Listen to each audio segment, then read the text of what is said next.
Too slow future-proof 4, but you came in third. Realm of Rus and Azuren beat you to it.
Good evening, everybody. Good evening and good morning, good day. How are we all today? Finally got in after a few technical hiccups. We are back in Satisfactory in VR. And we're actually starting out on the build field here. We are not starting from our usual home base, basically because I ran into some technical difficulties. I didn't have time to rush home. And I was fiddling with a few things during the week. So here we are, out in the desert canyons. The tech gremlins, yes, every time I connected with virtual desktop, the streamer app crashed, which was not good, but I rebooted my PC, I rebooted my headset, and it seems to be stable so far, and it was stable during the week. So we'll see how we go, and hopefully everything will be reliable from this point onwards. So we are out at the desert canyons. We are out here on the map. So for context, the grassy fields is down here, which is the normal starting zone. Our home base is actually here, with the blue crater there, and we have a train line running up here. We have a computer factory there in the tight forest. But we are here on the edge of the Dune Desert, making a Heavy Modular Frames factory out of oil. Now, traditionally you make frames out of steel using coal, but we're doing things a bit differently this time around. This is the third stream of this session, and I've also done a little bit of tweaking during the week. And we're progressing iteratively. Like even in, I think the first session we didn't quite have a working factory. The second session we did have working segments, but I've kind of torn it down and built it up and torn it down and built it up. Because we are using blueprints for our different factory modules. So Future-Proof 4 just hit a 5-stream watch streak. That's impressive dedication. Cool. Good stream, Future-Proof 4. So if I switch, how do I do this? Switch to the plan here. This is the general factory plan for what we're building. This is the Heavy Frames factory. So we actually have 3 different blueprints here. And my controllers are going to steal the mouse focus, aren't they? So we have one blueprint that is taking in iron and crude oil, and it is outputting rubber and steel ingots. Now, this isn't a particularly efficient rubber recipe, but in this particular factory, this works out well because we need both rubber and petroleum coke. The basic rubber recipe actually turns out to be the most efficient for this purpose, unless you get stupidly complex for minor resource performance advantages. The second one blueprint we have is making our modular frames. This takes in the steel ingots and iron ingots. We're not blueprinting any of the basic resource processing here. And this is using lots of screws. We are using, I think it's the bolted iron plate recipe and also the bolted frame recipe. So we have multiple runs of screws here. So normally I'd recommend using alternate recipes and avoiding screws when making heavy frames, but for this build we are embracing the screws. We're actually making them a feature.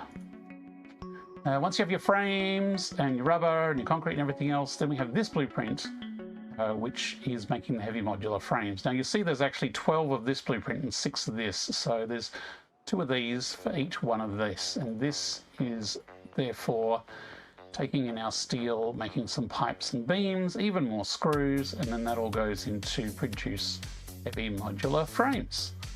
So that is the overview of the factory. We have 3 blueprints, and they're all functional, but I'll be tweaking them as we go. We're working on a bit of architecture as well today. So let me head back here, and I will show you a bit around of what we've got so far. So this here is an example build of 2 of the 3 blueprints. So either side here, we have our modular frame factories.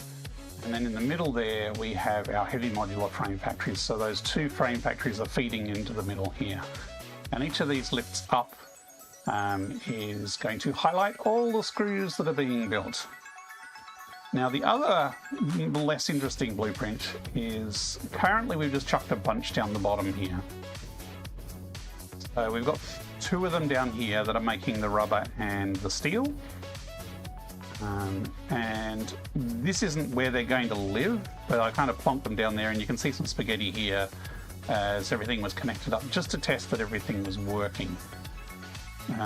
Over there we have the setup for the wet concrete, and that's pretty much ready to go.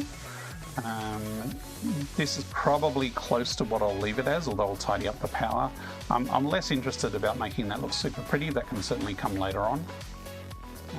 Now, since the last episode, this whole border here, this hexagonal platform with the corners chopped off, I've rebuilt it. After building it and thinking it was great and awesome and everything, I realized that this pump here, the indicator on top was clipping into this foundation, and it was bugging me. Hey Ruga, how's it going? It was bugging me, so I completely rebuilt all of this foundation 2 meters higher than it was before, which wasn't too hard. It didn't take too long, so I did that. I didn't do it on stream because it'd be particularly uninteresting, but I've done that. Now, what I wanted to do and what I started to tackle was I need 12 of this blueprint here, and I'm wondering if I can fit them in this area here. So given that this is kind of 3 blueprints wide here, and this is 2 blueprints, I was wondering if we could fit 2 blueprints behind here for each 3 at the front. But being angled in, obviously the further in you get, the tighter it gets. So we have an edge here. And that is, if I take it off that mode, this has got 4 across here for a nice corner, but the tighter you get in the middle, that was unintentional. The tighter you get in here, there's less and less room. So, and when you build these, it's really squeezy to fit 2 across here, assuming we're going to build them all the way around. So there's also the slight complication that on this side here, we have a sodding miner doing limestone here. Now, it's possible we could get rid of that. We could move that to, there's another mining node if I scan for it, that direction somewhere. And I haven't got any sound. Let me turn my headset up. Yeah, 300 meters that way, which isn't too far. So we could actually ditch this miner here and pull limestone from over there. This one's so convenient though, because it's right there. The other problem is the sodding big hunk of rock there. So it's going to be a bit complicated to squeeze in 2 factories side by side here with that in the way. I've actually built all these along the front here and they nicely miss it. But if I'm building a second line of factories, then that is going to get in the way. The other idea is to build 2 of these sort of running this way down the middle. So sort of like big fat spokes. That also gets a bit squeezy for space. We might have to do alternates, so one might have 2 side by side and the next one might have 2 back to front and do it that way around. That's probably the easiest way to make it all fit, but it's not going to be as symmetrical or nice, but that is an option. So this brings us back to this blueprint, which is down there making the rubber and the steel. And we need to make it more compact, because if we can squeeze a couple of meters off this, then we might be able to fit everything in, possibly. So that's what I'm going to start with today. I'm going to start basically ripping this down, or bits of it down. See, I like my space. I like the idea that a workman or a work pioneer could come in between the machines here and work on them. But we might just mash them all together and squish them up in the name of actually getting it to fit. See how I went with Dippy helping a bit, trying to VR on Linux sometime? Oh yeah, Dippy's got it working, but it's a bit of a voodoo process, I think. So first, let's move these 2 refiners and squish them up closer. Because we've got this extra room here, that is actually really easy to do. Theoretically. So let me remove these bits here, because they will move. And so this will come in here, rotate it around. So it's got to line up there. So that's where it was. We could come over 1 meter and have that one come over 2 meters, which would save us 2 meters. But I think I'm going to have to suck it down and cram them as close together as we can. And I'm tempted to just add chunks of metal and frames to make it kind of look like one big reactor cluster rather than 3 separate ones. There's also obviously a problem with the belt clipping up there, but we'll fix that. The reason I'm moving these 2 and not that one is this one is fairly closely associated with the foundries at the top. So it's easier to move everything here along than it is to move that and move those at the top. So this is what I'm going to try, and we'll see how we go. Find Nessen1256. Hello. Is it easy to play Satisfactory in VR? It takes a little bit of getting used to the controls, because it is a very different set of controls to playing on PC. So there are wrist menus here. So this is the same hotbar for build that you have on flat mode. You also have your equipment here. So you can access this to access your build and equipment. There's also action menus here. So if you're not sure what to do, there's always a menu there that you can do it. But there's also hot buttons that have hot actions. So if you look on the back of my hands there's little symbols, and that gives you a hint as to what the buttons do. So on my right hand there, the bottom button there, if I press that, that opens the build menu. But if I long press it, it opens a build radial menu. And the top button is a selector. So currently it'll select equipment, but if I'm currently building, then it will select building parts. So there is a bit of getting used to, but I find that aiming in VR, it's a bit more sensitive than a mouse because your hand is moving. But once you're used to it, I actually prefer it over using a mouse. And while I'm not going to win any speedrunning competitions, just because a keyboard with, 100 odd keys is always going to be faster for putting command inputs in, you can build pretty fast and efficiently with it. That's a wall of text, future-proof. You're lucky I made my chat window bigger so I could look at more text. He said it would take 20 minutes. 3 hours and got normal VR games working using one tool. He spent another 3 hours using... Yeah, I've heard that ALVR works better because virtual desktop doesn't work on Linux. You got Satisfactory working in VR with ALVR. That's useful.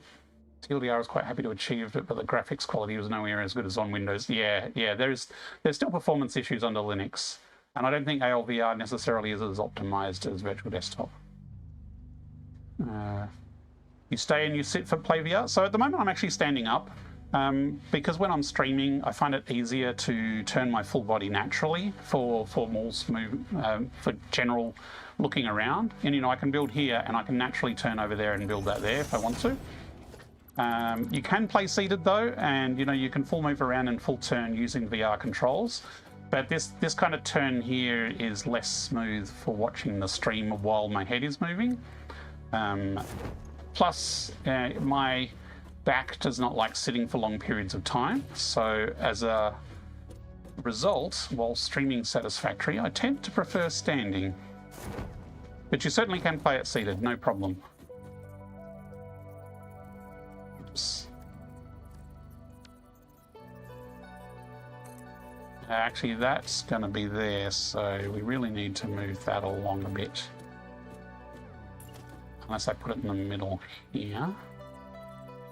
Let's put it here. Again, we can always move it later.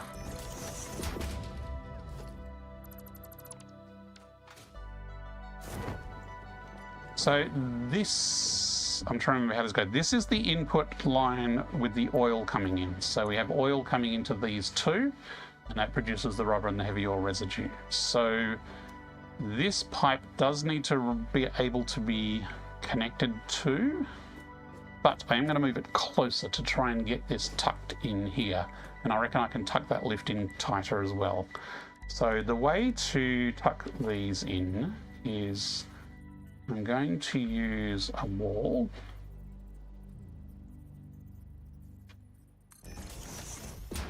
And put this up against the wall. Now I think I can actually nudge closer to there. I think I can get it that close and still fit a pipe in. It might actually duck inside that. So let's put the other one here and nudge that across like that.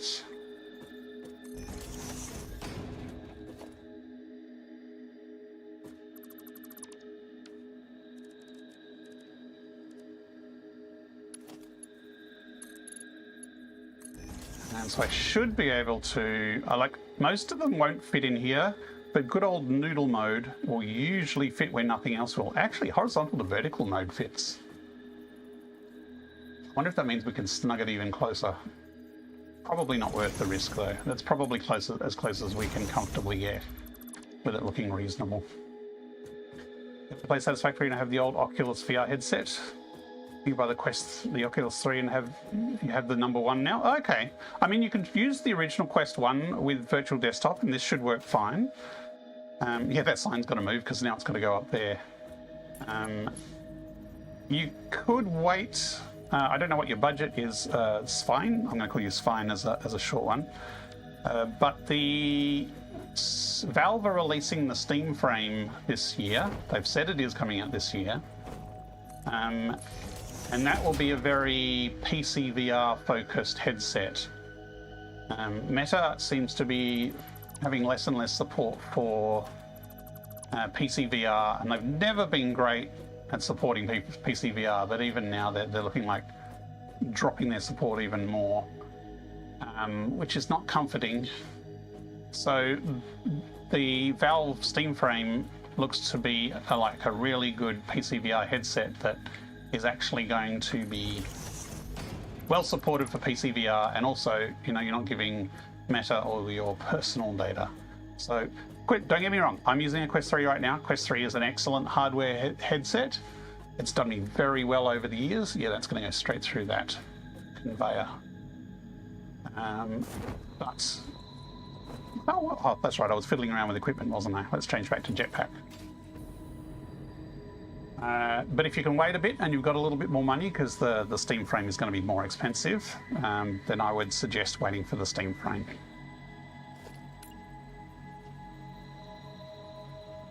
This needs to go this way.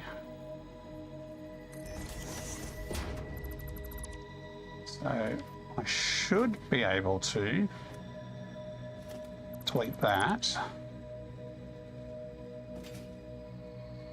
Doing it on the conveyor is not useful. You know what? Maybe, fell down. I'm really looking forward to having a hover pack. Hover pack will make this a lot easier.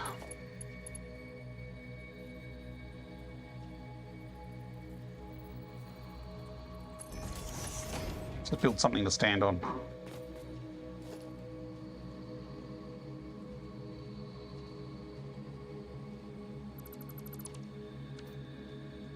So I should be able to put that in there and that in there.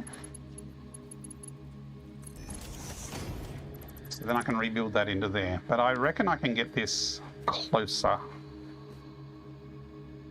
But to do that, I'm going to need a support here to snap that onto. How am I going to do that?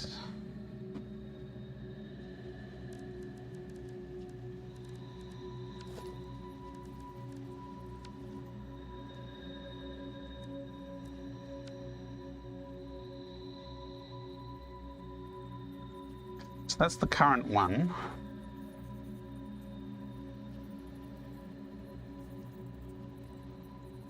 I reckon I could get it over at least one. Any more and it's going to clip badly into the refiner. So let's just go with that.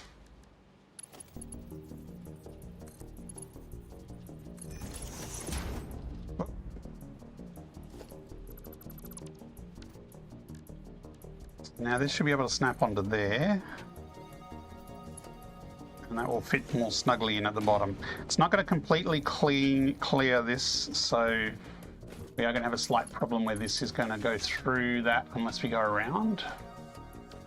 But if we have blueprints next to each other, as long as the bits aren't clashing, we could have that go like through the floor or somewhere else.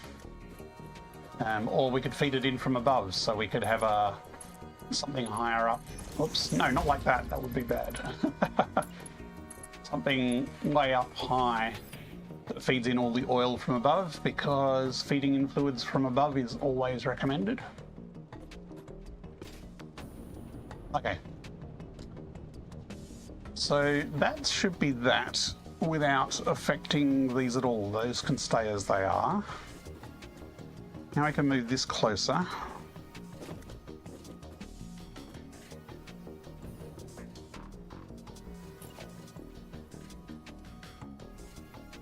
Let's put the zoop mode on. And of course it's out by 1 meter.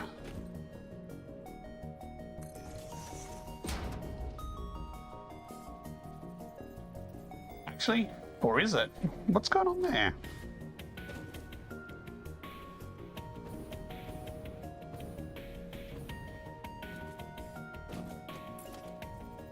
Okay, yeah, no, that is 1 meter, so that's where it will snap to.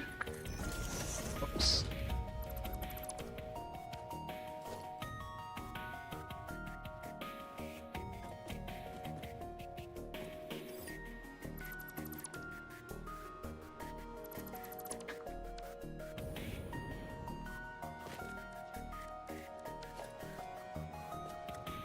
No, not a foundation.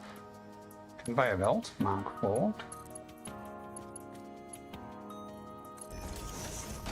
There we go. Now coming out the other side,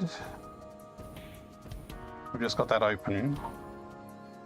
do already have this to the edge, so we could put another bracket there and continue the conveyor on, and then it would actually auto-connect.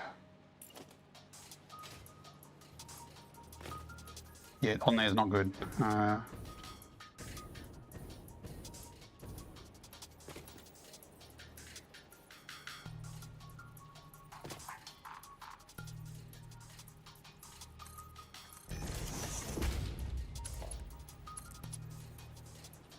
So I'm going to build the conveyor, but I'm actually not going to include that bit because when this is mushed up next to another one, there's already going to be a support on the other side. Although having a support here actually looks better.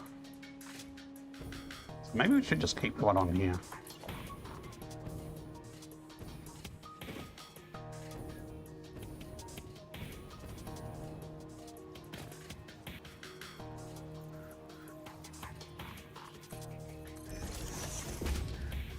Because that's like a perfect fit.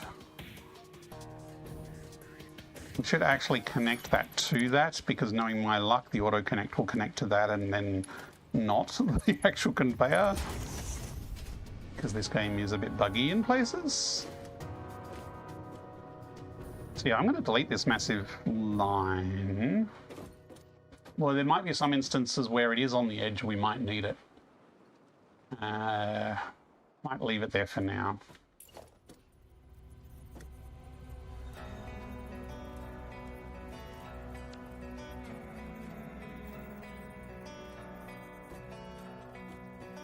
If I put the sign there, it's going to stick out and make the blueprint wider. Might actually just stick it up here on the conveyor. Where to go? Where to go?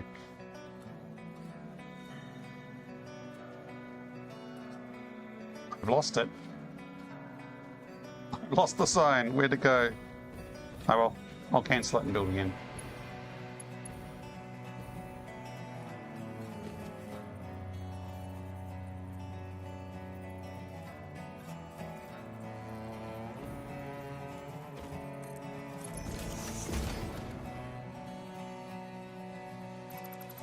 Delete that little leg. So yeah, there's our 120 minute of iron that needs to come in there.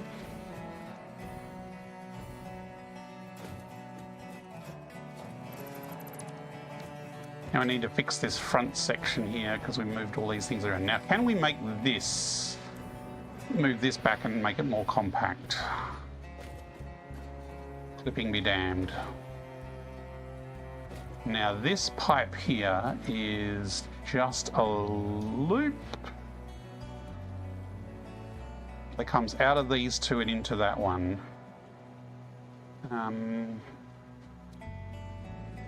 Don't know if I want to make it vertical though, for space, because then it'll be pumping uphill a little bit. Does anyone know what the head lift coming out of a refiner is? Does it actually say in the description? Head lift, 10 meters. Oh, okay, so we've got some room. So we could do a similar arrangement where this comes up and then across and then down. That will give more room for any splitters and mergers to fit in. Although the way we've done it here actually works okay, having it on 3 levels, so maybe it's just safer to leave it with that. Typically when I have something coming out of one fluid coming out of one machine and straight into another, I like to keep it all level. It tends to work best. If I put that really close, can I fit a connecting pipe in there?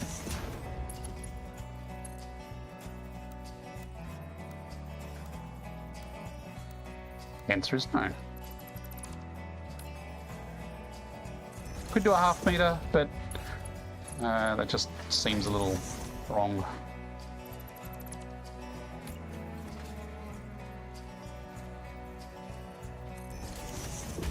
Now obviously these poles are going to be in the way.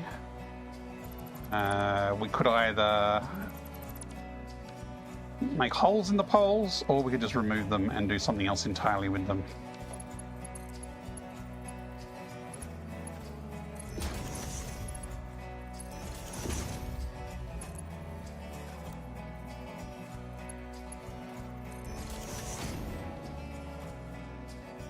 So that coming down from above definitely can move over a couple of meters. Same with this can be shortened. So this top conveyor here can definitely move over. And the bottom one we actually need to move along. So this bottom conveyor, which is running that way, is that height and it's there, but that's going to be too close. This is why having that down low and the pipe elevated would have made things easier, because that way I could put that there and have the pipe go over it.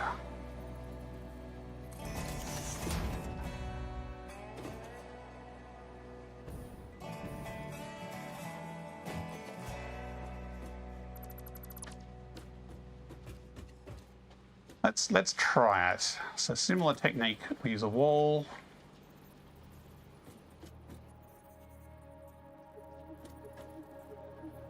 I do have a bit of stick drift. I have ordered a new controller, but I'm still having problems with things nudging randomly when I don't want them to. So let's try and get this at the same height. It's kind of lined up the middle of that red section, and we don't have a red section on this side.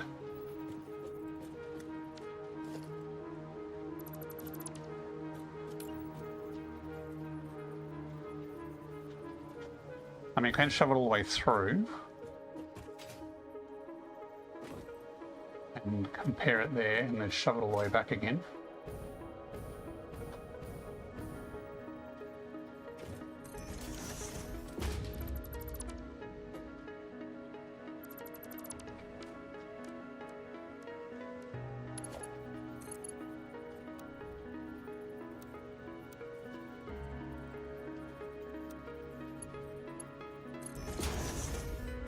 Horizontal to vertical there still does leave enough room. Now, how high is that? Okay, that is less than 10 meters because these walls are 4 meters tall. So the top of that is 8 meters. So we do have enough head lift for the fluid to pump up there, which is a really important thing to get right.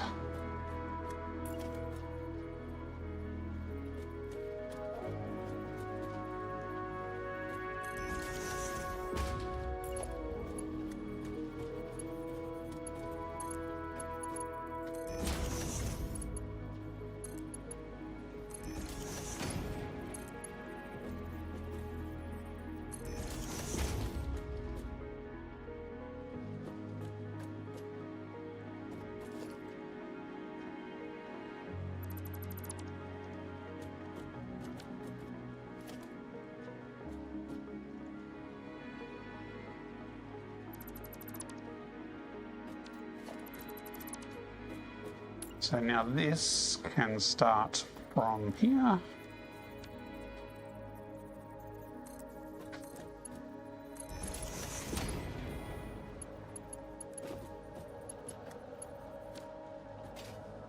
Okay, we do need another splitter here, sorry, merger. 20 rubber per minute. Okay, so it's not a huge amount.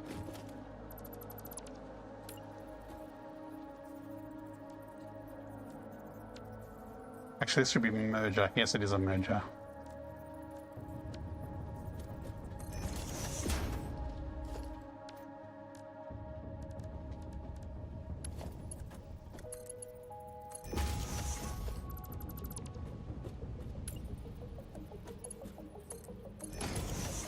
So Mark 1 in there is plenty.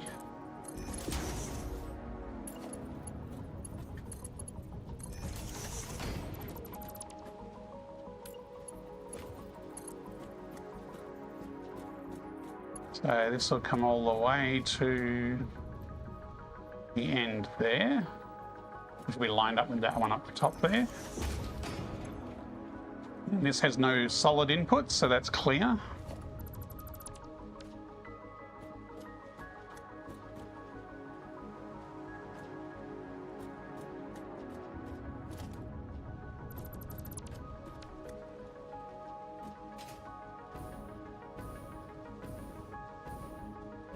So the other one is the output of these, which is the steel output, which is kind of important. You know, I might actually do this as a conveyor reach around.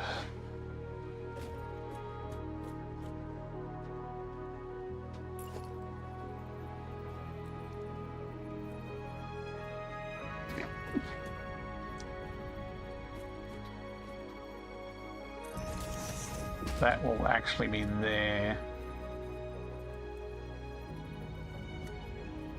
And that'll be lined up there. It does clip the pipes a little. I mean, the other solution is to actually put it above the pipes, because the height doesn't really matter if it's not along the ground.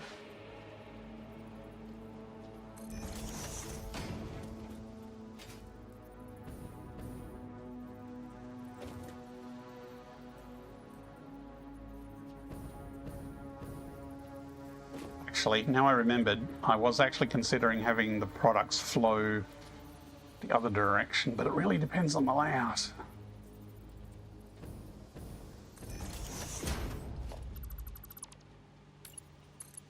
Nah, that's not acceptable.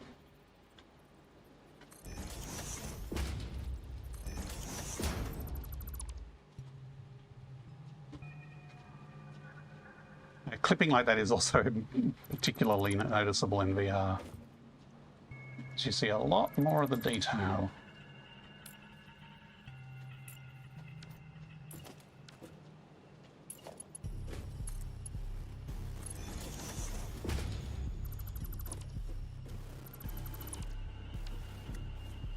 So that above, we don't actually need to do a wraparound. We can just go directly down through here.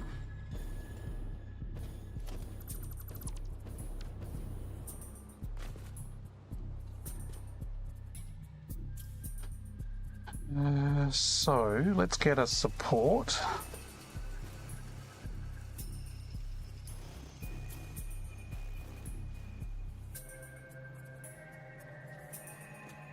So we probably want it 2, maybe 3 back. That far would tuck nicely.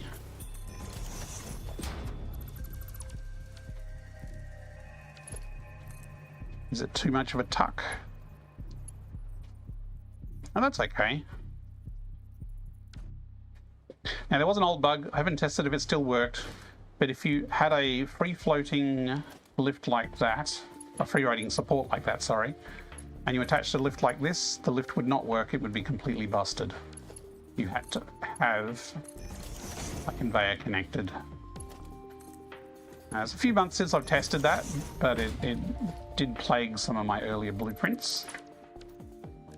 And I will do more testing once 1.2 lands.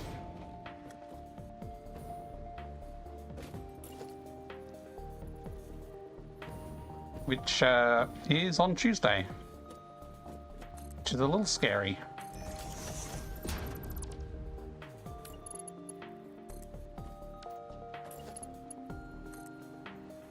Come on, what am I doing here? Should follow my own advice and connect that conveyor up.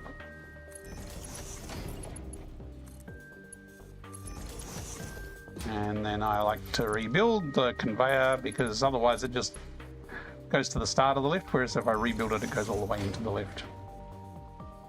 Not an update. So on Tuesday, Satisfactory 1.2 is released onto the experimental branch. So this is a major update. Whole pile of new features, of which most of them they have not announced yet. It will completely break all mods, including this mod. Different mods are different difficulties to fix, so the timeline of getting the mod fixed is unknown. There will be a period of time where I can't even do anything to update because will be waiting for the modding team to update the Satisfactory modding libraries, which this mod depends on. Yes, scary time for modders indeed. It hasn't been too bad the last few times, but I'm expecting the update to be in experimental for a couple of months. Maybe it'll only be a month if they've actually got it working nicely and they don't find lots of bugs. But I would not be surprised if there's a couple of months between when it's in experimental and when it's released as the standard one. But yes, there is a risk it will get released stable and the mods are still broken. So yes, it's going to be a busy time for me once the modding tools are released. Okay, so we've shaved a couple of meters off this side. We've shaved 4 meters, or is it 6 meters off this side? So it's not as spacious or pretty, but it is compact. And there's no clipping.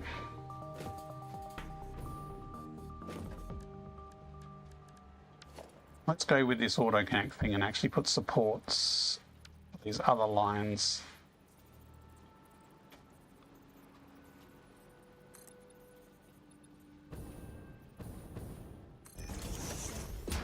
Again, it's out by a meter. Oops, too far.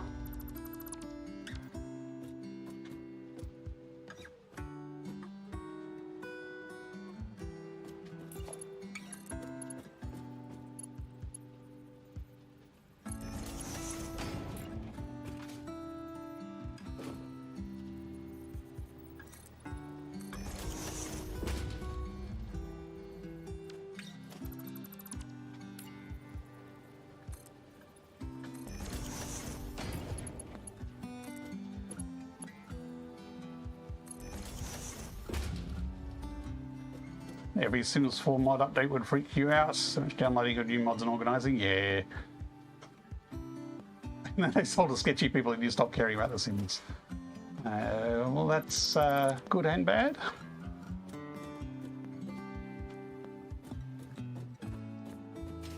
Okay, they are lined up. They're not lined up this way, which is slightly triggering me, but that's how the foundries up the top are lined up, so we're going to live with it.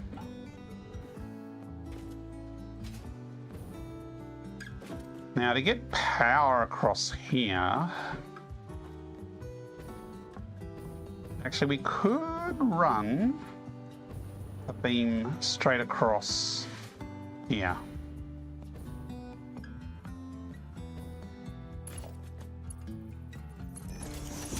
That's kind of lined up with these.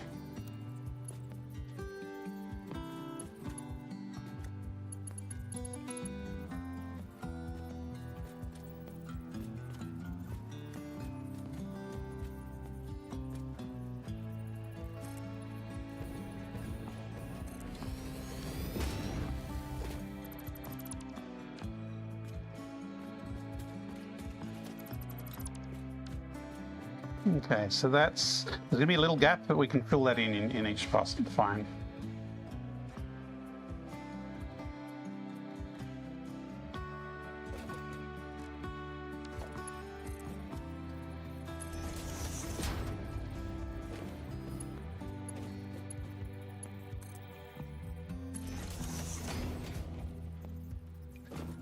Okay, run this along here.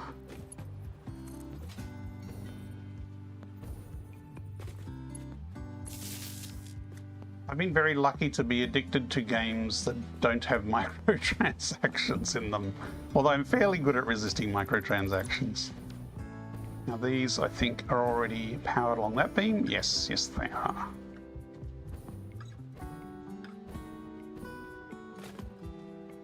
Cool.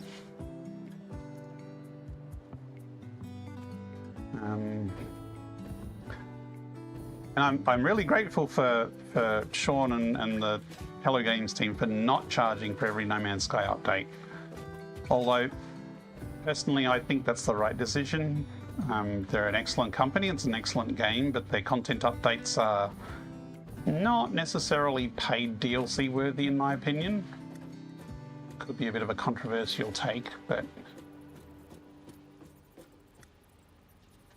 And the fact that they just keep selling the game over and over again is certainly Good on them. Podcac just resubscribed to the Hey, channel. Podcac! Thanks for your continued support. How's it going, Podcac. man? It's been a while. Hey, Azurin, can we get a shout out for Podcac? Podcac, everyone, is a legend and I have it on master record that builder and a Podcac is an wizard exemplary at pioneer and Satisfactory. How's recommend it that going? you check out their channel. Not been well. Yeah, I've been missing you. I haven't had any chats. I haven't really checked to see if you've been having any VODs or anything, but I too have been a bit busy and not of the best of healths. Sorry to hear you've been unwell. I hope you are on the mend. Podcac is a long-time veteran Satisfactory player and has made some truly beautiful and amazing and huge builds. And it's also a big fan of Satisfactory in VR.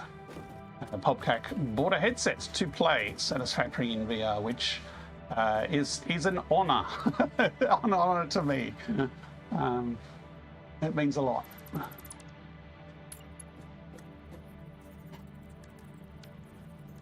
Although Podcac does insist on running at ridiculously high quality settings with Luminon and extra detail settings cranked up. Which is brave.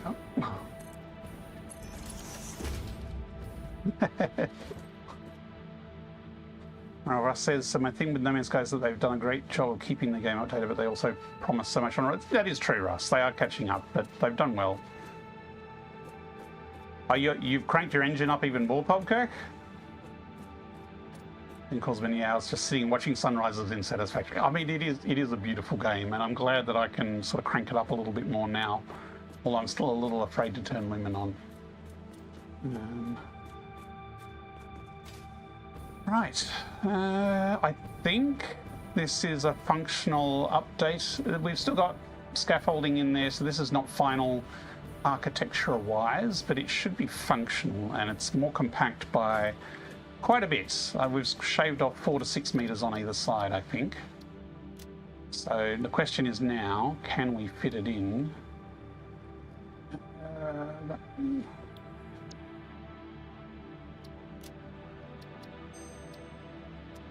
Can we fit in multiples of these in our hexagonal structure? Because of course we can't just make boxes.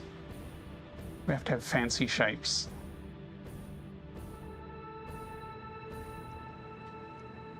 So the train station down there is literally just a placeholder to make sure I have space to put a train station in later. It is certainly not final.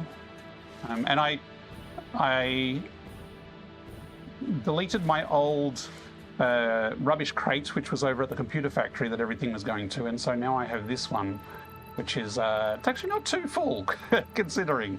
But every time I delete a blueprint, my inventory fills up, all the stuff goes to there. So I've tested the blueprints, so I'm actually going to tear down all this spaghetti. And we're going to try and fit this blueprint in 12 times in this area and see if it fits. Incoming propaganda broadcast detected. Please seek shelter. There we have an end break.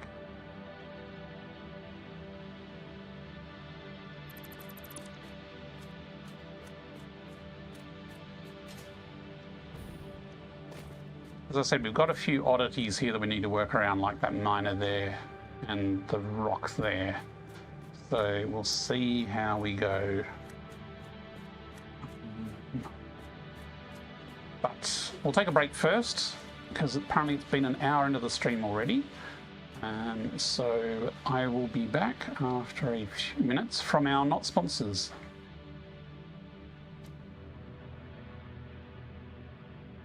Back soon.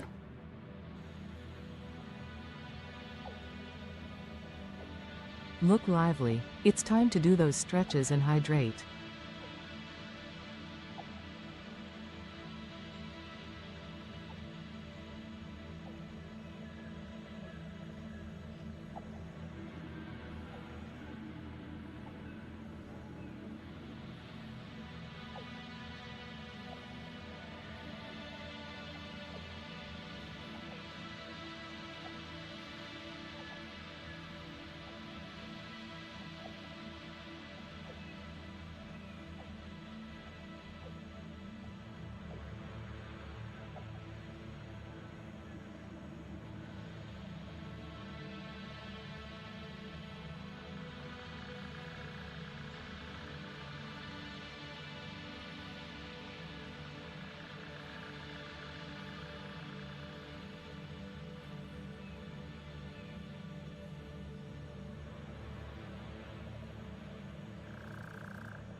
Okay, air brake should be almost finished. Oh, having a bit of a stretch.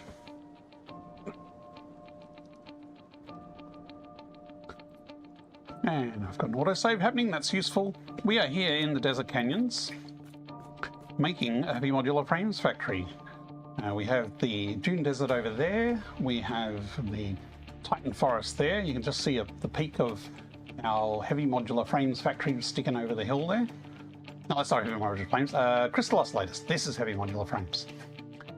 So our Heavy Modular Frames we are making with oil, and we are using pretty much all the alt recipes that use screws. And it's surprisingly efficient. Not as efficient as the most efficient recipes, but compared to the default recipes, it's pretty good. We're using some blueprints, so we have 3 effective blueprints here. We have one here that we're working on which makes rubber and steel out of oil. And then we have these 2 either side here make the normal frames, and then they combine in the middle here to make the Heavy Modular Frames along with all the other stuff that's going on in the area. We're building basically 6 times that and 12 times that, and we're doing it in a hexagon shape because why not? And we are trying to figure out how to fit 12 of those in this space in a pattern rather than just higgledy-piggledy. I mean, we could just pile them up vertically. That's certainly an option. So this line here is centered to there, and it's positioned at that height to avoid that rock. If we go any lower than that, that rock's going to stick through. Yeah, we could stick the factory over it anyway. We could just nudge it into place and it won't care. So let's use that height here to get our bearings. Okay, Rocky training montage. Actually, I'm going to delete these down here because we've done with our actual functional testing. So that can all go.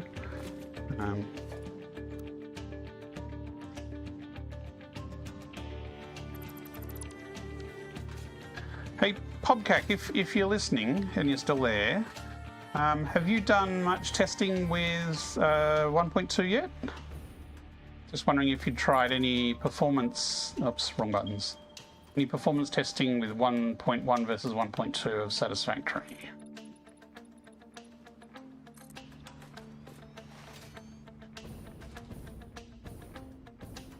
You might be lurking or busy. Because as I said, Pobcac runs with all the settings maxed, and then the engine file hacked to add even more stuff on top. So if anyone's doing performance testing, it would be Pobcac.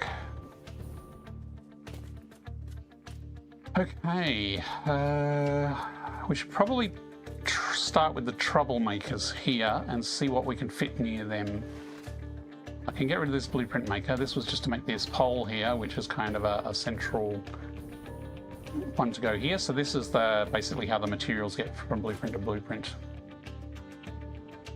I've released an update on the experimental branch future-proof. So if you go into the mod manager and select version, you can manually select an alpha version. It's not fully released yet, it's still in testing.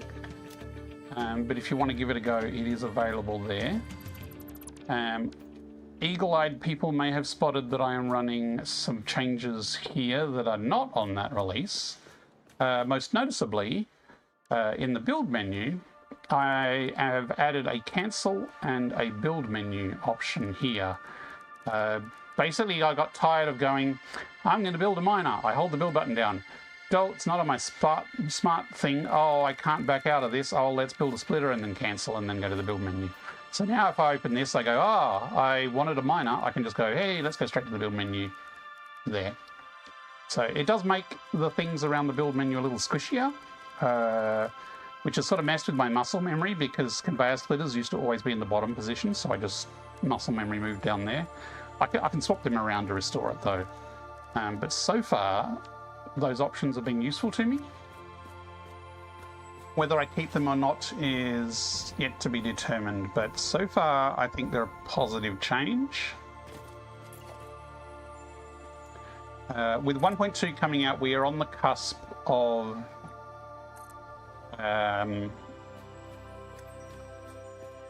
It's both freezing changes and making larger changes. So I don't want to make any too big a change on the current version. When things all break and I work on 1.2, that's probably the time when I'll make lots of other changes. So I actually worked on the radial menus and hands. I think, were hands released with 1.1? I think it was, or close to. So there were some big mod changes when I released when I released the update to go with Satisfactory 1.1.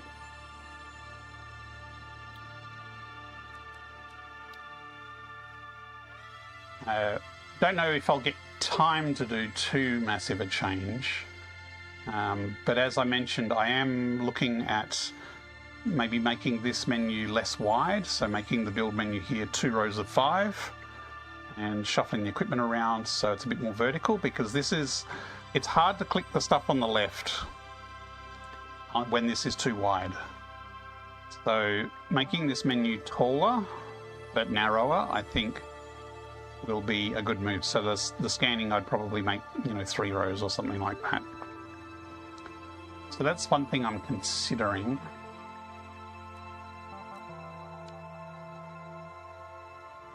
So normally, if we're doing these 2 inwards, we'd have conveyors are there, conveyors exiting that way. So we'd have it around this way.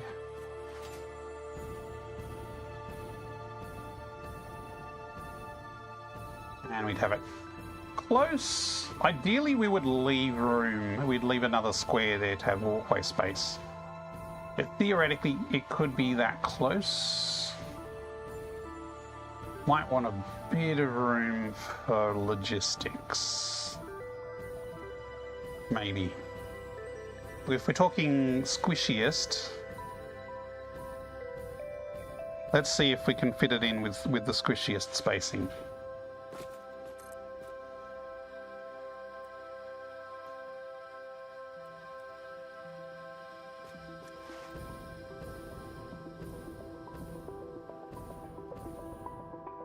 Yeah, okay, so we can't actually nudge that any further. So snapping them is as tight as we can get them.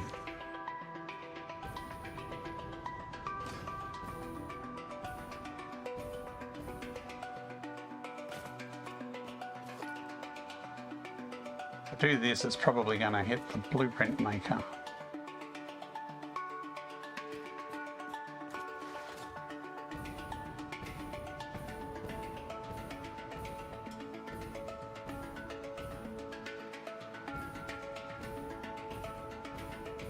Yeah, I think the blueprint maker is getting in the way, so it's pretty close.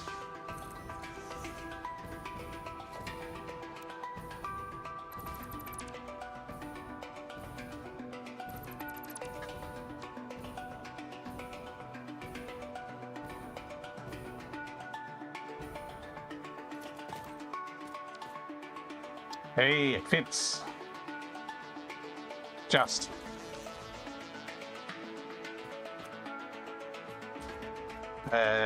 Logistics is going to be a bit squishy if we do fit it around this way around.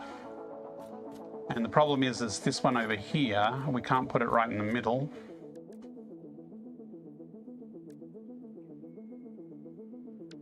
Because it's going to clip into the rock.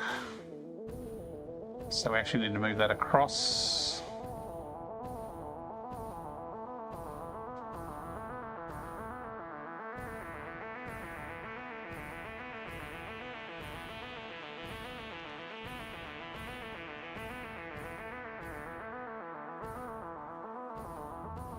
Okay, that is flush.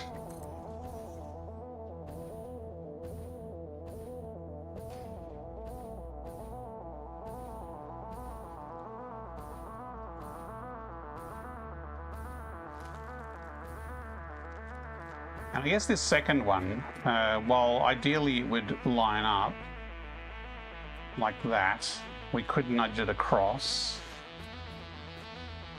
We just need to get a bit kinky in the middle.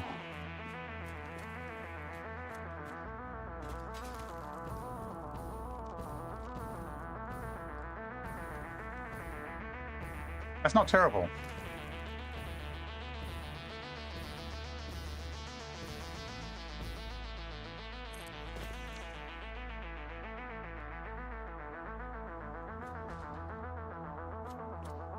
Okay, to save on parts, I'm going to delete. How full is my inventory?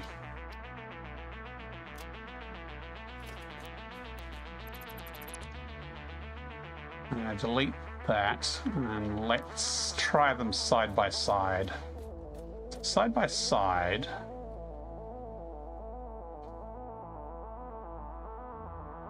I think I would rotate it so the materials are flowing that way. Although, if they're flowing the other way, they could feed straight into the next one around.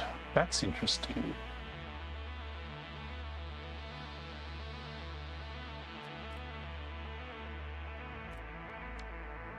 Thing is, that is wider than it is that way around. So we could... Yeah, so we're going to have to dodge the miner here. So let's move it back. Let's actually move it across. There. So this is kind of a narrow side-by-side arrangement.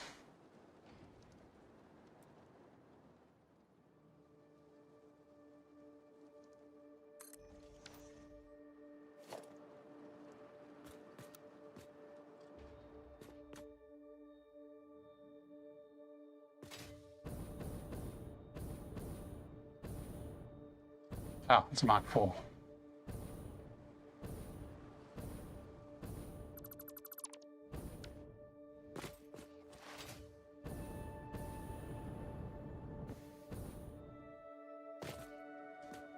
So if we did a similar side-by-side arrangement over here, whoops, no, give me the whole blueprint, please.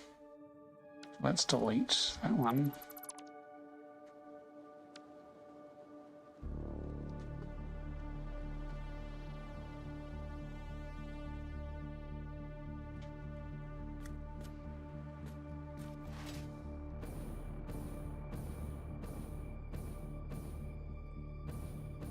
Okay, we actually do have some space to move it back a little bit there, which is useful. But not really more than that, although I think that one's moved back more because of the miner.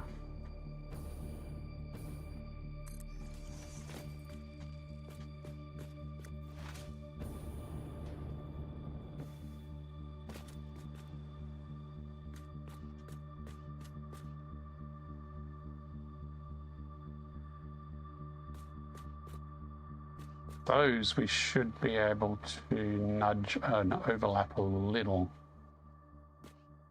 Don't think that's clipping.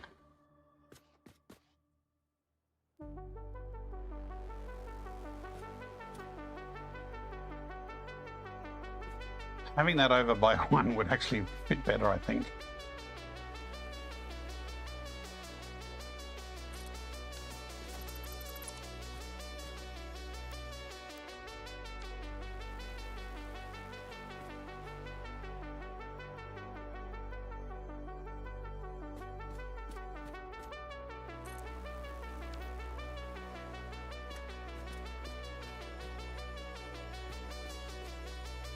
Ah, there's a hole there.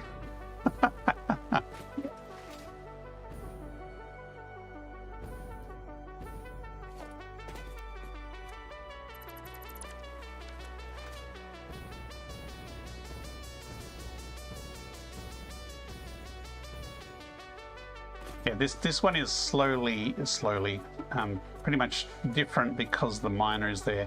This one will still have to be back to back like that because there's no way I can put one side by side there. So we do already have a precedent for having them lengthways and sideways.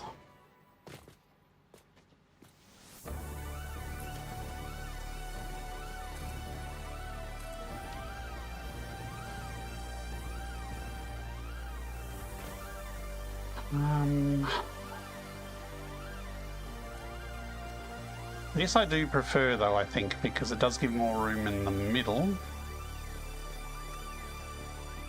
And there's less walkways in between, but we can have walkways underneath that come up.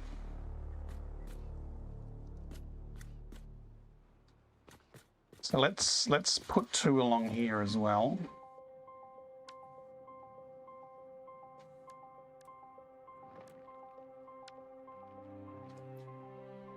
Oh, is this going to be too far that way? No, I think we're going to move it forward. Where's my chat? My chat is behind me. Sleep counter? You're falling asleep again, are you? You okay?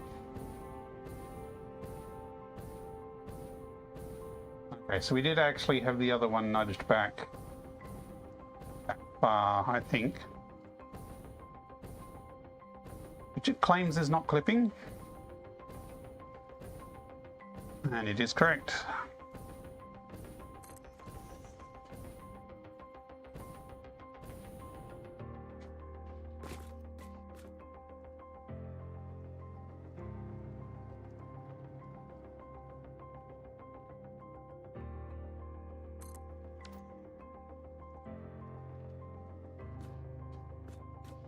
Soothing voice, good company. I'm glad I'm putting you to sleep.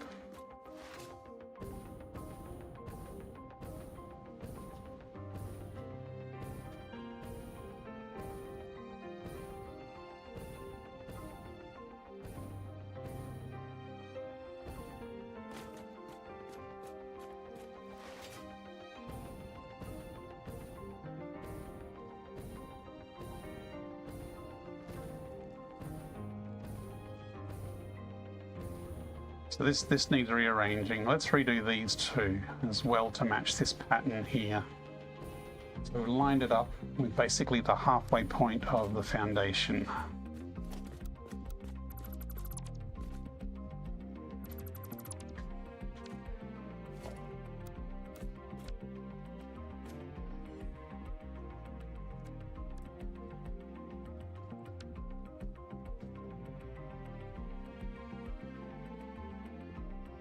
I think this is going to clash with this. It's going to clash with my rubbish bin. I could delete it. Create a new one. I should have picked up all the junk before opening that. Can I stand on it? I can! It's solid! It's behind me. Look, we need steel beams. That's the priority. Concrete is useful. You would not believe the amount of steel beams. Actually, steel beams are mostly useful for those because we actually preload some. Okay, what else we got here? Do not need more of that or that. Do not need extra motors. Don't even need heavy frames. Plastic is useful because we're paving a lot. Although 30 isn't much really, is it? So let's ditch that.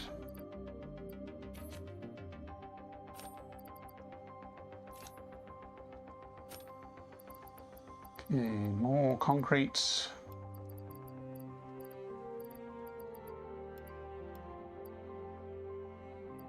And more beams.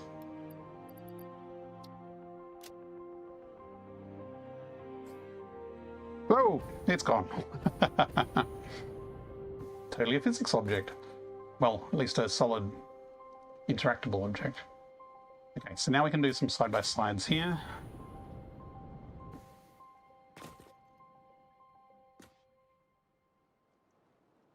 Thanks, Azuren.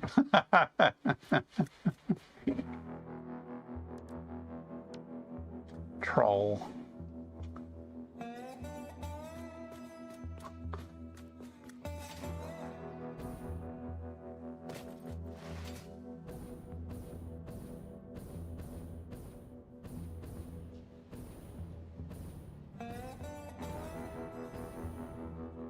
Okay, so it's all the way back to that point.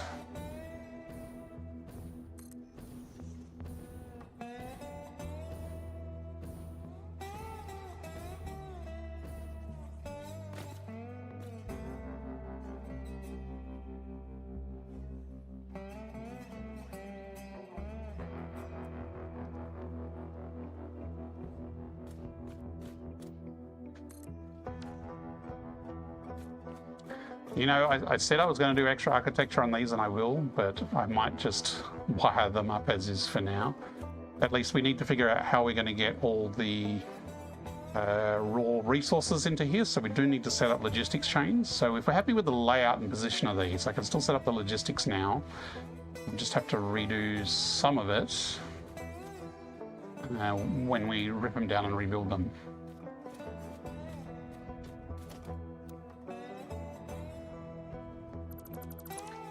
So can we build these where that blueprint maker is without tearing the blueprint maker down? Because that'd be useful.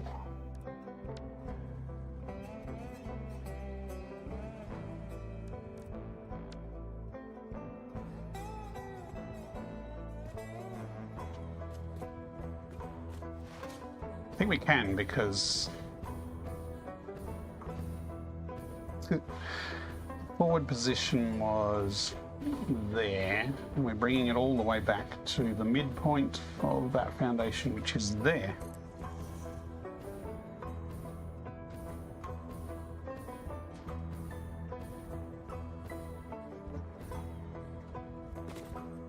Sombro 5966, what's this project? This project is Heavy Modular Frames using oil. Using oil and alternate recipes with screws.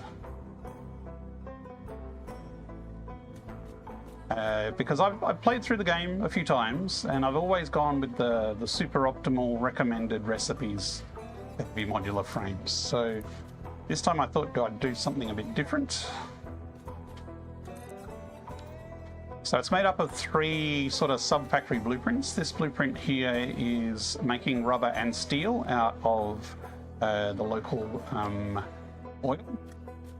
Is the computer factory finished? Mostly.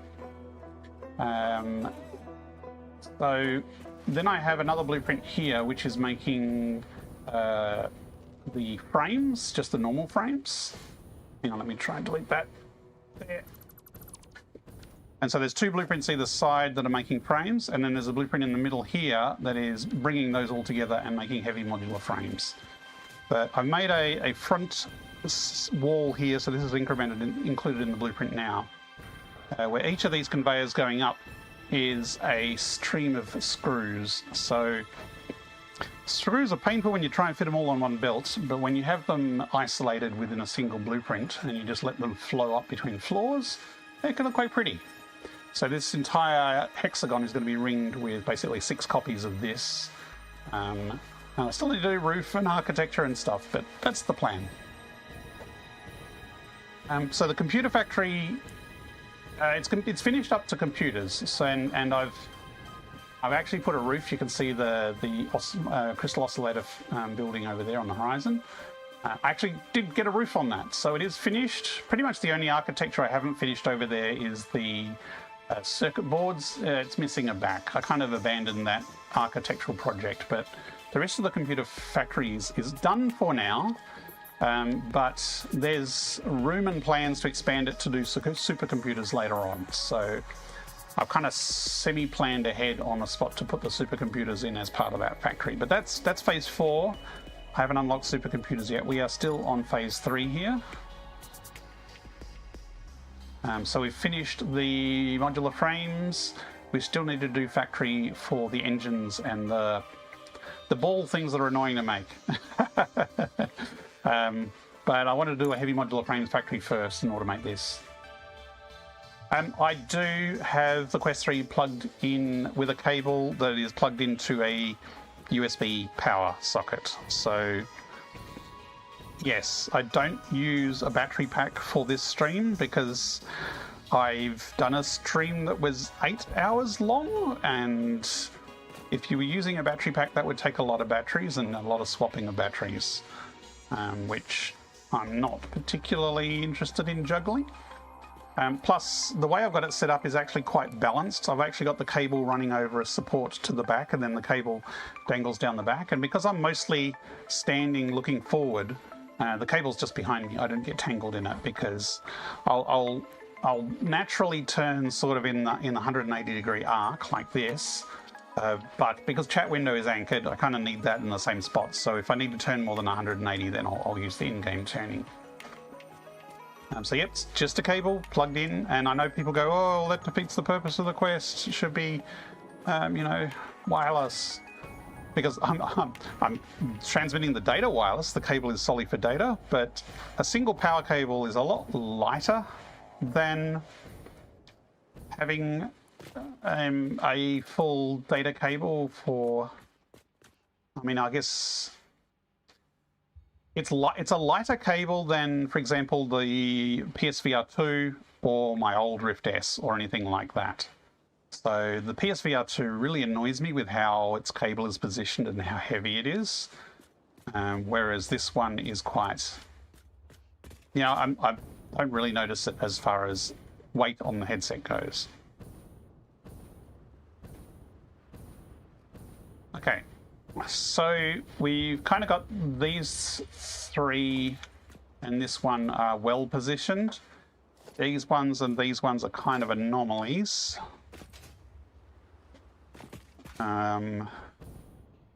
This one is jammed right up. I'm tempted to turn this sideways and see how this fits turned sideways, because it was narrower than it was long. And if I fit these two sideways, it may actually fit a bit better.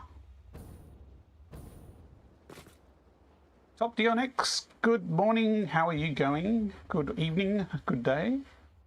I am excited and scared for 1.2. I can't wait to see what the new features are. I'm really hoping they do a lot of bug fixes.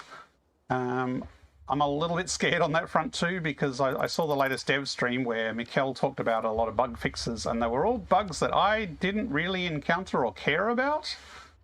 But at the end he did say that they had recorded feedback, because the biggest bug to me is the vertical lifts and all the problems with the vertical lifts and vertical splitters and merges. That is the biggest pain point for me currently. And so I was hoping to have confirmation of that being fixed. We've had confirmation that the devs are looking at it, which I guess is better than nothing. Okay, that plan won't work because apparently we have an oil pump in the way. Unless we move it right back, but that's going to look ugly. So I guess we go with plan A. Hey, look, when we got a trash can in the middle. That's useful, because I'm unlikely to delete this anytime soon. Yeah, the Satisfactory 1.2 is the next major Satisfactory release, and it's coming into the experimental branch this Tuesday. So it will completely break all mods. So if you like your mods, do not switch to the experimental branch. And the process of upgrading the mods involves first waiting for the modding community to spend their time working on the modding libraries to get those working, because there's an engine update. They're updating to Unreal Engine 5.6.1, I think it is. And so there's a waiting period there, and then I get to have fun and games to see if it actually works with my mod. Oh, I should have checked that side. That's clipping too much. And I've already tried UEVR just naked with it, and there were some issues. I got around them with some settings that I can possibly build in. But it was a little worrisome that there's some new engine features that... Nudge, please. Thank you. Okay, that's as far as I get to go. So this is a fairly tight one here. Can move it back a little bit.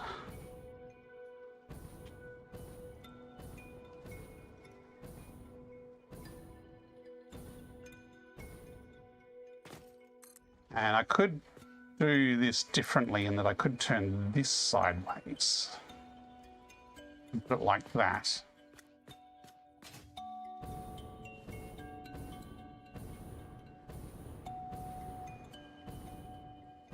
That stack is clipping into the rock. Do I care?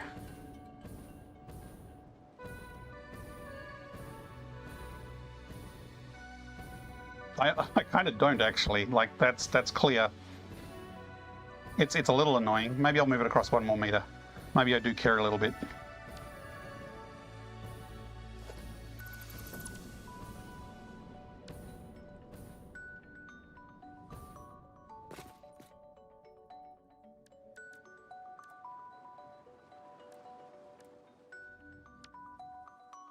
So that was there. So if I do 1 more meter, or I could come back further. Where was it before? I was at forward a lot, was it? Or did I have it backwards?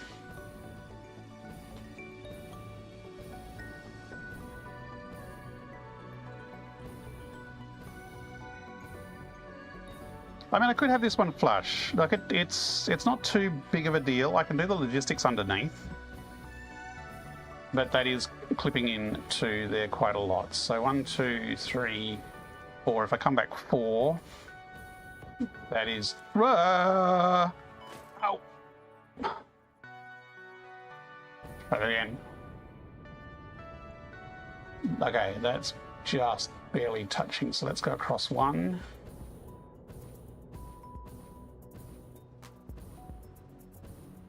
And I mean, I could come back 2 more.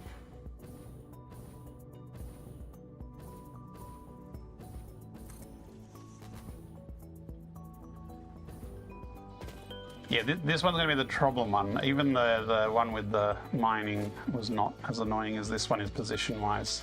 But you know, some fool decided to build his factory around the big rock in the middle rather than just go to a different area where there was more room.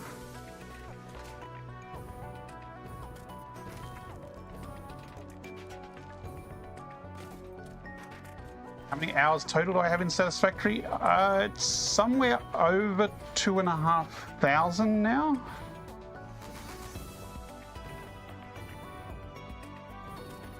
So a decent amount. Not big compared to some, but a decent amount of hours in Satisfactory. But I have about half of that has been in VR. So I started the VR mod when it was about 1,200 in of playtime, and I've been playing in VR since then.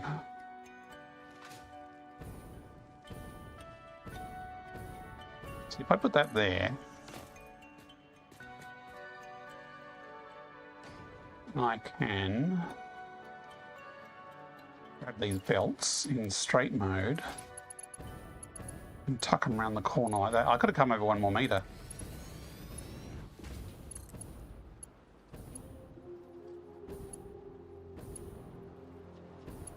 Does not want to attach to that bottom one. Why not?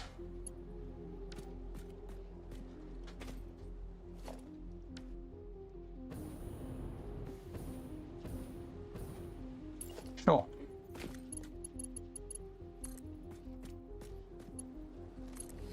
That was odd that it wouldn't want to snap the other way. There we go.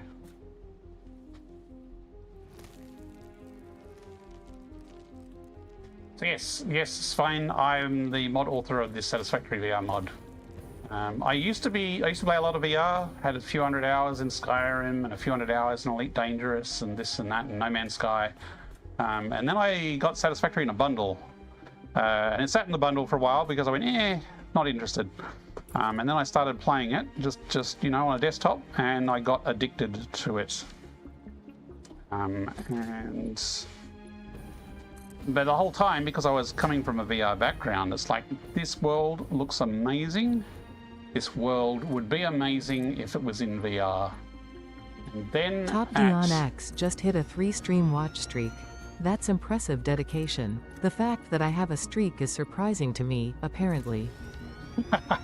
You do have a streak. I don't stream very often. So yes, in the start of 2024, New Year's Day 2024 was the day that Praydog released the UEVR enhancements mod. There was a little flinch. There's no stingers in this area, but I did flinch a little bit. So yeah, Praydog released UEVR, and I instantly loaded up Satisfactory with UEVR, and I went, this looks good, but the user interface and the controls suck. So that was when I started doing game development and game modding. Picked up my modding tools and I built this mod to work with UEVR to give a full VR experience. And on that note, I shall slumber. Good night, Russ. Thanks again for hanging out. Have a good weekend. I will see you Sunday morning. I will not be streaming tomorrow. I have an overnight hospital trip to have us undergo a sleep study. So I should be home in time for golf on Sunday. They are kicking us out early in the morning, beyond what I would normally be awake at. So I should be on time for golf. I have already picked up the new golf course, which is saying something. I usually don't insta-buy them. Thanks, Russ. Yeah, I'm hoping they find something that can help me with my sleep, because I am exhausted a lot lately.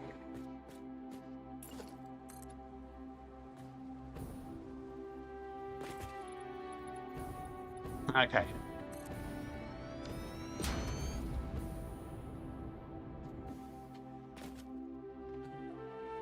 The new course does look pretty, yes. Thanks, Future Proof.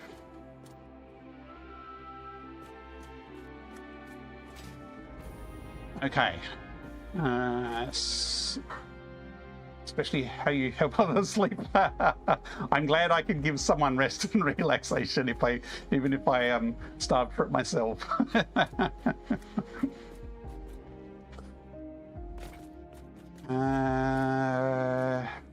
Do we wire it up? It's probably worth... Let's finish this flooring, because it would be worth actually having a solid foundation for all this to sit on.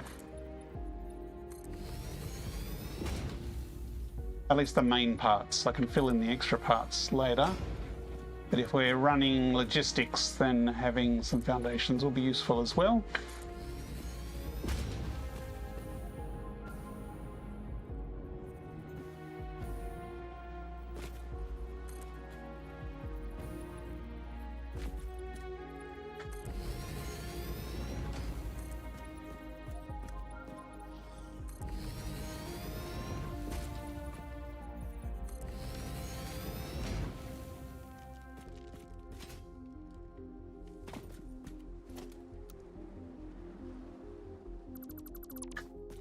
You probably do want to run across there, because that will be the one that then joins up with this.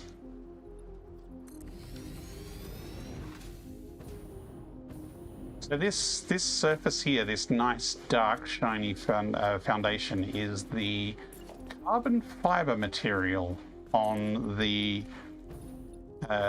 shiny concrete finish, and I think it looks pretty cool.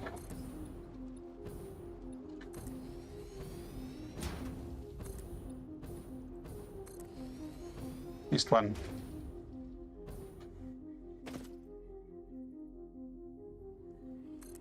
I was wondering what that shadow was overhead, why it wasn't lining up, and that's because there's blueprint makers up there, which I'm leaving there because I will be doing some modifications of these blueprints. This is kind of an iterative process. I'm working on the layout and the big factory logistics at the moment. And then once that's done, I'll tweak the blueprint, tear it down, rebuild it.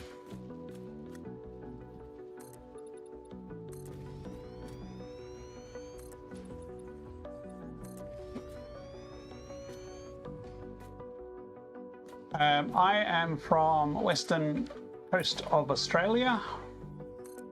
You might have been able to guess somewhere in Australia from the accent. We are the remote part of Australia. Western Australia is... I think we can fit Texas over the size of us twice or 3 times. It is a big state. It takes like nearly 2 days to drive from one point to another. And that's assuming the roads aren't closed. But I'm in the city of Perth in Western Australia, which is the most remote city in the world. Basically, it is a long way to any other state capital or international city. So I'm also in the worst time zone for streaming.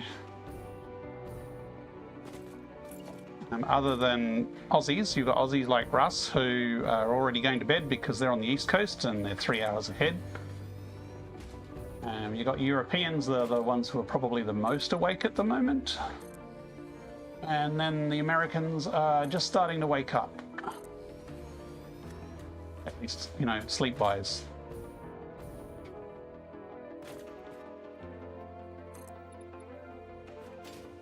Ah, that's right, we got that miner there. So it's going to cause problems for our spacing. No, we don't have to use Starlink. We used to have the worst internet, but we kicked out that government, and the other government managed to actually salvage the wreckage that they did of our. There was a plan by one government to have fibre to every premise. Except the other government got in and decided to make a hodgepodge of it and make it cost even more and give us a rubbish service. But the other government are back in and they've slowly been rectifying things. So we actually do have fibre to the premises here.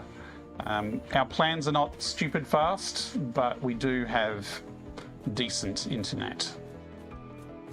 I would not be streaming this on Starlink, I don't think.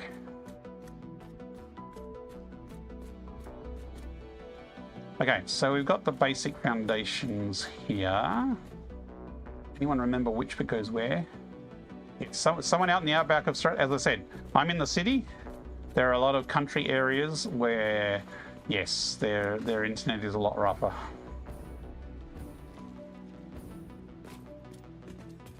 So this pipe here is internal. Nothing connects, which means this pipe in the middle is the oil pipe incoming.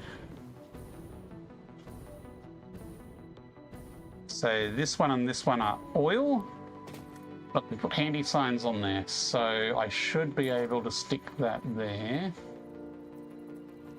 Of course it doesn't snap. That would be too easy. Wait, can I snap it if I hold the snap button? No. Actually, I could put it on the ground and nudge it into place like that. Oh, I should have deleted the sign first.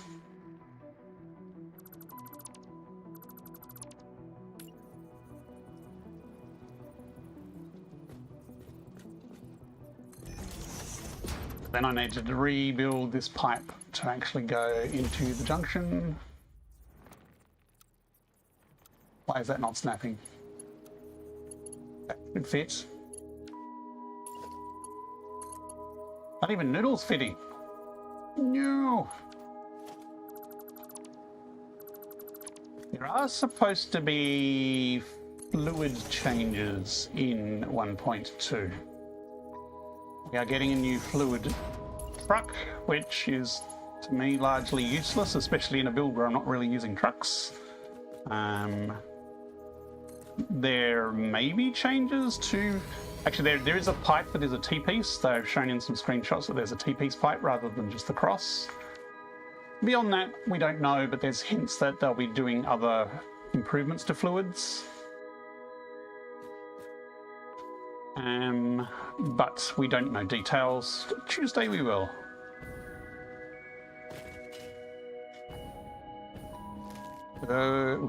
Did I? No! Hang on. This is around the wrong way. That's why that's wrong. Okay, it's not a colossal mistake. I just built one backwards.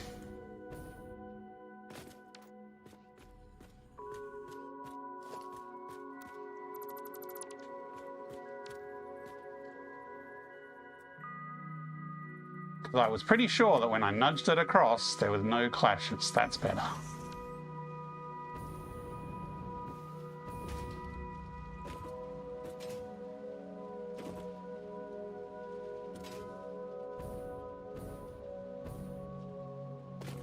Okay, so let's start slapping some holes down.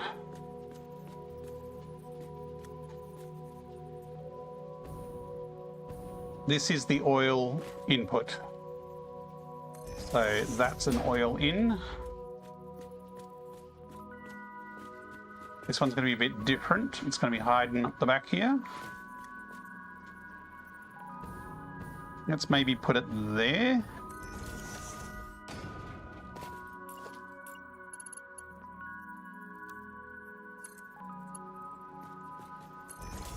Basically, I'm going to keep the blueprints here and I'm going to do the logistics lower down. That way the logistics don't clutter this particular area here, at least as much as I can. That means we're going to have a lot of holes.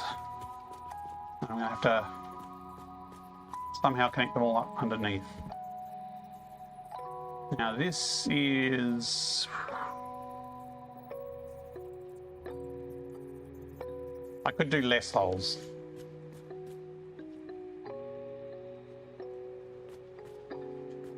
That's probably easier just to do it below.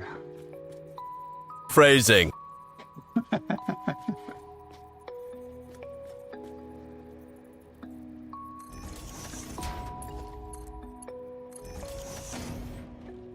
Fill all the holes.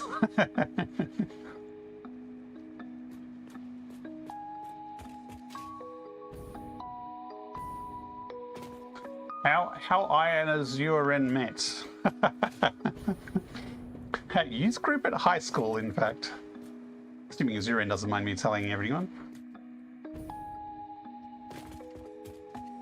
Where we were just friends, and then we went separate ways.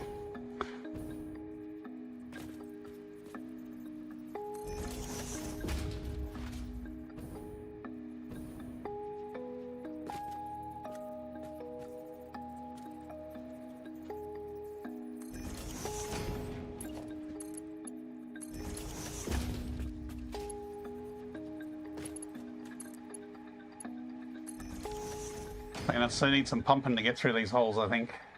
Relax! Happy Friday!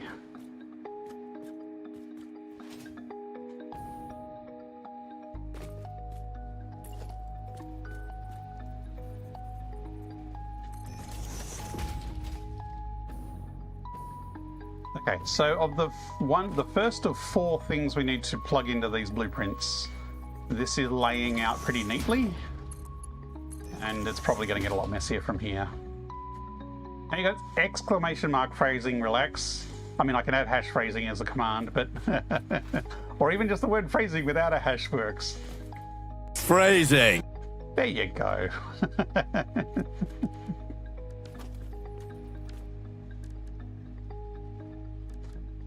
I did, after our discussion at the last golf session, I think it was, I did look into setting up the command.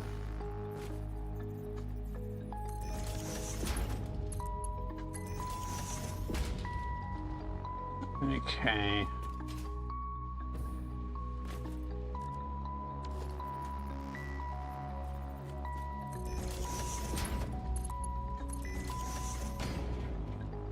Immediately heard about pumping in holes. Well, we've already had a couple of uses of the phrasing command. But what do you get when you're talking pipes and holes? I mean, really. Oh, missed. That's an interesting placement.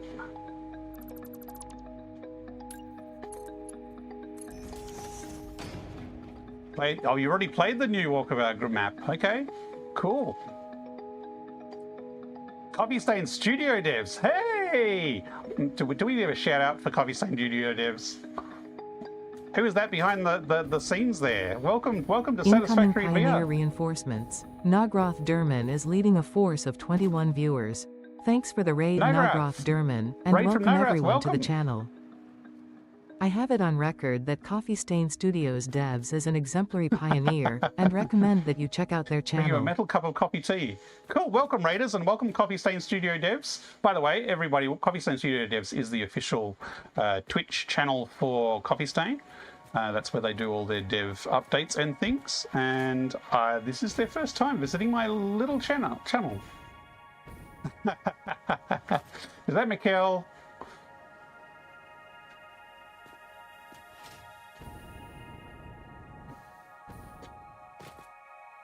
Hey devs, thanks so much for this game. Absolutely, Nagrath, is it a fantastic game. So thank you, Coffee Stain Studios, for letting me live my dream of visiting such a beautiful alien world in virtual reality. Ah, so you've lurked before. Welcome, welcome. This is where I give you a list of bugs to fix, right?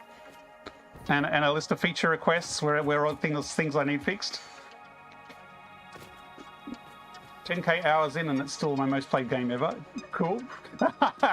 No, stay. I promise I won't badmouth the devs too much. I mean, I was going to send you a pile of DMs about vertical lift bugs, Mikhail. But yes, we are in the Raiders and Coffee Stain Studios. We are in the Desert Canyon. We've got the Dune Desert over there. We've got the Titan Forest over there. And we are making a heavy modular frame factory out of oil with all the recipes that use screws. So we have 3 blueprints, sort of sub-factories that make up this. We have one blueprint here that is making both rubber and steel out of oil. And then we have 2 other manufacturing blueprints over here. We have this one here and this one here are the same, and they're making the frames. And then in the middle here we have the one that's making the heavy modular frames. But I've started to put a little bit of architecture into these blueprints here. And we are featuring lifts on the front. So each lift here will be a reverse waterfall of screws once it all gets fired up. So that is the plan, and we're sort of iterating on... As this just followed you. Astis, thank you very much for the follow. So we're iterating on blueprints. Coffee Stain Studios devs just followed you. Oh yes, thank you for the follow. Dearman just followed you. Thank you everyone for the follows. We're iterating on designs. These are functionally working. We haven't finished like the architecture of them, so there's still some foundations and things, but structurally and functionally these will be the final blueprints, and we're now just trying to get the logistics wired up to these to get all these placed in. So we've managed to cram 12 of this blueprint here to generate all the steel and the rubber. We've had to have a few variations because we have big rocks in the way and things like that. I'd love a trip to Sweden. Sweden would be fun.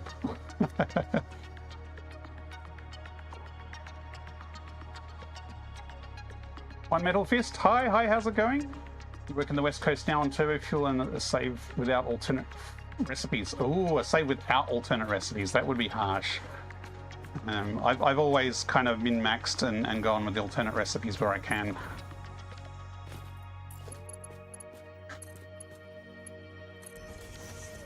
Hey, Spaney4U just followed you. Spaney4U, thank you very much. So if anyone is interested in the Satisfactory VR mod, there's a couple of parts to it. If you do !mod info on Twitch, it will tell you about the mod and a link to the mod. It's currently using UEVR as an extra tool to inject the VR part, but the in-game mod gives you full VR controls. So you have these panels on your wrists. So on our left here we have information, equipment, the build hotbars are here, and we have our scanner. But this is only one way you can access things. We also have radial menus, so you can open up a radial menu here to build parts. Now most of these I've actually re-implemented myself. Some of them are the Coffee Stain original ones, like over here, the scanning radial here. This is the Coffee Stain original one here. I've just brought it into VR. But the building one, actually that's the equipment one. The building one, I've expanded to the full 10 parts, and in the current experimental version, I've actually added a cancel and a build menu option. Because I got tired of going, I want to build a miner, remembering that I don't have miner on the hotkey bar, and then I'd have to back out and back in. So here I can just go build menu and I'm in. So there's a number of different ways of accessing the functions. And vehicles have a first person mode where they can as well. There's also mods such as the train interiors that gives you a first person train view as well. Relax, I feel less bad for never remembering the controls since you just slipped. Oh, I do slip all the time. Like, I have over 1,000 hours using this mod in VR, and I still do press the wrong button occasionally. That's why I'm trying to make it as quick as possible to change to a different mod. Thanks for the raid, Nagrath. Have to raid and run, need food and so on. No problems. Thank you very much for the raid, and hopefully some of your raiders will stick around as well.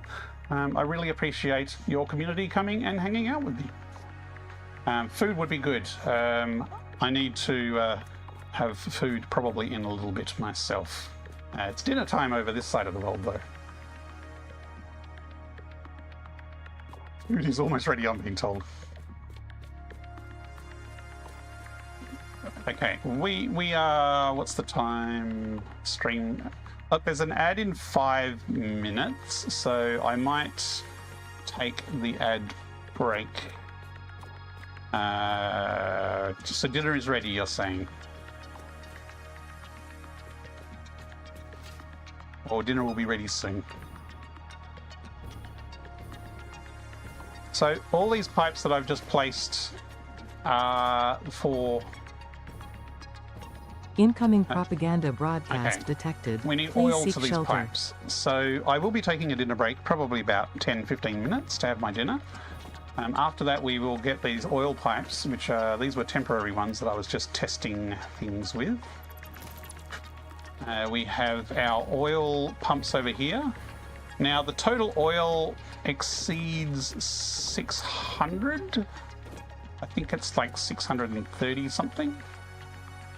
So we're actually using 2 normal nodes and an impure node to get the right amount. Let me show you the plan, actually, while we're just about to go on a break. Because we have Satisfactory Modeler over here, which I've planned it up in. So, yes, this is the total. So 675 total oil is going into the steel and rubber blueprint. So this one we have, it's actually not quite 12 copies of the blueprint, so we will have a little excess rubber and steel, which will sync, but it's just nicer numbers if we have 2 of these and 2 of these for every one of these. So yeah, 675 oil. We've got some iron, 1,350, and we're using wet concrete, which is one place that I will use a refiner because we've actually managed to fit 2 water extractors near here. Maybe the Coffee Stain Devs channel can tell us if the water texture has been fixed in that area. And we've got lots of chats going on. I can't see the chat from there. Okay, you're talking about dinner stuff. Just you're chatting about dinner. Okay. Yep. So yeah, this is it. So each of these is a blueprint. So the steel plus rubber blueprint, if I look in here, uses the basic rubber recipe. Normally I'd use recycled rubber, but this is an odd recipe combination that actually needs both rubber and petroleum coke. So the basic rubber recipe produced both of those, which actually turned out to be, if not the most efficient, at least much simpler than the alternatives. So that coke gets turned into the steel. So the frames blueprint, again, we've got lots of screwy recipes here. We're using a foundry to make plates using some of that steel. Good old steel beams, steel screws. So these are underclock constructors, but they're churning out a decent number of screws that will flow into the 3 assemblers, and then they will produce the modular frames, and then the modular frames from that come to our heavy modular frame blueprint here again, where we have even more constructors making screws, this time 390 per minute to drive this, which is the heavy flexible frame alternate recipes. So we are using a lot of alternate recipes, but we're not really using the standard efficient ones. We're going more with ones that suit the idea of embracing the screws and dealing with oil as a source for the steel rather than your traditional coal. Petroleum coke is used as a feedstock for producing graphite electrodes in steel making and aluminium production. Is that so? I kind of like it, and also, I guess I should have mentioned it while I had the plan open. All of these recipes have high outputs of the machines, so the idea is that we will theoretically use less machines, or at least less total machines. So I'm not a big fan of having like 50 refiners all in a row. I'd much rather have something a bit more set up like this, where you have a functional unit of machines together. And so I think this heavy frame recipe is the highest output, 3.75. I think the default is like 2, and the usual efficient recipe is like 2.8 or something like that. So this whole thing is only going to make 22.5 per minute. But the idea is that later on, when we get Mark III miners and we can upgrade other stuff, we'll get in more oil by train, and we can just basically double this. Because it's all blueprints, we'll just be able to build blueprints on top and stack extra floors to double the production. So expanding the factory later is actually the easy part. Okay, I'm going to sit over here and I'm going to take a 15-minute break-ish to have a quick dinner, and I'll be back after the break to continue. Thank you very much for watching, and thank you, Raiders, for hanging out. We will continue the build afterwards with connecting up the logistics to get this main production online. Although, if I do turn this all on, it will blow the power grid. So maybe I'll turn it on just a segment or two. Relax has got stand up, no problems, Relax. I'll see if you have a short stand up, you might beat me back. But your running with stand up times is usually not great. Too early. I was waiting for it, but you're too early. I haven't connected anything yet. Stop triggering the rest of the audience. Okay, I'm going to take a dinner break now, just as the ad is starting. So I will be back shortly. Thanks for watching.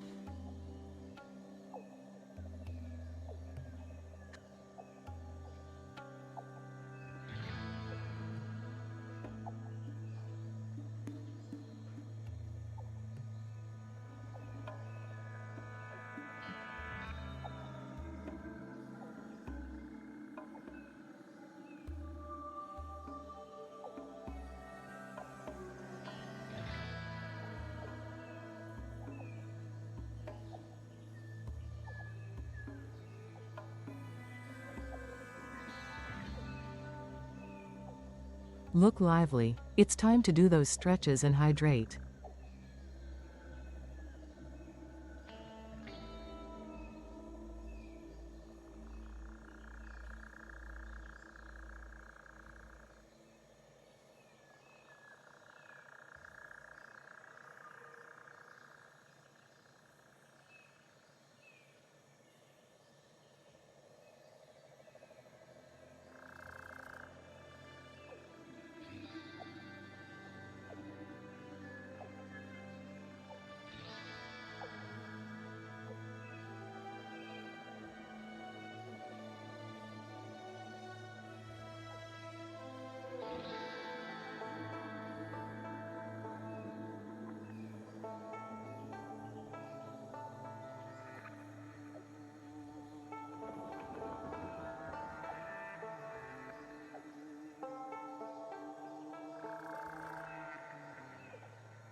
Incoming Pioneer reinforcements. Octizes is leading a force of 4 viewers.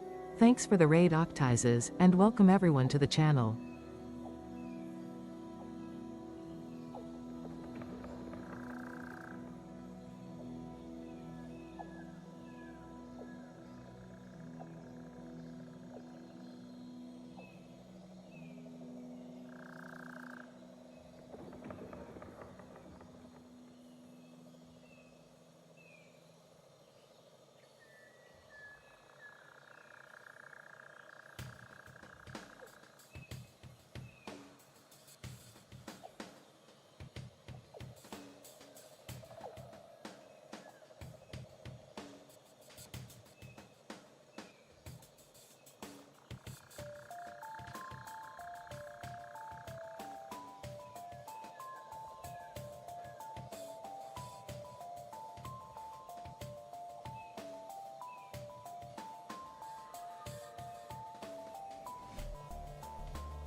DSP stands for Digital Signal Processing, which involves using digital techniques to manipulate signals like audio, video, and other data. It allows for various applications such as audio processing, image compression, and telecommunications by converting real-world signals into a digital format for analysis and modification.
Look lively, it's time to do those stretches and hydrate.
Hello, we are back, and every time I take a long break, I get the mouse cursor stuck on the screen. Let me just poke that.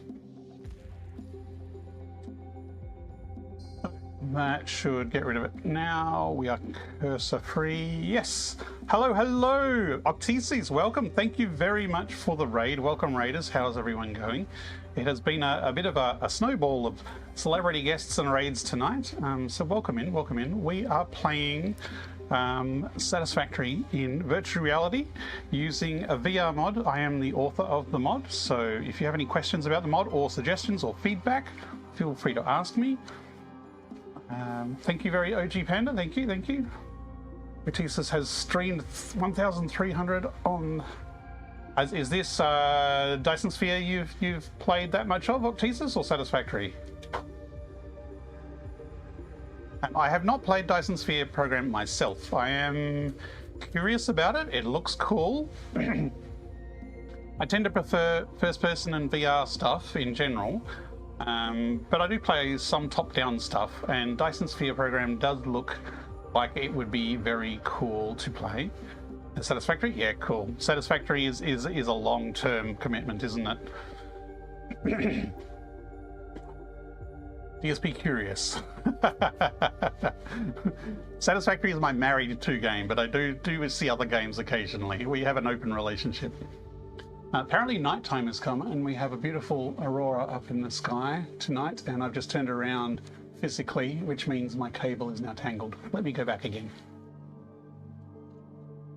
There we go. This is forward. The aurora effects are very cool, and like, I'm glad they made them more regular. when I took the screenshot for the thumbnail, there was one out as well. But they don't always happen at night, but it is a very cool effect and very cool to see in VR. Okay, we are here in the Desert Canyon, a little area that is just across from the Dune Desert and the Titan Forest, and we are making heavy modular frames out of oil with rivers of screws, or at least reverse conveyor waterfalls of screws. DSP is also a long term if you want to get all the achievements. That is part of the reason I have not tried DSP, is it does look like something that would take a lot of time to master and get into. Right, so we have put 12 of this blueprint around, and this blueprint processes the oil and also takes in iron. Mustn't forget that. If we forget the iron, we're a bit stuffed. And this generates plastic and rubber, not sure, plastic and rubber and steel. So the rubber and steel is used by the other parts of the factory to then go on and make the frames. So before the break, I'd just been laying some pipe into these holes with the intent of now doing logistics under this floor to get some oil in those holes. You're going to go to the barber? Okay, no problem, top to your necks. Go get something trimmed. Now, I did look at the plan just before dinner, and we have 675 oil per minute needed, which is more than a Mark 6. Sorry, Mark 6. More than a Mark 2. So we could do 2 Mark 2s, or we could do Mark 1s with 3 injection points. Using Mark 2 is probably safer. Let's just stick that there and we'll see how the spacing goes. Actually, how did I line that up? Because it'd be nice if it was a bit consistent. Okay, let's actually put that in the middle of the foundation, because at least then there is symmetry. Except if you middle that way and across that way.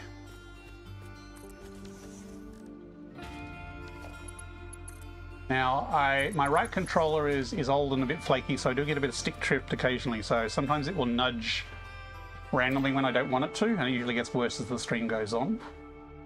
How do you make steel ingots? Normally, you would use coal and you would use iron.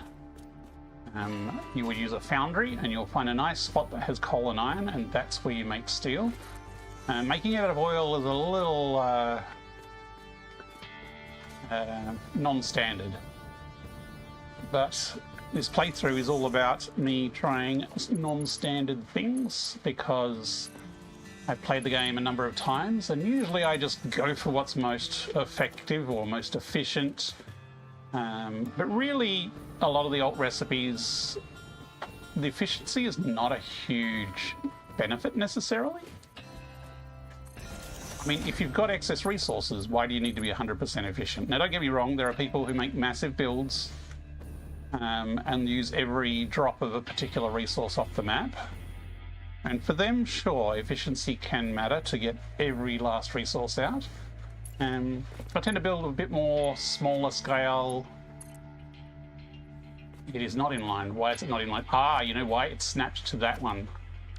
That is why it is being difficult. It is actually belongs to that one. I wondered why it was being difficult and slightly bent. Can't have any slightly bent pipes here. Hang on, why is that not fitting? The curse of the bent pipes. It is lined up in the middle, and the spacing is the same as all the others. Fine, I'll just use curve or noodle. Why is it different to those? Lined up with the middle, that's straight. It's lined up with the middle on the edge. That is most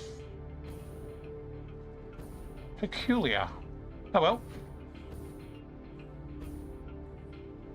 Yes, the hole was lined up with this one because I remember when I put it over here and I nudged it into place. So it is definitely lined up correctly there. That's fine. These are small pipes. If I have to, I'll use Noodle. Noodle solves a lot of problems.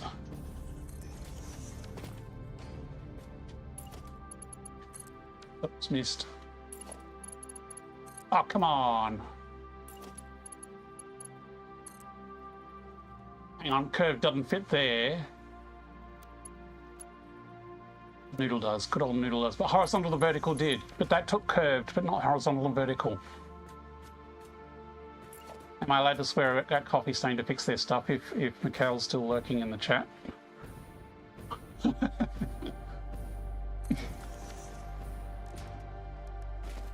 But who knows? That's not lined up. Oh, again, done it again. It's a corner one, it's actually lined up with this.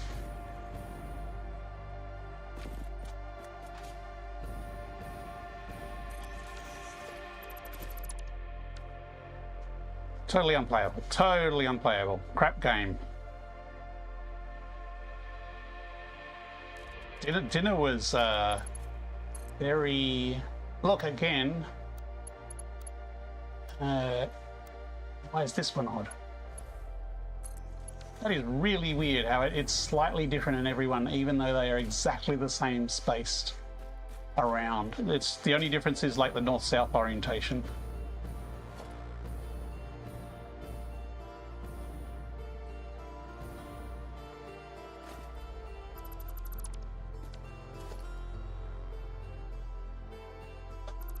This down here was basically I was doing some functional testing. Now finished with. Actually, let's delete all of that. We will need a sink later, but not yet.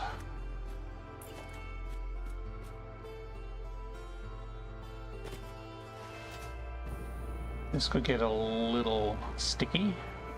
I don't mind clipping pipes into rocks, just like that, because theoretically you can have the pipe burrow through the rock. It is plausible.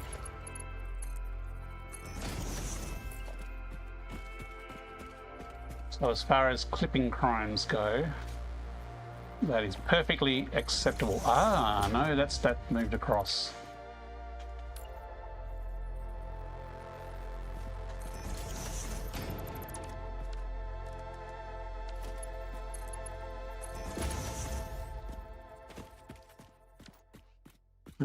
This is going to be a little clippy.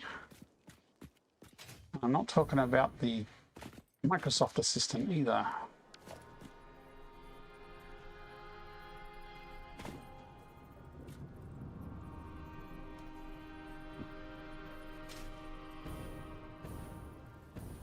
I mean, it would be there. Actually, no, it would be... This one's not in the same place. Why is this one out by a meter? What's going on here? Let's just come back to that one after we do these two. That's not at the edge either. Why is this different? Ah, hang on.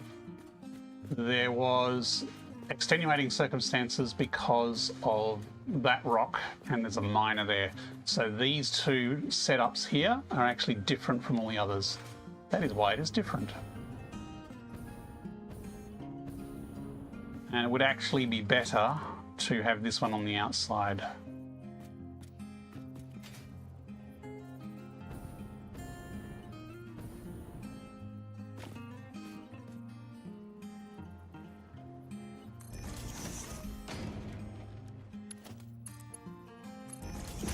I think that's a bit longer than the other ones, but keeps it away from the pipe.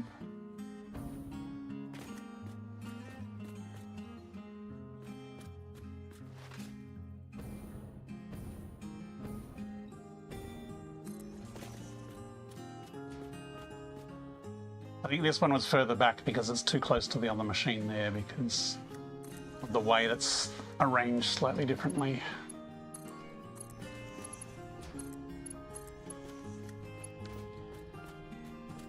Okay, so we could have Mark 1 pipes all the way around and then inject at 3 points. Or we could use Mark 2 and inject at 2 points. which sounds a bit easier. A little bit, maybe a little less consistent, but I'll give it a go and see if that works out. Optisis, the hardest achievement I know is to complete the game within 10 hours. This is license fee you're talking about, Optisis? All of the research points you get during other games to quick unlock stuff. Okay. So it's a roguelite?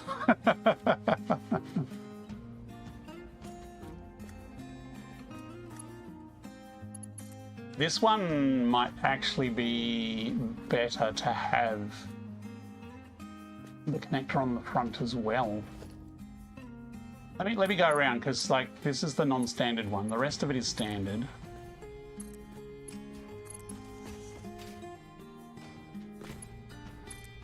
We're using curve mode here because curve mode makes everything look better by default. I'm not saying curve mode should always be used, but it does cover up a lot of alignment sins and gives it a kind of a pipey look.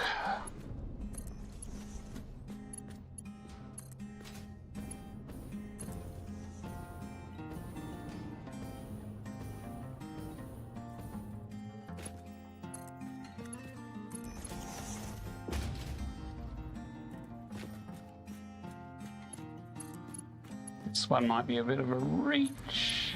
Yeah, it's not too bad. You thought DSP sounded familiar? He's a famous YouTube gamer. Okay. So famous, I've never heard of him.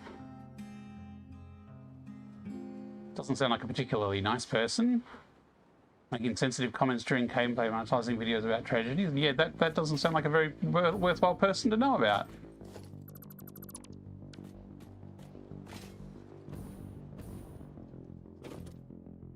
So most of the oil comes from these two.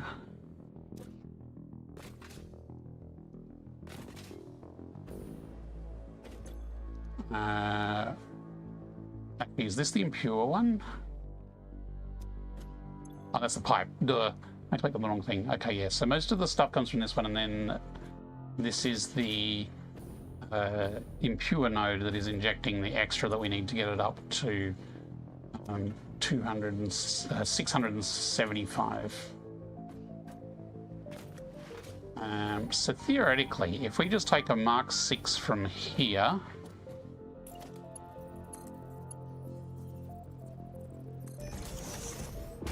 problem is the other one needs to go to not exactly the halfway point, but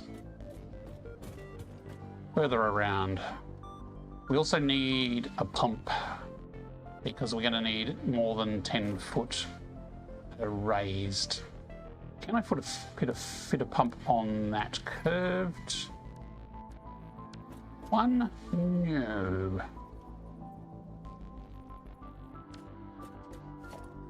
One pumping, I got to do it on the flat.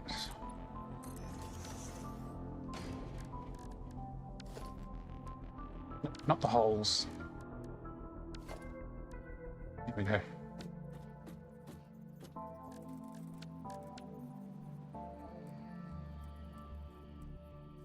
Hey, you can align those at 45 degrees.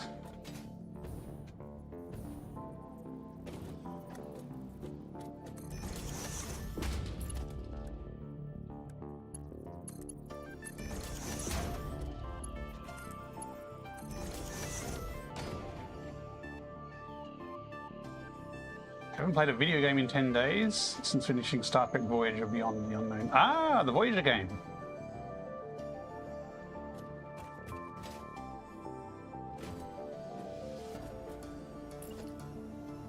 Just trying to think, does this need to be a Mark II? Doesn't have to. I'm going to leave it as Mark I for now.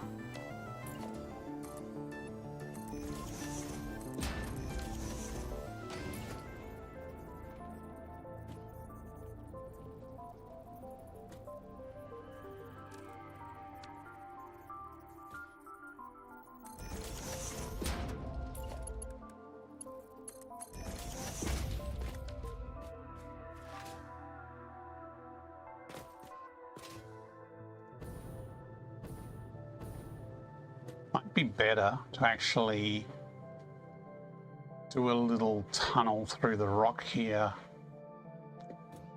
and take this around rather than just going the easy route and plugging it in here.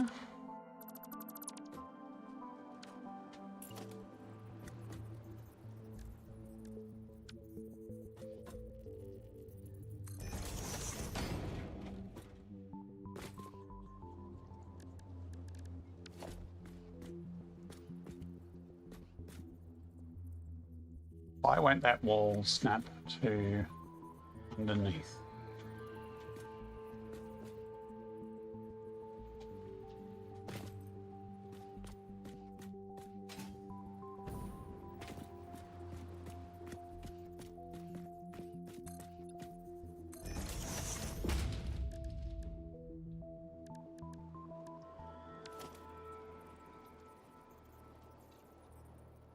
I think that's about the height they normally attach at.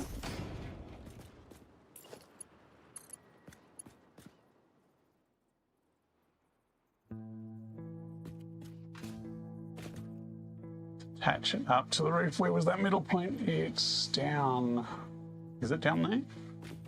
No, it's not aligned with anything. Okay.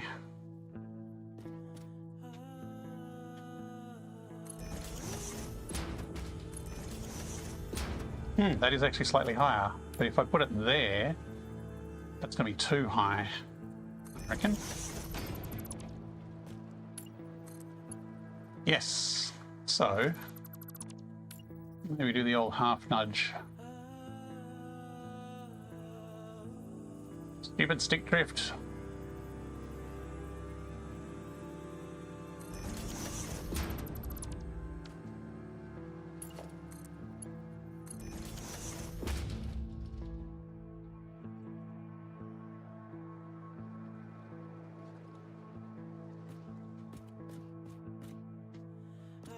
So what we're going to do is we're going to burrow through this wall in a completely reasonable manner, and we're going to come out the other side.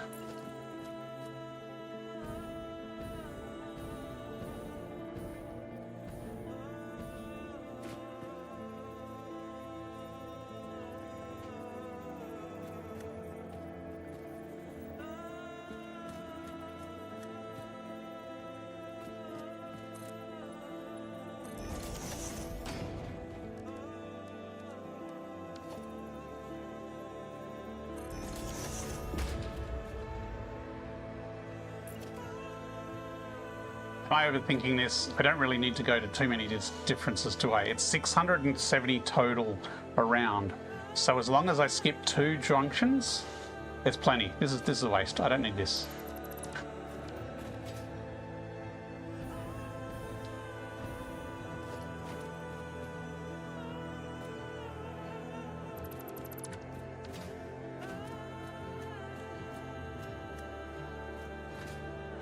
It's easier to just do it here, and then the other one, instead of going to the next point, it can go the next point around, and that will be enough differentiation to get 670 total.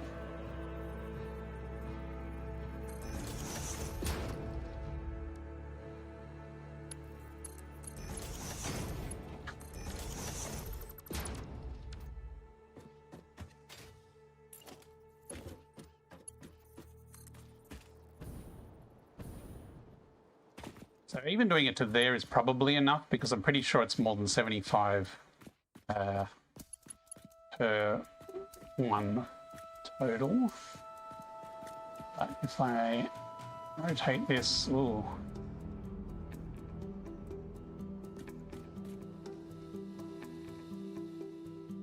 That just rotated 180 degrees on me.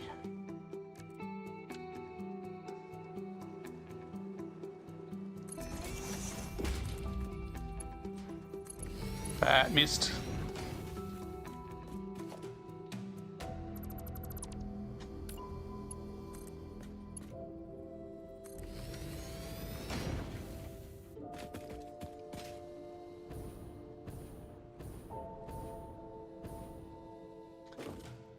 Okay, so we have 300 and a bit effectively can go out either side and around. We should fill up to 675 total from these 3 pumps. That should be all the oil we need. Future Proof's made some Mac and iOS simple apps to get some money for it. Wow. That's pretty cool. I have not connected these up to power yet. I will later on do fancy power poles. Right now I'm just going to chuck down generic power poles and we will make our electrics a little fancier later on. Actually, no, don't delay that.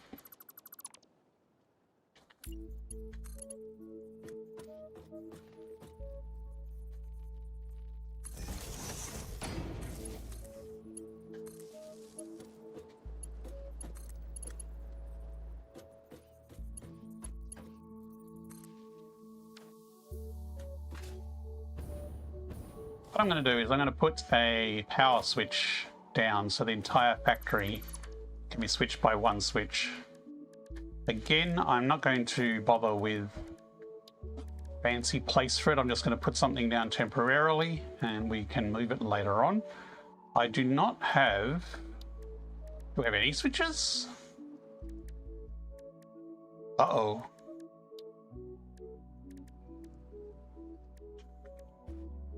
What do you need to get a power switch?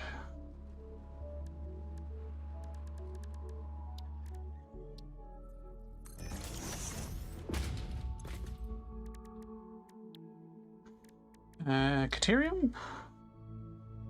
That's the priority power switch, so I must already have the normal one. I haven't automated high-speed connectors yet because they are an advanced thing. That's next phase. To be or not to do be? That is the question. It is. My question is, to do this, that'll take lots of time, or to do that, that'll take lots of time, or to do something else, that'll take lots of time. Should be in power. There it is. It's hiding in plain sight. Okay, so let's chuck this here.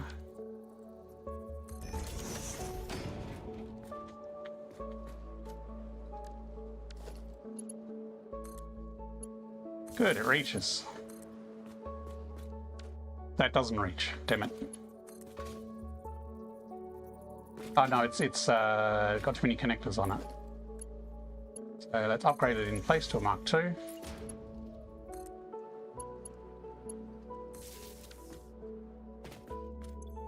This is off currently. Note my power is not great.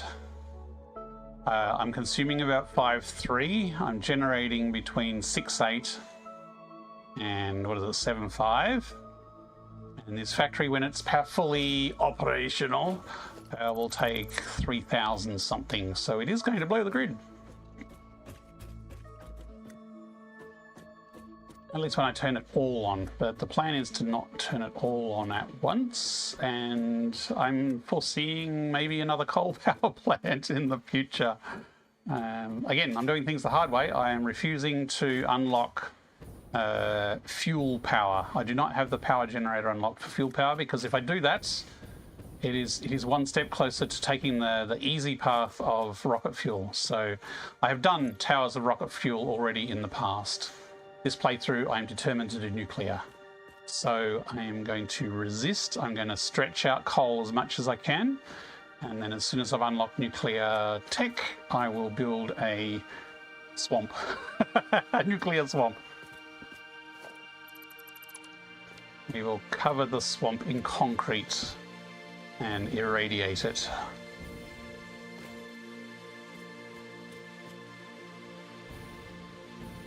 It's going to be a little ironic because I'm going to make the nuclear plant to be sort of independent of everything. But you have to make little products that I haven't actually got any factories for at all yet. So the first time I make those products, at least in this playthrough, will probably be as part of the nuclear plant. Actually, you know what? I'm going to make this a bit neater. I can at least do this from here. And just stick it on a point on the end there.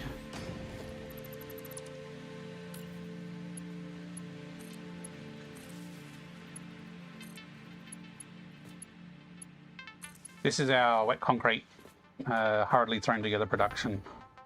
with no blueprints and not much thought put into it.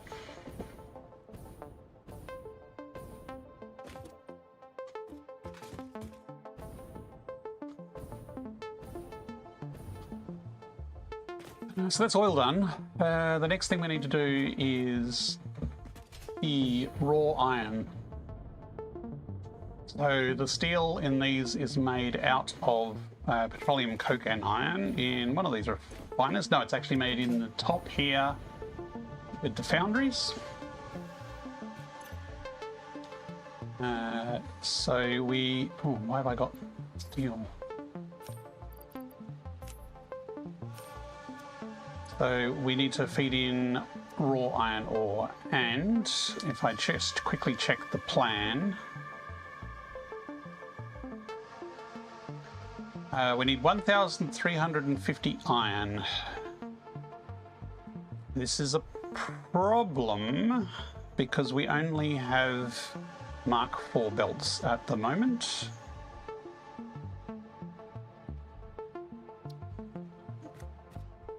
Now let me check the calculator. 1,350, and we've only got 2 iron mines, so we divide that by 2, 675. So we are going to need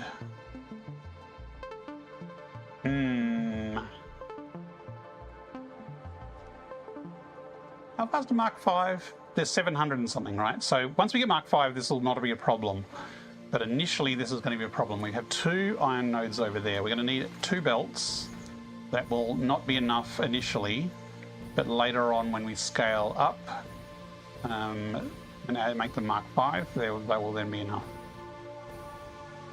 So 2 belts, basically doing half each.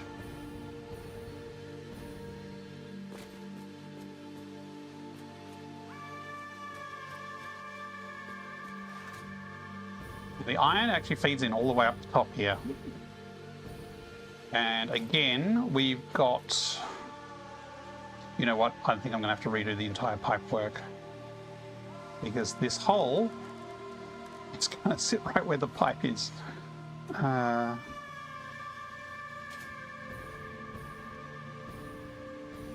Actually, that one won't, but the others will.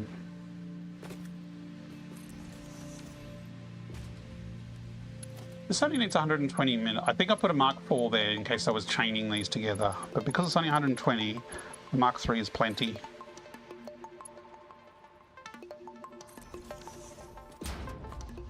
Now, yeah, okay. I really shouldn't have connected the pipes underneath until I had everything else kind of in place.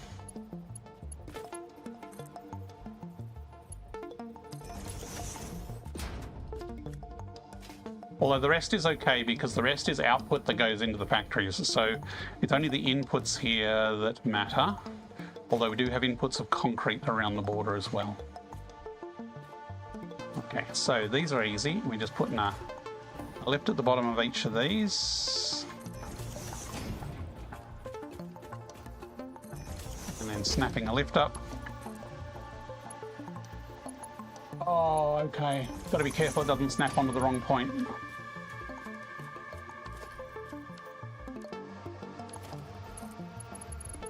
That is snapping at every rung. That's at the top. That is also at the top. Okay.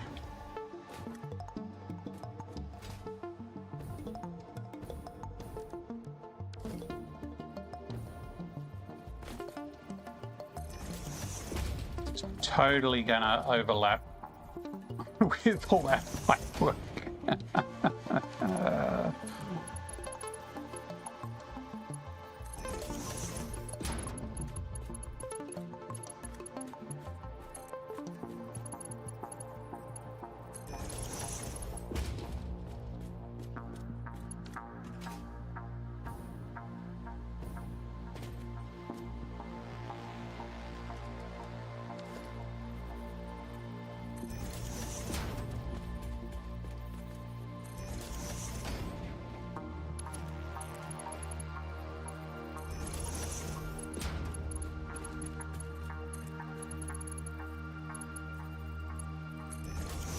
As long as I work my way down, the top is the first snap point.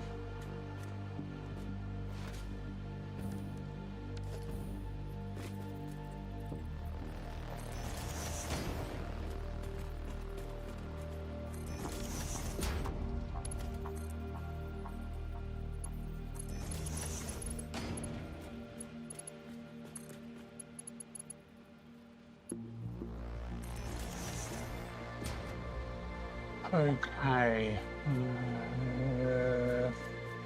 This was the different one. This was one where I actually joined the belts together, which is possibly a sensible move. No, that's the output belts. The input belts are here. And that would have been a perfect connection.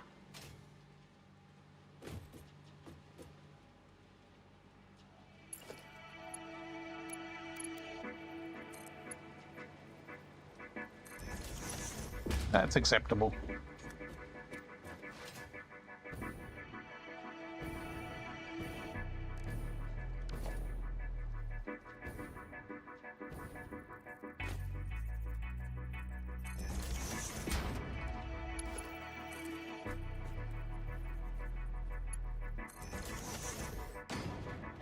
Okay, so that's all the iron lifts at the top. Now we look underneath. And yep, directly over the pipes.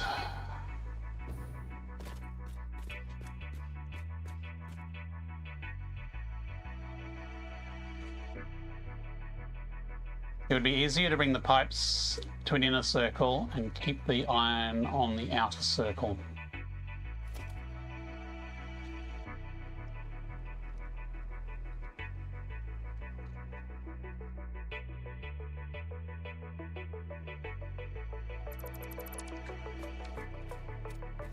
Except for that one.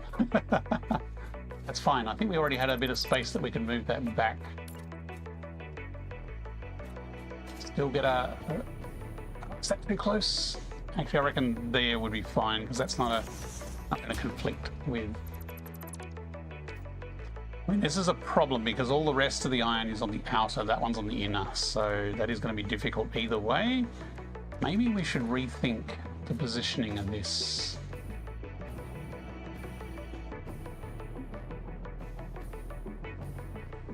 We could just bring it across and down here and outside the pipe. So this one might be different.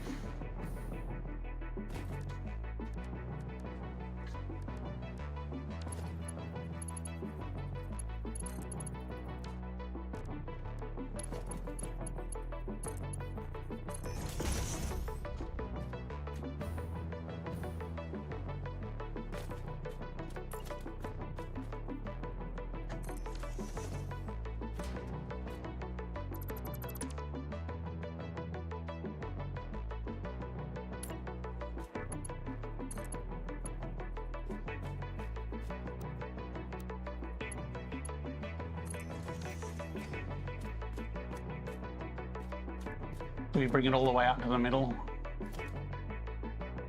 of the foundation like we were kind of patterning the others?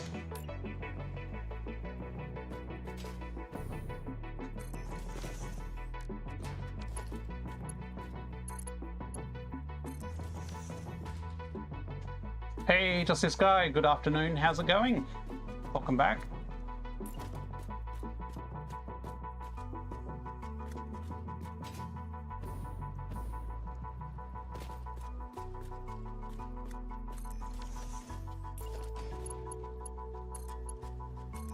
We are playing a game of spaghetti. We're trying to get our spaghetti all neatly lined up.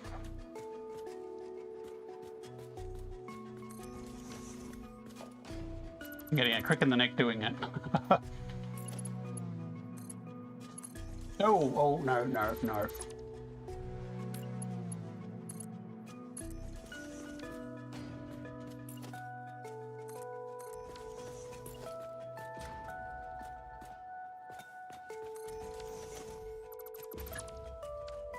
You know what? I should make a little platform here.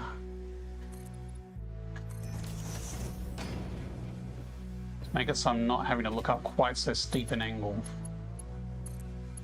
And that'll probably be better for your visibility too, because the view I have is a little different from what you see as far as angle.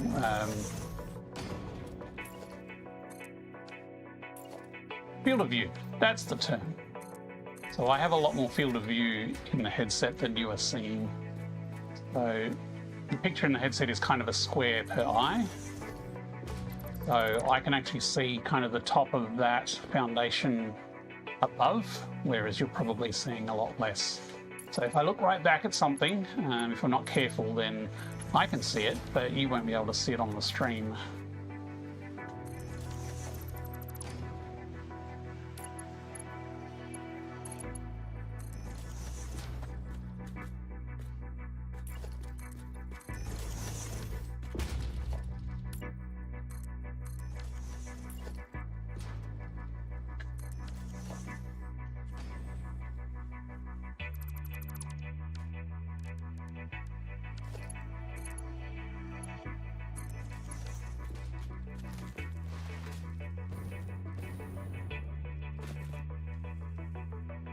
I'll end up running into the gestures. Yes, yeah, getting to the gesture menus, the radial menus is difficult.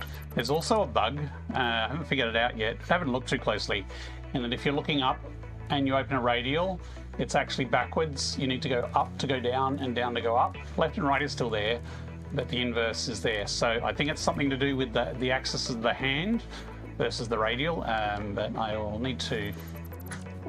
it's not a showstopper, so I haven't really prioritized trying to fix it.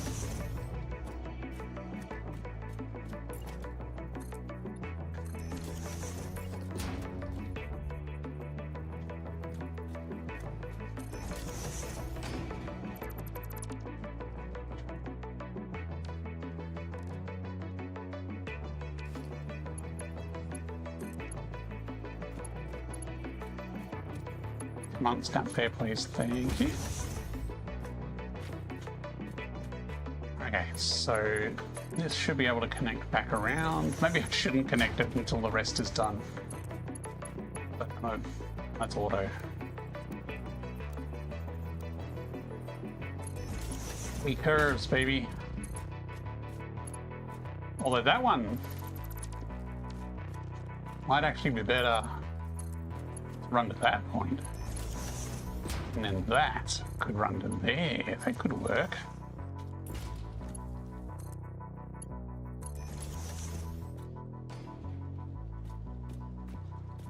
Didn't quite get the hour. Like, I was wondering if you were trapped for lags. I was wondering if we needed to send a search party.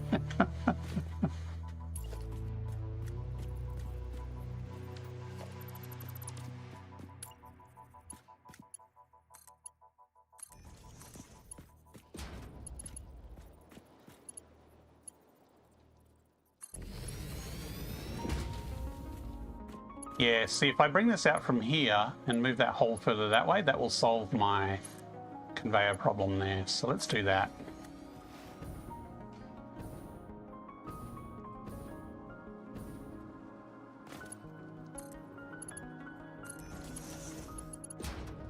Ah, we haven't redone that one yet. How did we miss that one?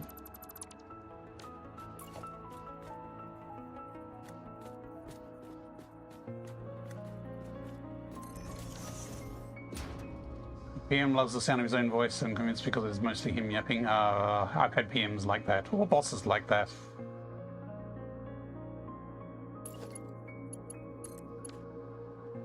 Do you actually stand up for your stand-ups? I'm guessing they're all on voice teams or something. Because that's the trap when you're sitting down in a stand-up, is talkative people just tend to keep going. What is that? That's what that is. Oh, come on! We're now reaching the tired part of the evening where I make mistakes. Or at least make more mistakes. Hang on, that's not auto. I don't want auto. Ooh. I think that might have been auto as well.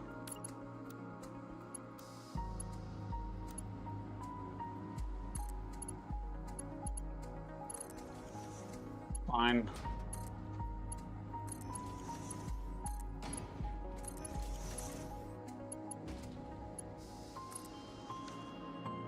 You know, I have both remote in NA, the rest of the team is in Bangalore. Ah, right, yes, that's right, I remember that. But you're not all actually standing in a room, which makes it a bit more challenging to have a proper stand-up.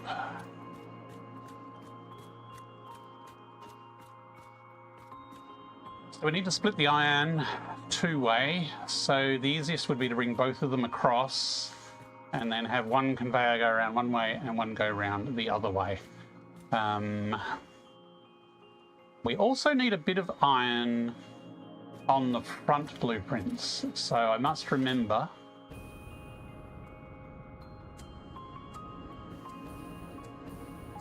actually no, the iron that gets produced on these, no, how does it work? Oh, that's right. I've got a bunch of smelters. Actually, they're foundries, because I much prefer the alloy recipes. There's a little bunch of foundries there that are making iron ingots. The iron ingots are for the front blueprint. The raw iron is for these blueprints.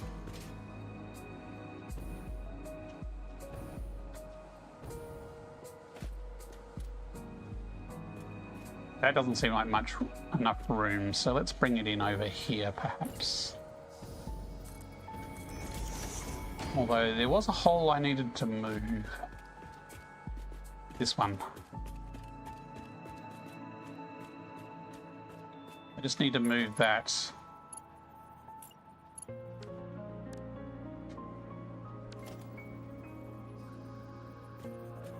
Just there.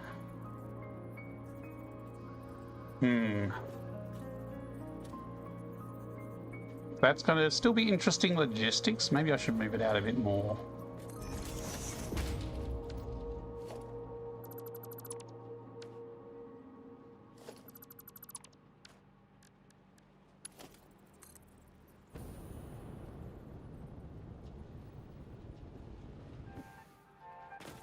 We have the old eyeballer technique.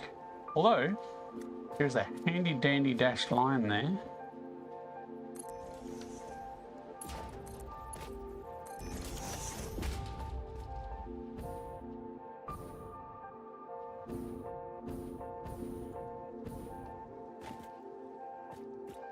I mean, we could run both lines around. And if we avoid this section, that will make some of the logistics easier. Perhaps.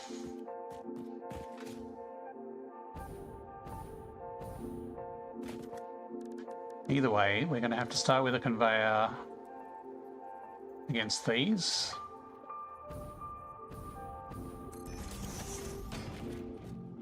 And that one, I think, although it doesn't need a splitter, I'll put a splitter on here just in case I do decide to split the contents off. So I put it up against this roof here because that's what the hole is lined up with, and then I can nudge it back into position here without having to faff around with extra foundations.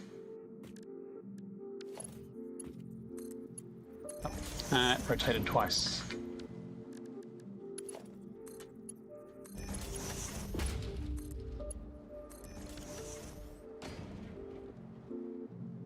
Ah, the Anthros chairs. Yes, I remember Relax telling me about those. Very expensive, but by the sounds of it, also works well. If that's splitting that way, this will need to be different.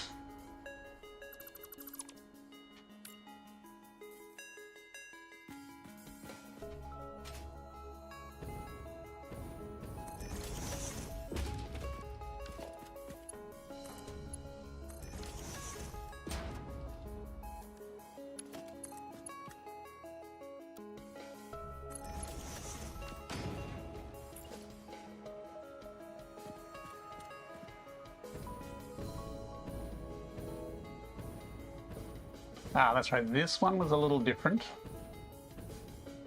But that's fine. We can still line that up here. Actually, that already fits around the pipe. Nice. I'm just going to keep jetpacking.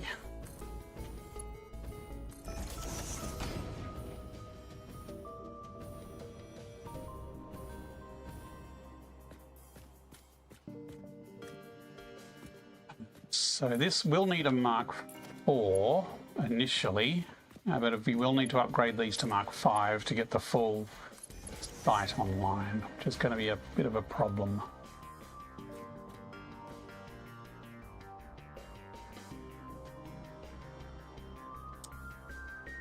That's going the wrong way.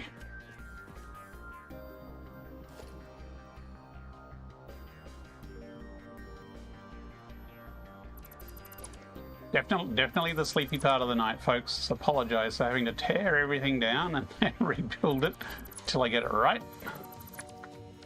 as I change my mind.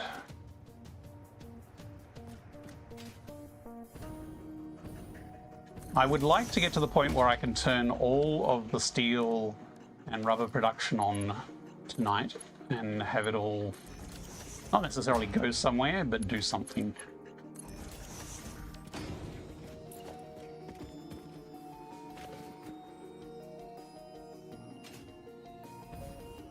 We won't have the entire factory set up tonight, although technically we possibly could, because it's all just plonking down blueprints and wiring the blueprints together.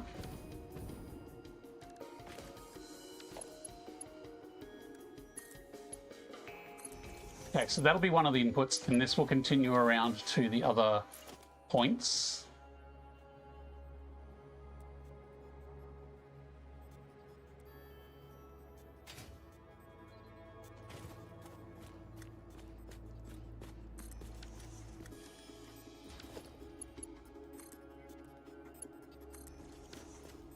I wonder if I get imaginative with the belts, if that will curve around to there nicely.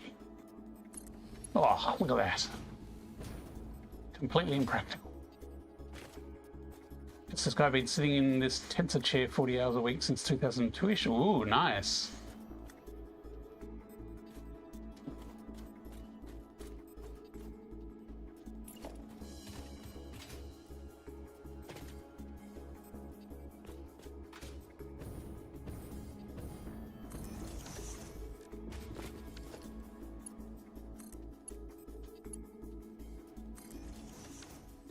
We'll probably have to do something funky to get the remainder of these two to combine for the last one. And hope our... Actually, the manifold should be fine. Once it all saturates, it should all straighten out.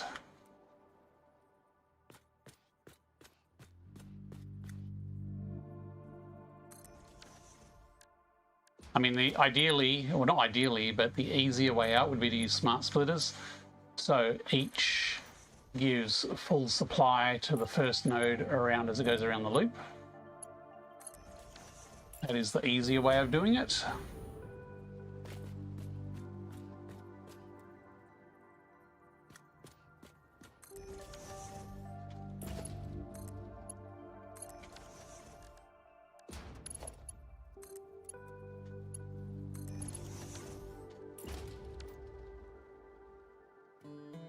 £20. Oh, wow. Sounds like a good pickup.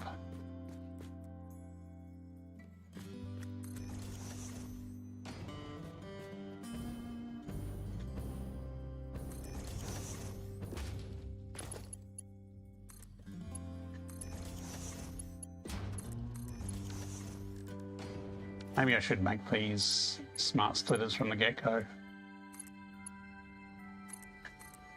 I'm just connecting them as one belt currently, and then I will run the second belt and inject it at some point. Oh, look, a nice rock right in the way.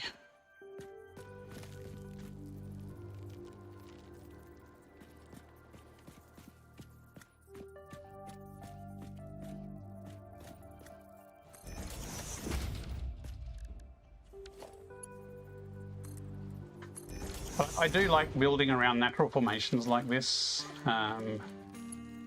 It just adds a bit more to the challenge and a bit more to the creativity if you need to negotiate some rough spots from natural formations. Now there's this one. Are there any more, or is that it? I think that's it, because this is a special one that's a double. So we only have one point that a pipe crosses this. So that one...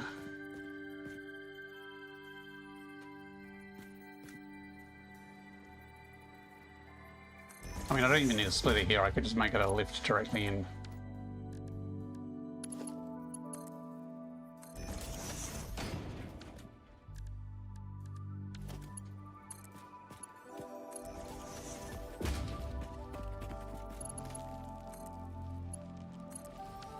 I admire your optimism, Dippy VR, Dippy! but you only get a participation award this time round.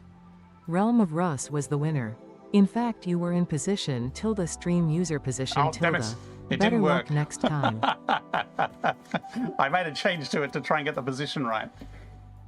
It should have also printed a message to the Twitch chat showing you the current standings of it. So obviously my change did not work. Yes, you broke it.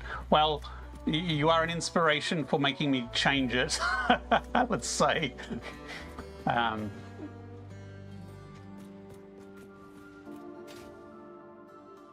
But yes, I will need to go back to the drawing board and figure out how to do per user variables properly, because that per user variable did not work.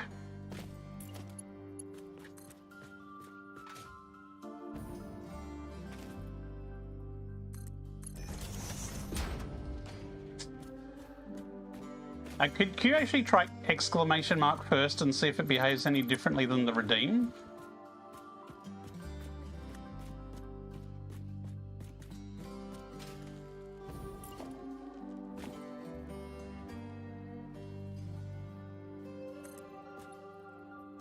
I admire your optimism, Dippy VR, but you only get Okay. a participation That award gave the this list time that still has round. the variable problem. Realm Okay. of Russ was the winner. In fact, you were in position tilde stream user position tilde. Better luck next time. Okay. Gotta do some more testing and some more reading up on StreamerBot.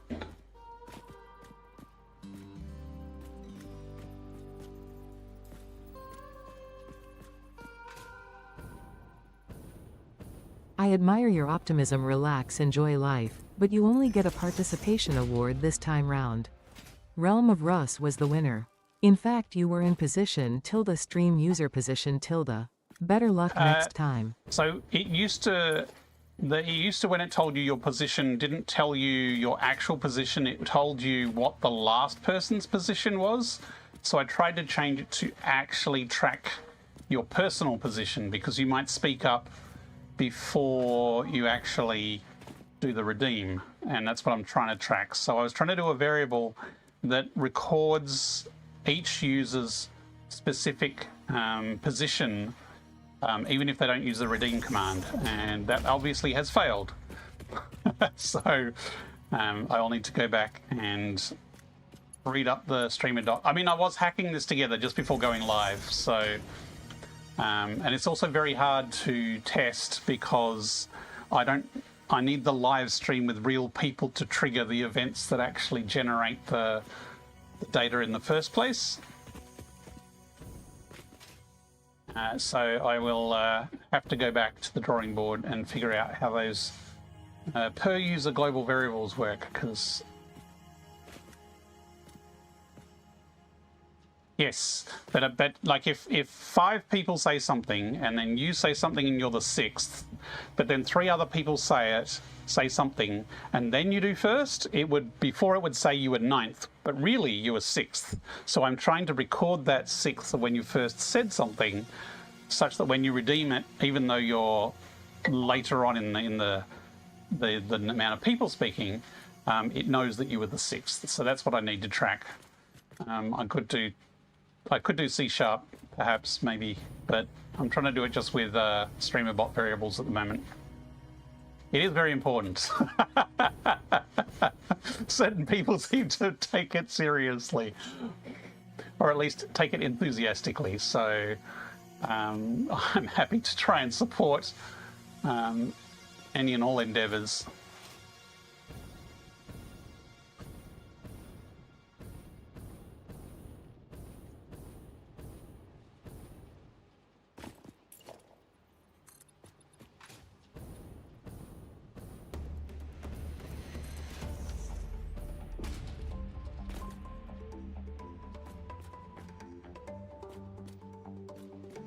It would be nice if I just had Mark 6 belts and I could do all this in one belt.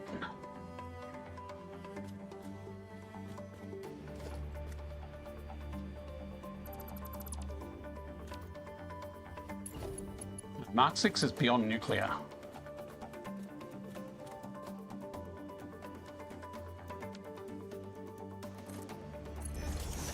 Mark 6 is phase 5. Okay. So there is a source of iron flowing, but we are going to need more iron. Actually might be neater if I run the iron down the other side. Again, a lot of this is just sort of temporary. Yeah, I could run it through there.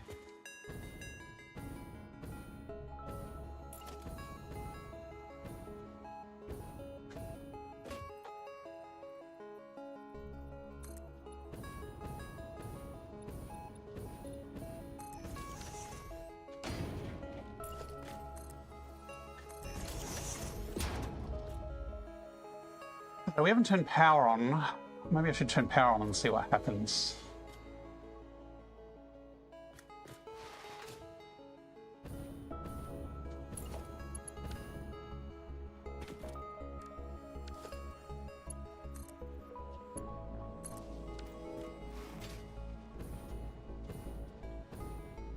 Actually, this iron here was temporary as well, so that can actually be deleted. And we can feed that in alongside the raw iron.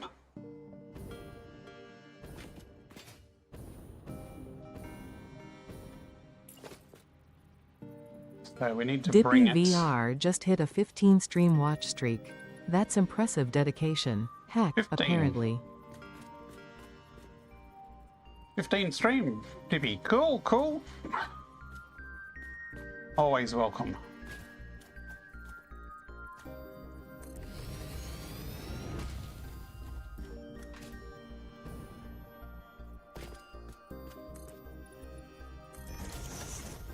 I don't know why I'm bothering too much with these belts. I'm going to probably rerun them later. That's cool. Copper, that's iron. We have iron here. So if we just stick a splitter in here.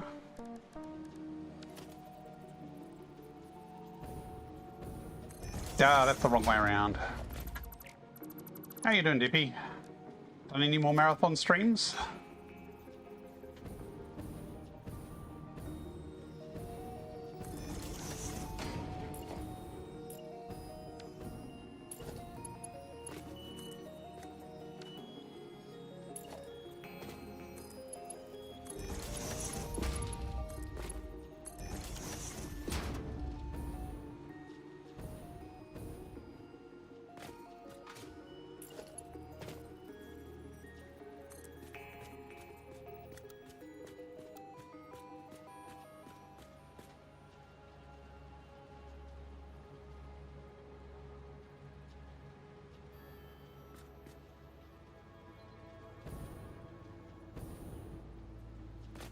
Okay, that's as far as come out. That one was an accident. You accidentally streamed Satisfactory in VR for 16 hours. That's a bit of a legendary accident.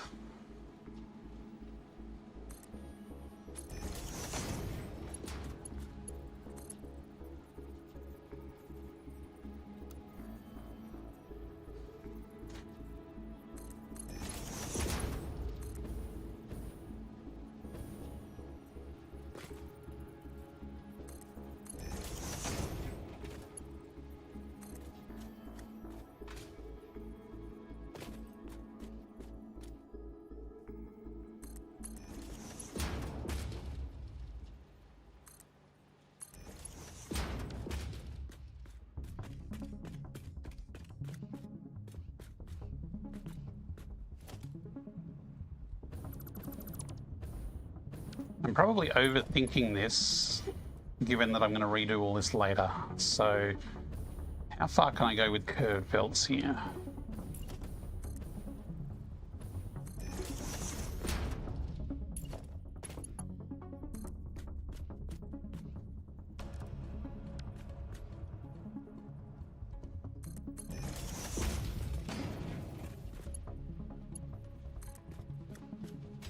I do like the semicircles of conveyors. They look cool, especially when you have a whole bunch together.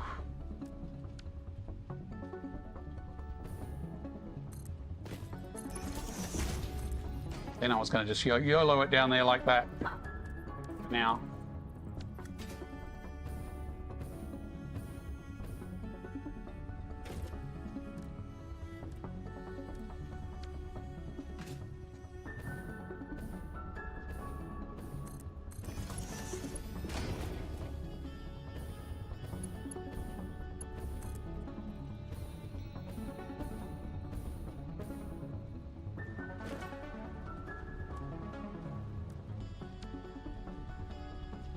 Yeah, that sort of random curve doesn't quite line up as nicely, especially when your stick drift happens.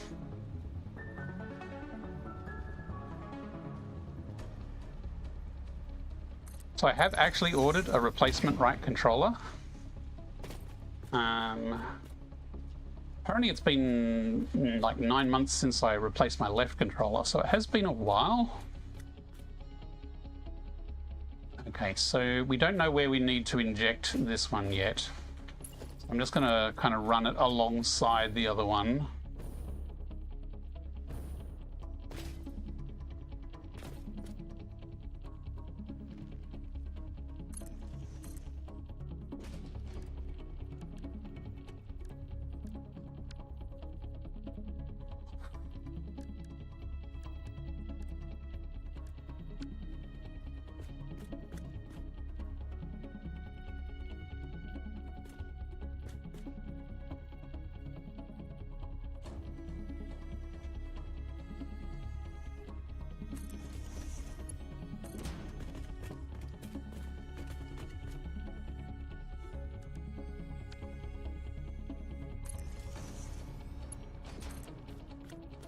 I mean, we could have the number of splitters, and that would tell us. Or more to the point, that's one. That's two, and that's three. So theoretically, the next one would be injected as part of the fourth one. But this belt, it has less on it because it is also being used for the ingots. So really we probably, you know what, I'm just going to wing it and just merge it in here. I'm probably going to have to rebuild that belt. Again, I probably will need to make those smart splitters rather than dumb splitters just to get it all balanced properly.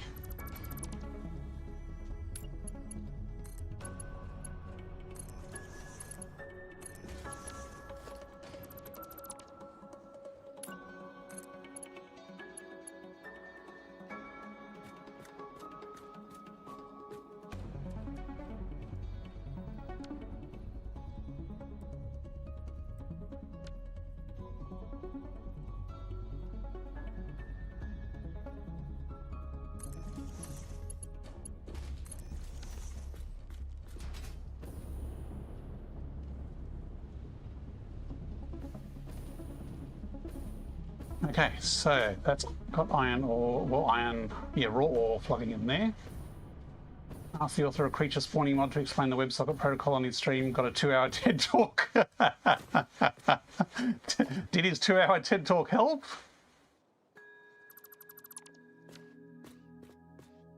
Oh yeah, we've still got the other iron to feed in for the front factory. You know what? Let's connect some power up. How are we going to power this? So each of these is internally power connected. Where are those connectors? There's one on there.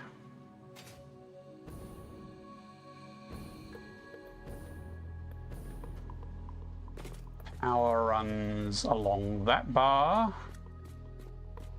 and along the top there. So it would be easier to connect these up the top to each other. So maybe we want to, as part of the blueprint, put that little connector there in, so it makes it easier to go across to there.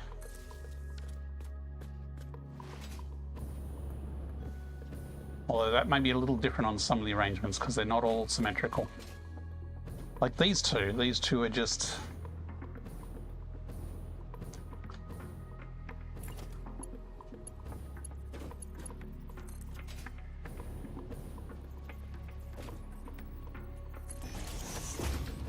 across to there. I think each pair I will run power underneath. So where's a down point for the power? Again, we haven't really finished putting in support poles here.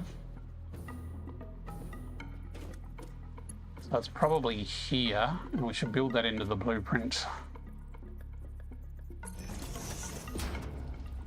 So we put that like that, then we can run that under the floor. So we should have this on the blueprint maker somewhere.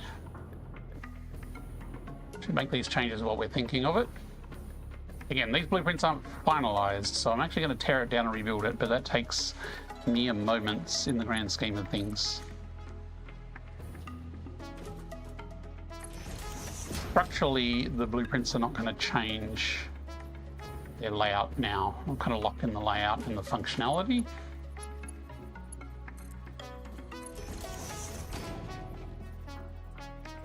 I thought it might do that. It's not going to let us put one on the floor. Can I nudge it? No, I can't half nudge it. Can I trick it?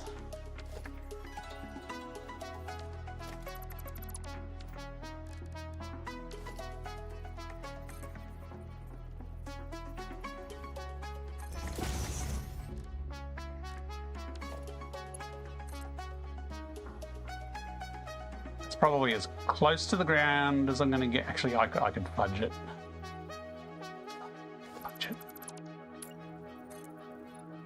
We have magic road barriers, which aren't going to build because they're too close to the edge.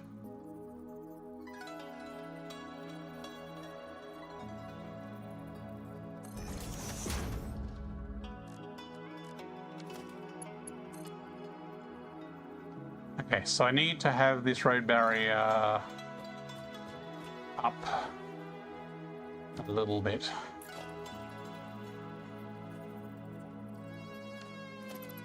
So yeah, when you have a pillar like this, using a road barrier, you can slide it up and down to any arbitrary height you want,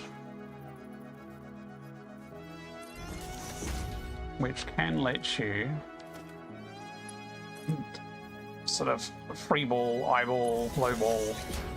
That'll do. You need to start implementing. But it was working though, wasn't it? So what are you implementing? You're making changes. Ah, yeah, that's sticking out a little bit. I don't like that. Don't like it. I'm just going to nudge that up 0.5 meter. It's probably the easiest.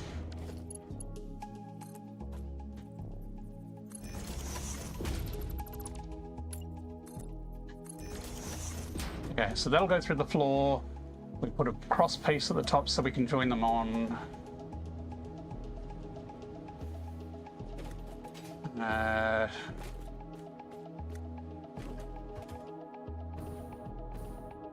Do we rebuild them all now? Actually be easier.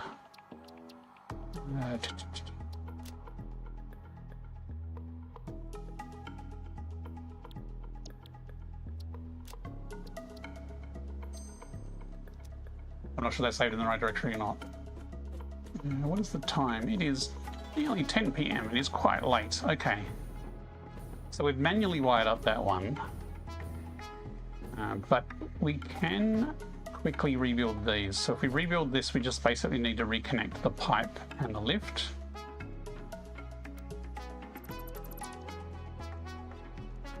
Oh, we did the power connector on that one too.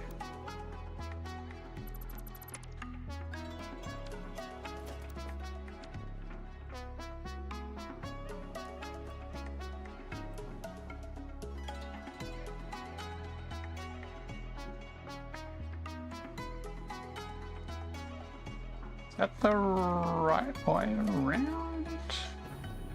Oh, I've gone over too far. Yes, okay, the pipe looks like it's matching now. So unfortunately, this pipe and this lift don't automatically magically reconnect, so you do need to rebuild those. And I put it in the wrong place, apparently. You can tell by the lift positioning.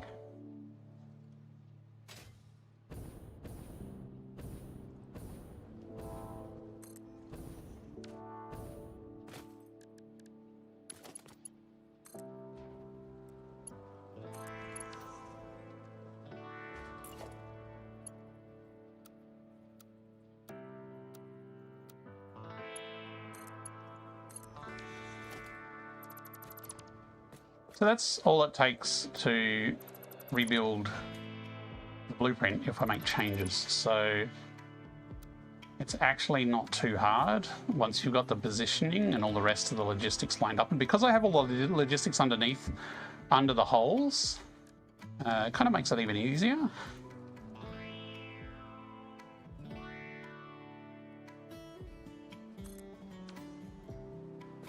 All I need to do is reconnect those two connectors.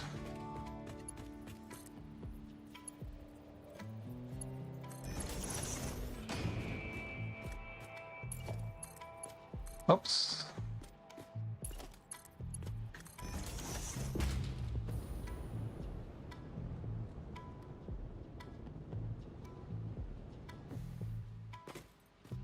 So there's our connector on that side that we added to the blueprint.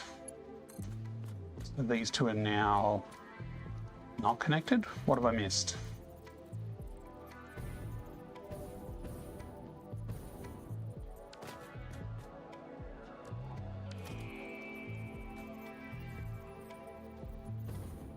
Ah, that now has 4 connectors on it, so we actually need to upgrade that to a Mark II, or in this case we can just delete that one, because that's the one that's needed. So we've just slowly over capacity on that. So let's zip back to the blueprint and upgrade that.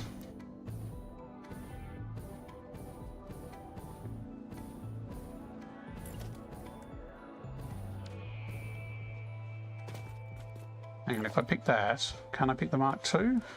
Yes. No, that's a Mark I. That's the Mark II. So now it'll have enough capacity to connect to the other ones. We've got to save it again.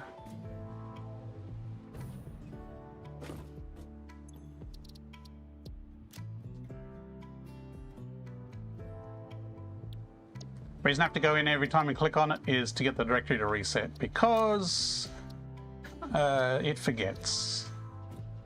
Will 1.2 fix that bug that's been there since before 1.0? I guess we'll find out next week.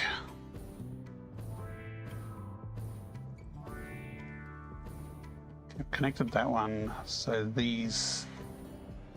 No, we also did these, but we didn't reconnect them. Nope, we haven't done these. We did that one because the pipe is odd, that's right, okay.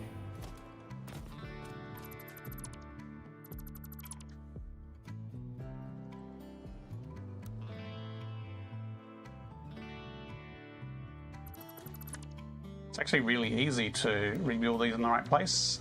Now that I've said that, I'm going to get it wrong, aren't I? Because the hole on the ground gives a reference for me to line it up to.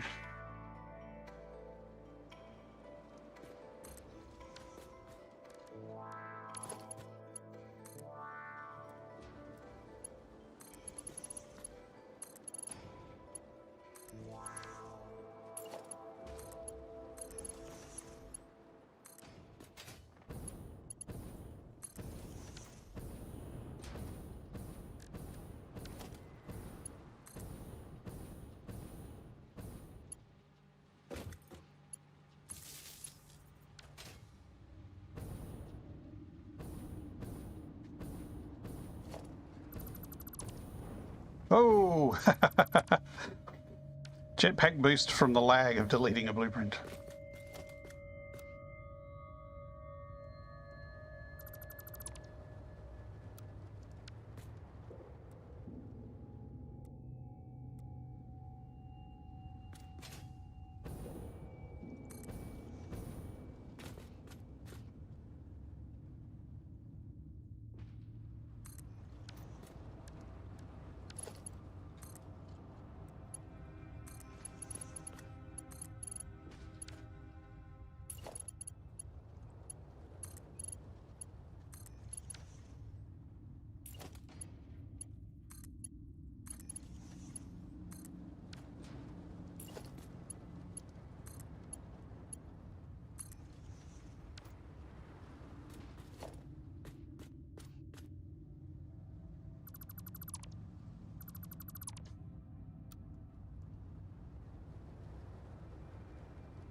Turn off the filter.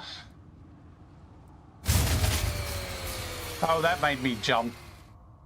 It shouldn't have, but it made me jump. Did half the chat jump as well?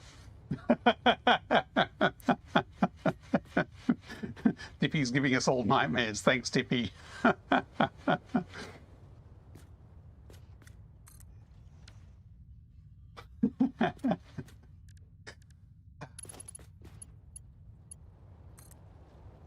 I think I jumped more from that one than the stinger sound.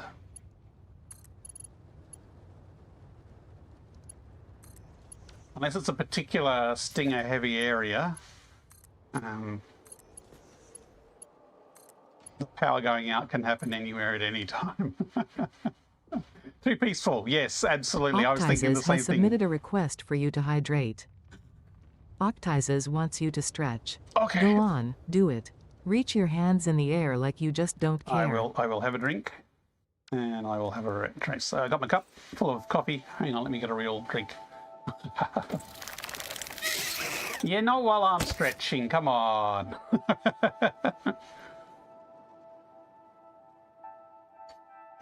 Just having a drink of water.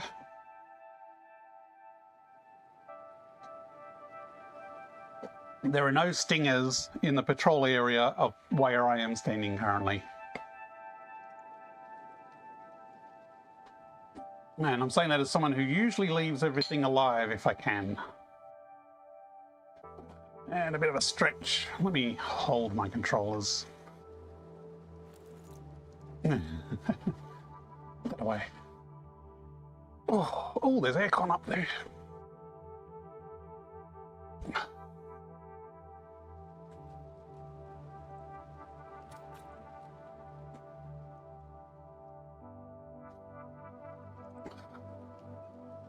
Thank you for the hydrate and the stretch. I did delay the ad break, so we possibly are due an ad break, but I skipped it. With an extra ad at dinner break, so yeah, that's good. Thank you. Okay. We've done that one. We've got this one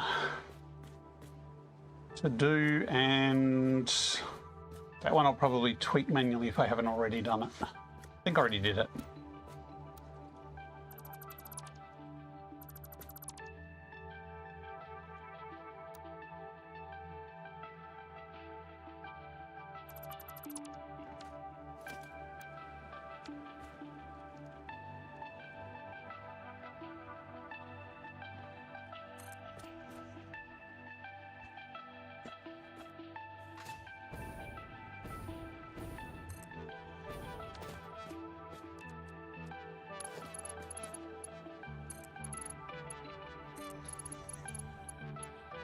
I do also have the stream stickers on, if people do want other wacky sound effects. They do cost Twitch funny money, and I don't really advertise them, but they should be available to people if people want to make a noise.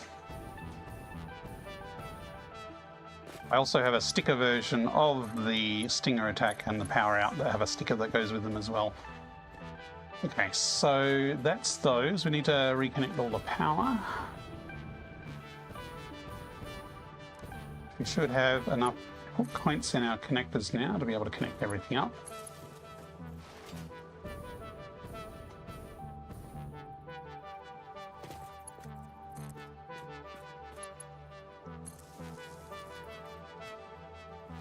And you was back.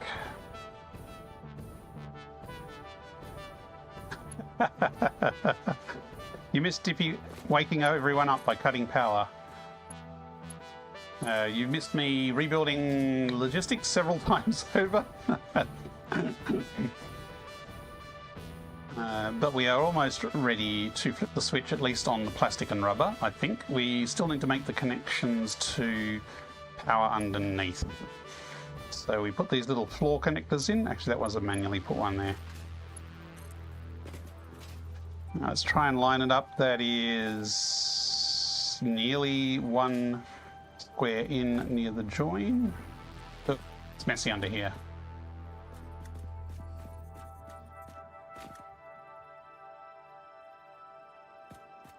Okay, so near the join, so it was there.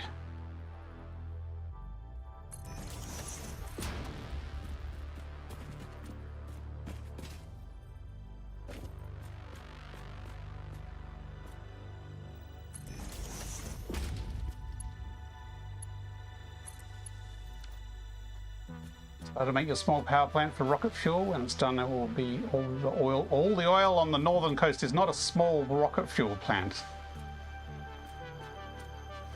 And you won't need any of the oil on the rest of the planet.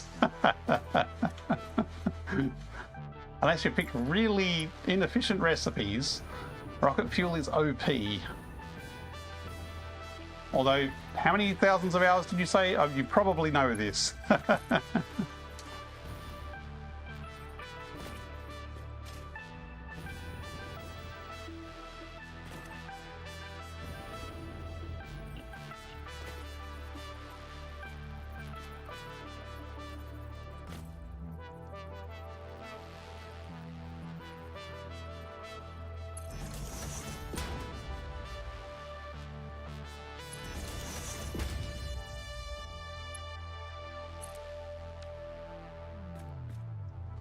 How come that one was this side and that one was at the other side? Oh, because I took it from the back one. I could have taken it from the front one, but that's the odd one out. Starter rocket fuel plant, yes. I mean, to be honest, I've never built a rocket fuel plant from scratch. I've always retrofitted a turbo fuel plant just because, you know, I had turbo fuel plants before they added rocket fuel. And then I've gone back and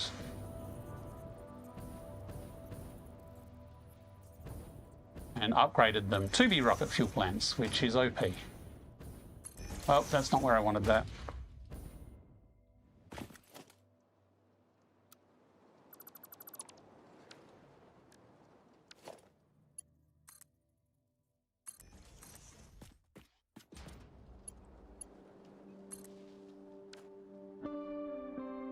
That's the set of already planning ahead. Logistic nightmare because I'll only use Mark 1 pipes to decrease the error in calculation. As long as you break it down into segments, yeah, that should be fine. DP, I wonder if you could use trackpads on your index as buttons instead of grip squeeze. If using Steam VR, I think you can reprogram the Steam input to emulate it, Dippy. If the grip squeeze is that annoying, I think you can also adjust the like how squeezy the grips are. I do not have an index, so I do not know the details. I just know that Croy VR used his index controllers a heck of a lot back in the day, and I think he still is actually because he's got a Somnium now. But the Somnium is still using the index controllers to my knowledge.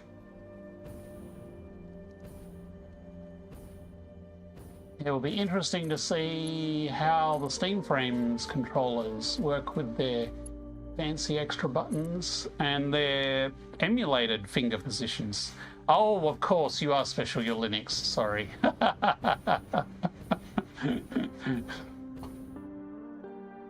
Well, there would depend on whatever you're using to emulate the connection.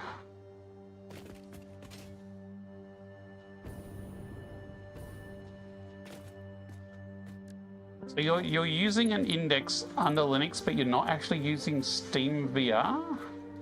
What do you use?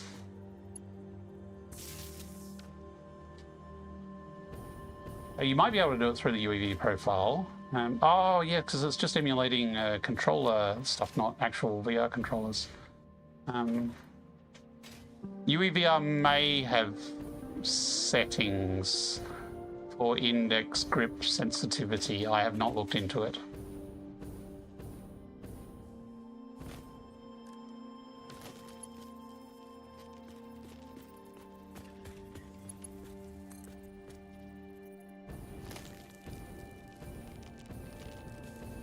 I like this nudge thing to get it lined up here first and then just nudge it down into position as long as my stick doesn't drift.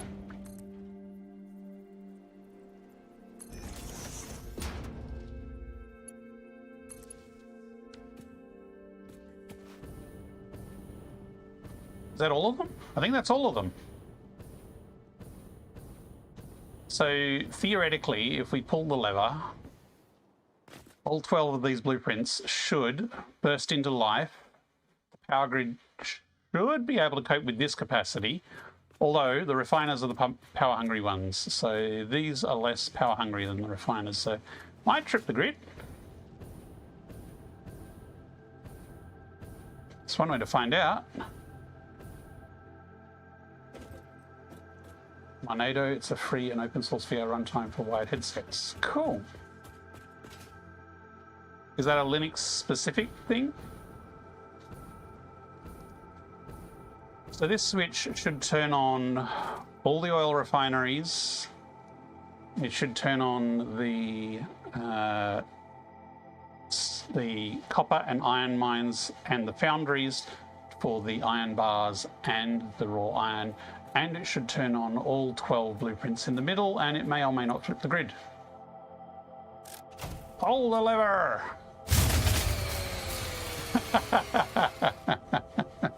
I mean, I was kind of asking for it, wasn't I? Ah, look, barely registered. It's going to be a slow warm-up, though, I think.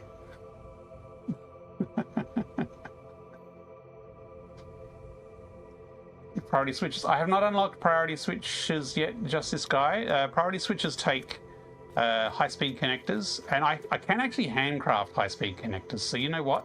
I really should go with priority switches. Now, also off-stream, I tidied up the water pipe a little bit, and I made this totally legit water pipe tunnel under the ground here. I whacked onto generators there, but that's a normal and an impure, so that's not much power. And I found a second spot where I managed to squeeze an extractor in to get water. So I have my 2 extractors of water that I need for the wet concrete. Speaking of wet concrete, let's actually go and see if that's running. No, I see red lights. I see red lights there too. Something's not right. What have I missed? I see red lights everywhere. This perimeter here, did I not connect power to the perimeter? That would do it. Yeah, so we've got power to the oil, but not power to the perimeter. Because originally it was connected to that point. So if I put a little pole on this wire,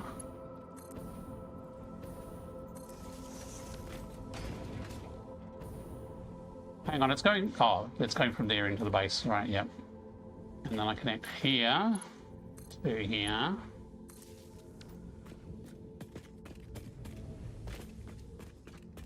Now, how's it looking? That's more of a jump. I have a couple of batteries on my power grid. I couple. Not too many. I really need to expand them. Okay, let's see how we go. Okay, we got yellow lights. That's a good sign. My foundations look wet. They'll look even wetter after 1.2 comes along.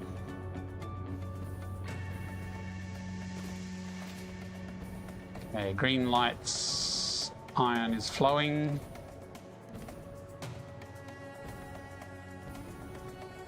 I don't know if I overclocked these. I probably should check that. They don't look very overclocked. Hey, have some more oil. Oil? Or...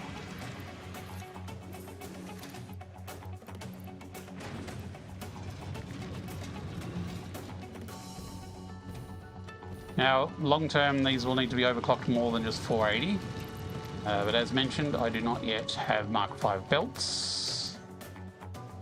So we are just putting what we can.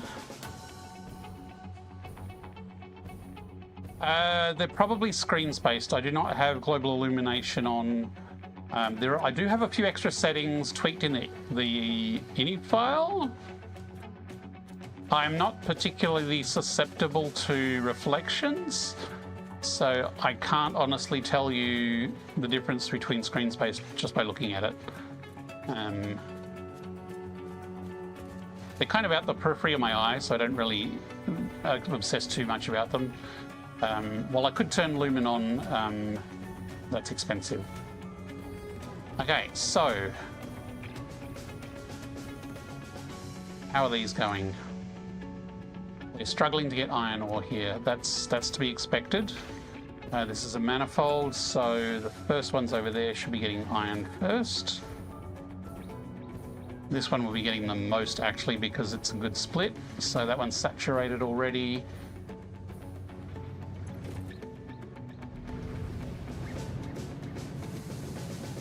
There's VR Satisfactory. Parker in the sky too. Yes, there is.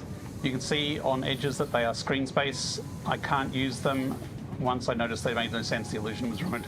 Fair enough, Dippy. I'm pretending I don't know about the reflections in enough detail for them to bother me. Yes, Parker, if you are interested, you do !mod info and it will give you a link to information about the VR mod. And I am the mod author, so if you have any questions about it, feel free to ask. I'll be happy to demonstrate its features or tell you about it. No problem. We get people in here all the time who stumble across it. Even though, like, I hit 1.0 of the mod release August last year. I've been doing some minor updates since then, but that was the big release, sort of when 1.1 landed. Sadly can't play this game. I'd love to, but I don't have a PC. Fair enough. Fair enough. Yes, and to play it in VR needs a really beefy PC. It does need a powerful PC. So we should have steel coming out the ends here. And rubber. So I guess we're just going to check to make sure it's outputting them because we haven't actually connected the outputs yet.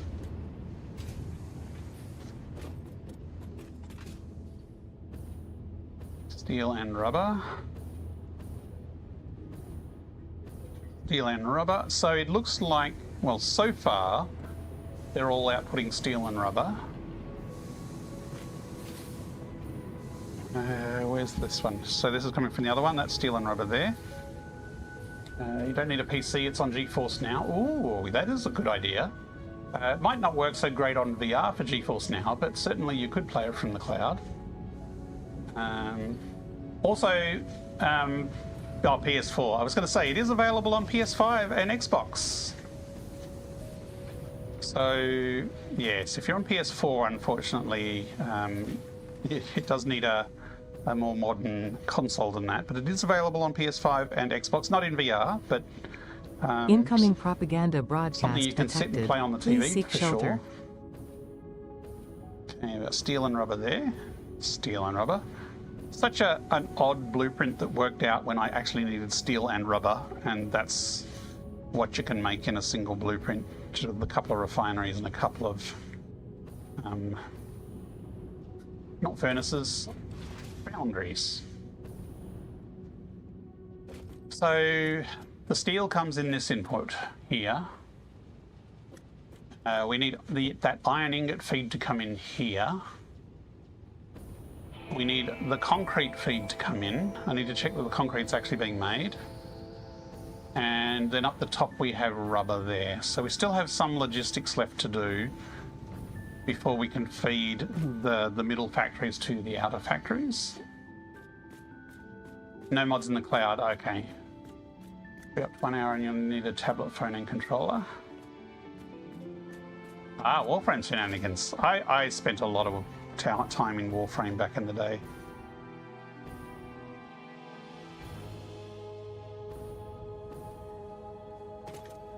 Ah, look at that power.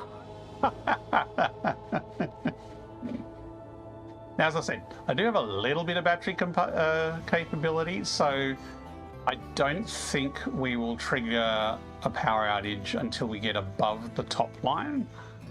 But we are going to need more power. Maybe it's time to research those alien power thingies.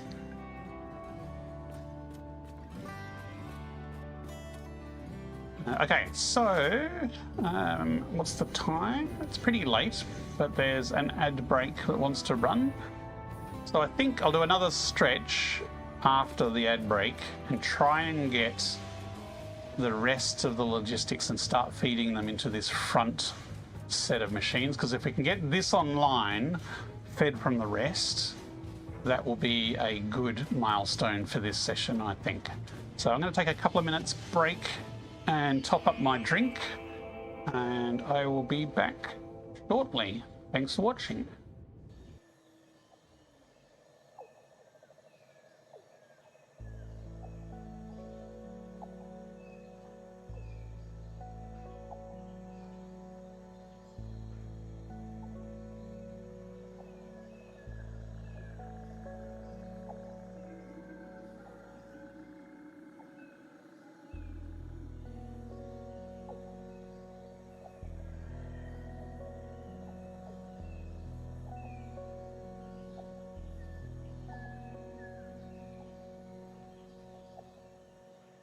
Look lively. It's time to do those stretches and hydrate.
We are back.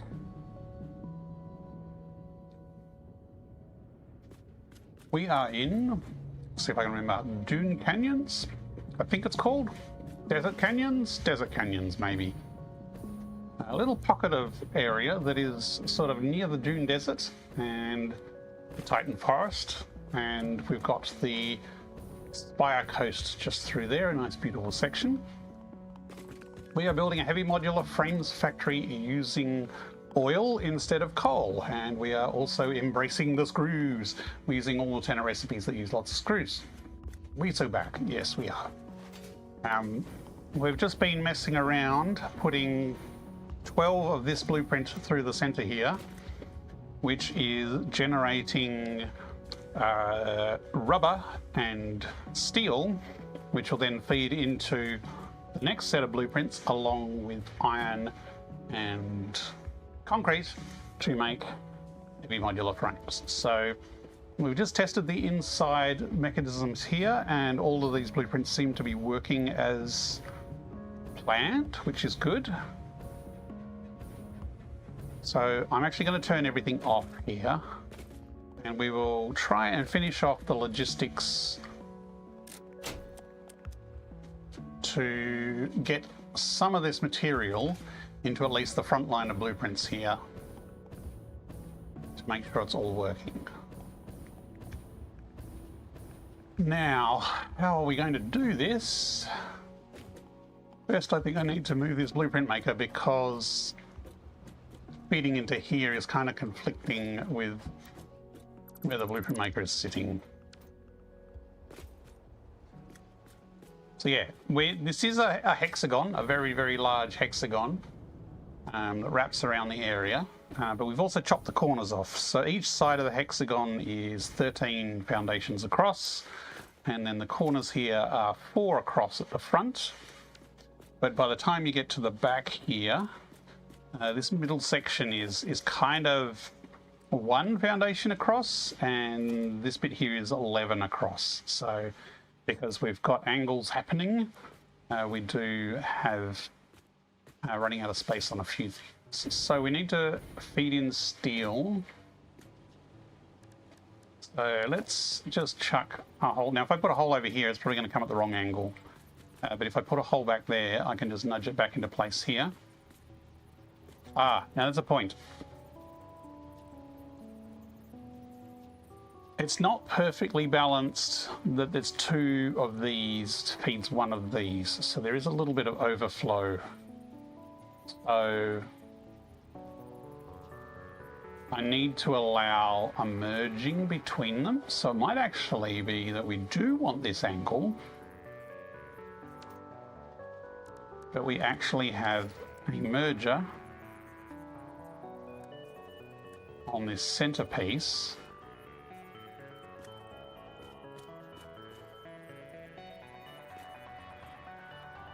So centered, this is going to be interesting because how much space do we have on the other side? You know what, let's build one of these on this side just to get an idea for how the corner looks, because corner is the important bit.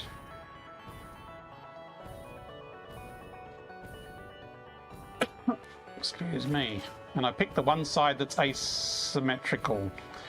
1, 2, not eyeball this. 1, 2, 3, 4, 5, 6, 7. So this is the center. So we bring that forward and overlap the edge by 1. So that's the middle blueprint that makes the heavy modular frames. Then this blueprint, it doesn't snap exactly, it actually overlaps a bit. So come down here. I really need to be off the platform. You know what, let's build a little building platform along here.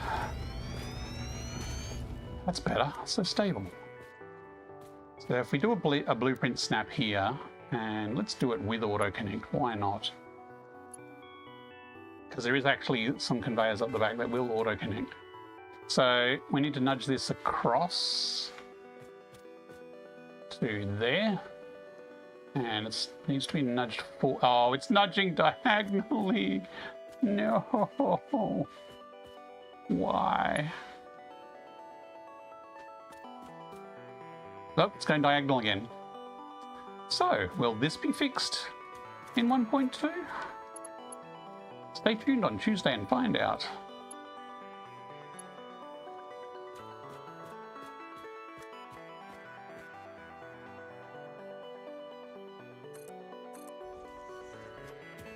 Might as well do this side as well.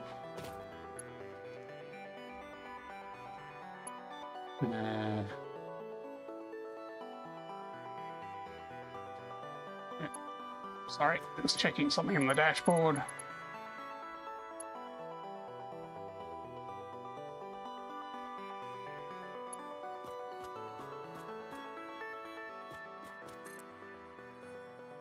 What would I have chosen on Tuesday? Oh, Tuesday. Well, there's no point in me touching experimental branch because it's going to break my VR mod. And we won't have the dev tools to fix it yet, so there's not a lot of point me rushing out to do much with it on Tuesday. All I can do is test UEVR and make sure UEVR still works with, which I kind of did before, but I'll certainly be watching lots of videos online from different content creators and such to tell me all the goodies of what has changed. Okay, so this is... Oh, that's a point. Throughputs of concrete. What's the throughput of the concrete? Let me just check the master plan. Concrete, 337. Okay, so we don't actually need any merger injectors for concrete. We can have a single loop of concrete all the way around. That is a relief. That will make logistics easier.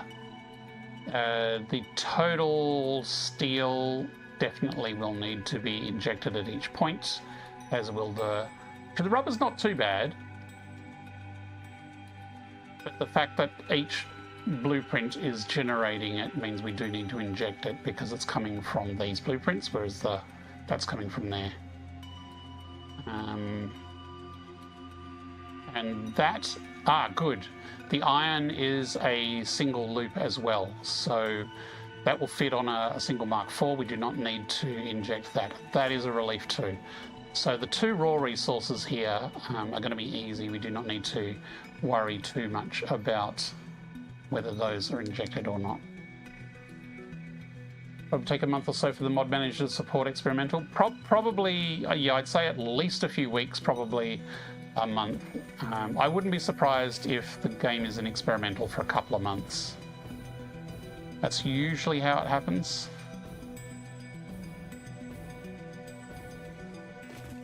Okay, so iron, also lucky, the iron is on the upper level, so this iron here can directly go into there, no problem. The steel we need to do as a merger, and actually would be easiest to put a merger here as part of the blueprint. Probably with the input would be this side, so that this would feed into the merger, but this also would feed up into there, which means we've got to move our steel sign down. Actually, we've already got a steel sign down there. We've got double steel signs. But we're going to inject this side, so let's go back here.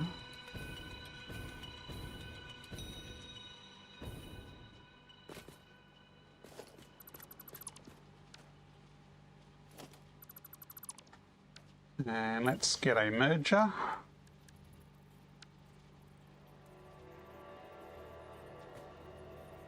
I'll just manually do this one and then I'll build it into the blueprint once the concept looks solid. So that will go further around. Whoa, don't spin too much. Is my flashlight off? The flashlight was off. So this hole will need to be lined up. Here we can't put the hole in the blueprint because that kind of goes below it. It also goes quite a lot below it. That's also too far. Actually, that'll be snug, but it'll be okay. And this is steel. Do we need steel above as well?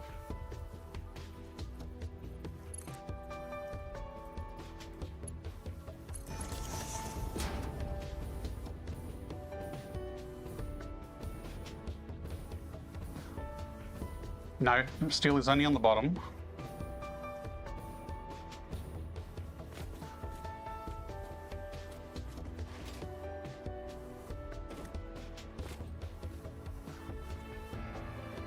$37. We don't need to merge everyone. That's going to be a little annoying. Maybe we do just stick them manually on.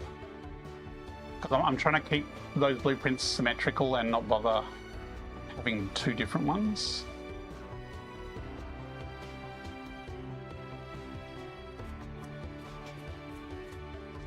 How much steel are we outputting?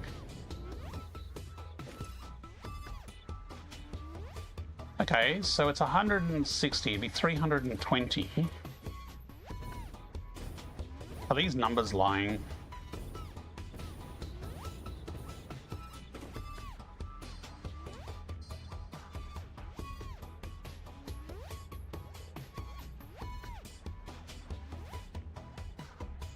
Oops. Steel and rubber. 780 goes to the middle one, but that's by 6. The middle one needs 132-ish.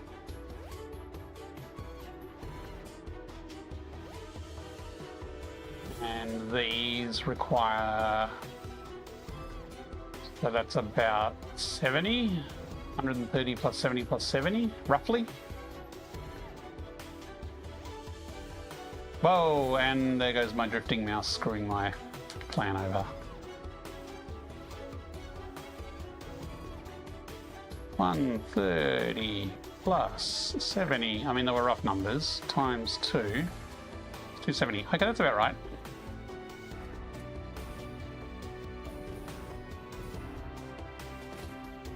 $80, 160, 320, and we do have a bit of excess, so this will need to be Mark 4.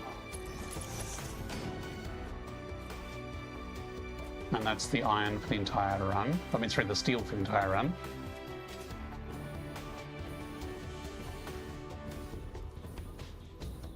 The rubber is the tricky one.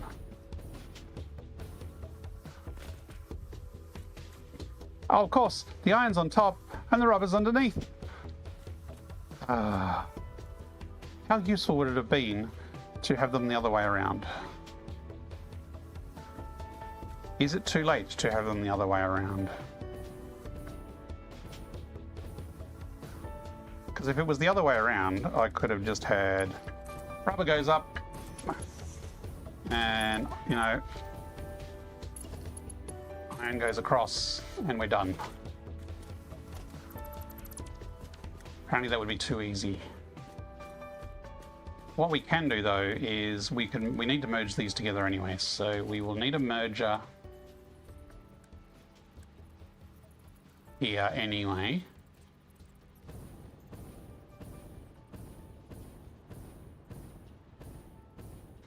We could actually put the merger in the middle, or we could line it up with this, so we could put it like here.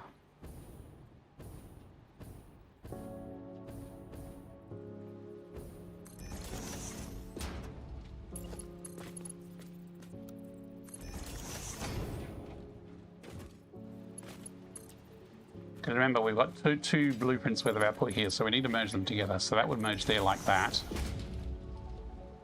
And the iron, did I line that up perfectly? Probably not. That's the steel. Oh, this is the steel, sorry. Wow, did I actually line them up?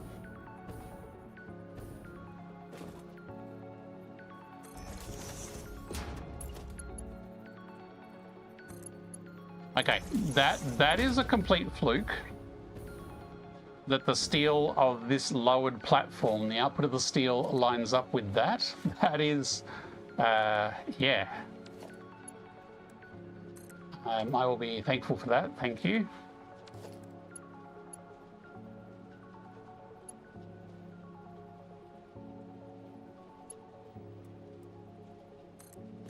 Although I do think, is this actually lined up? It is.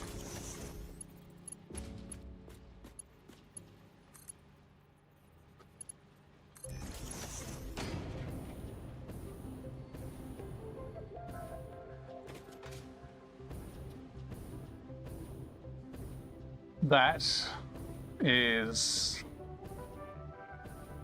an acceptable outcome. In fact, it's better than acceptable. This I might still need some fiddling with. Oh, where am I at? Because we need to get the rubber there, so we kind of need conveyor to come up. So this is too far over. This kind of needs to be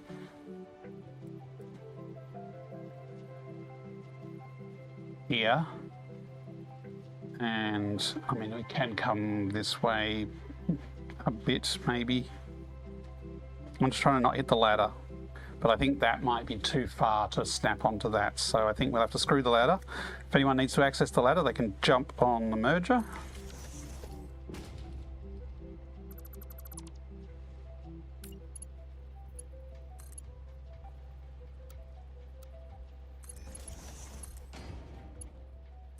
Missed.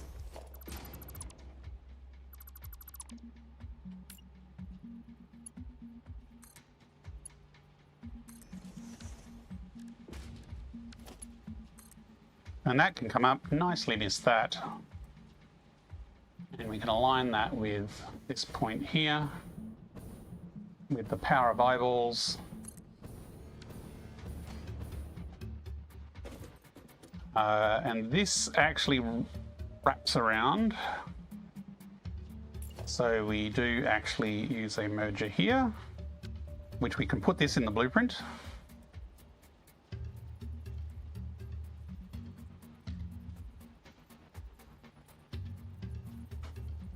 I mean, this is here, but if I could go 2 meters that way, I could actually put this here as part of the blueprint, and that would solve my ladder access problem.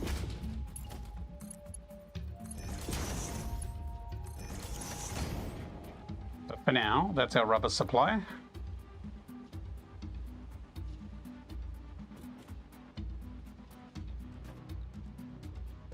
Okay, so I think we've come up with a way of neatly attaching these two to that one.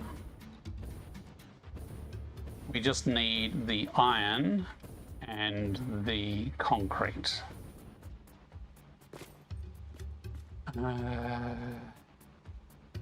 We said the iron can be one loop, so all we need to do with the iron is shove it through a hole and run it around. Unfortunately, the iron is on the opposite side of the map currently to where I need it.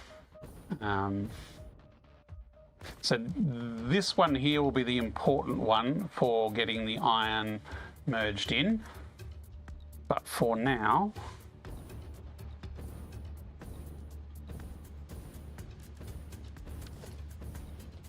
I'm going to use the very technical capability of, we'll just lift this up like this.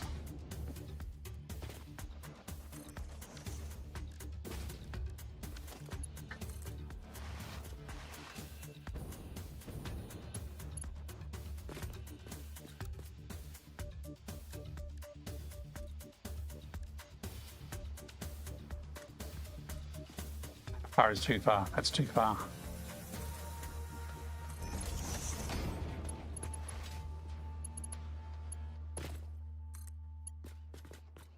So this will run around through our blueprints. Blueprint maker is in the way, so we'll just bounce off the corner here.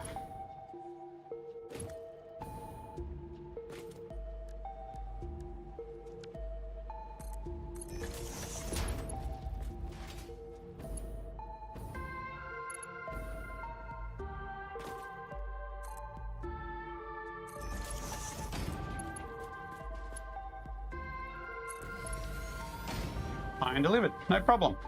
And really, the concrete's going to be the same, just up higher.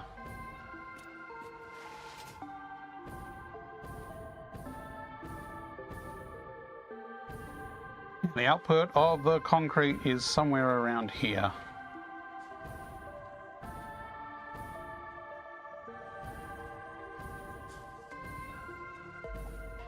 Here it is.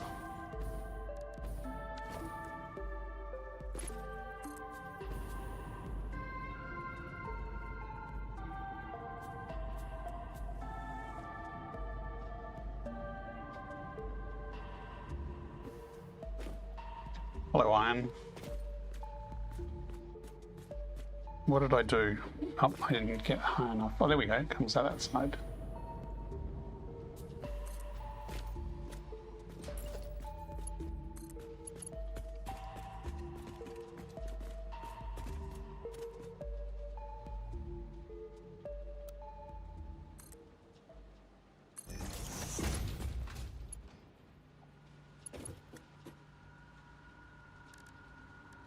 Wow.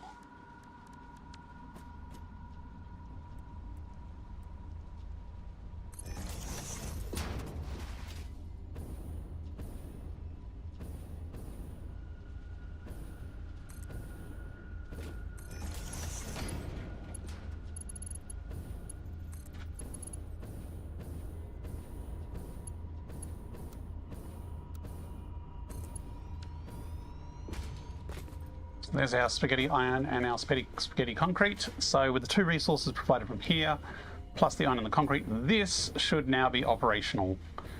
Did I connect all the stuff up in here? Yes. So the frames come out of here and merge into there. We just need power, which I would have thought we already had connected, but maybe not.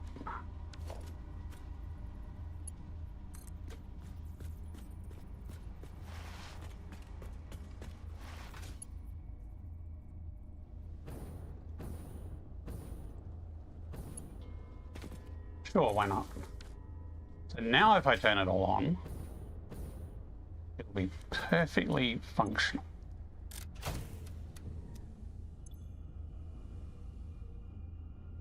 See, our max power consumption there is pretty large, and we haven't even built all the extra heavy modular frames yet. So we're only going up that much currently because we're not at full efficiency. But it will get dicey. Insert power surge SFX, yes. Okay, so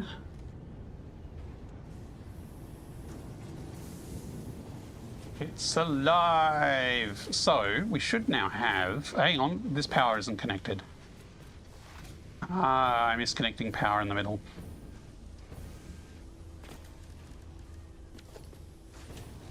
I think this is down the bottom. Just need to connect these two. Did I mention that I also did these blueprints and moved them back several meters to make a nice walkway underneath them? I didn't redo the entire blueprint. I basically stuck the blueprint on top of, built the blueprint on the blueprint maker in a different position. Benjamin, what up? How's it going? So now we should have our display of screws on the front. See, isn't that pretty?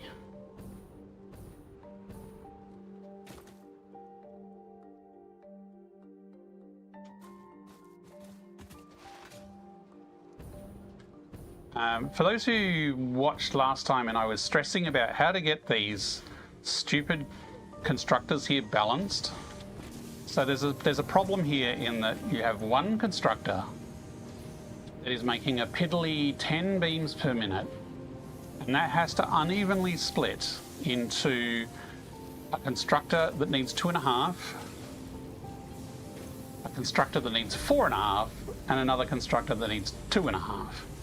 So I was trying smart splitters, I was trying different belt speeds, and then I settled on the obvious, which is preload them with 200 beams. So basically, once they all have 200 beams, the rest will just sort itself out, and you're not left spending what would take hours, if not days, to actually balance to the point where it was saturated. So the reason this blueprint takes 800 steel beams is because 600 just get put straight into constructors. And I've just realized I do not have enough if I want to build another one of those, but that doesn't matter. I'm going to wire up this one as well. Just as a, what's the time? Oh, it's nearly 11. Yeah, this one's going to be a little different,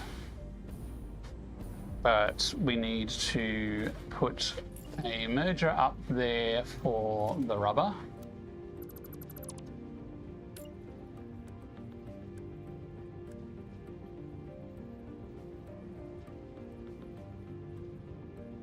Which I'm just going to stick there, but we will make it part of the blueprint and make it neater, because everyone will need it.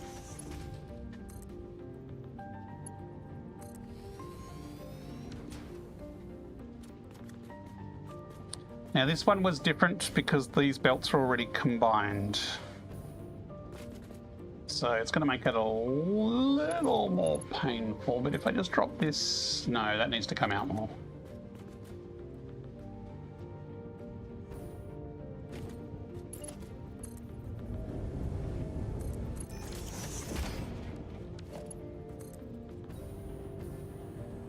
Mark IV is overkill here. I recall it only needs 75, so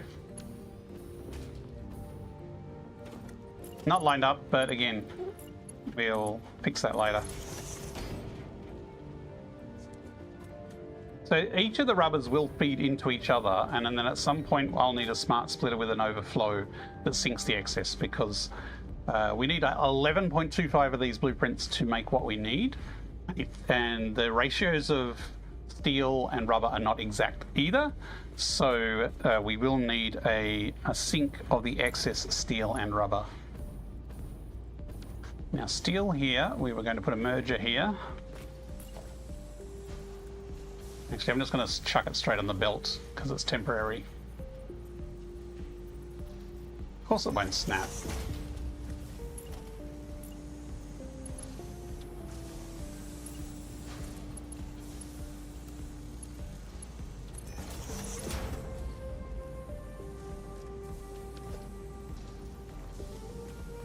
And that probably won't line up because I freeballed putting the merger there.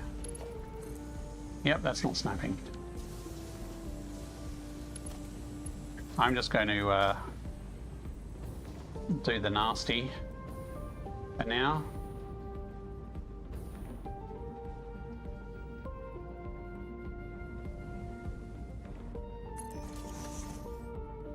Just to get it online.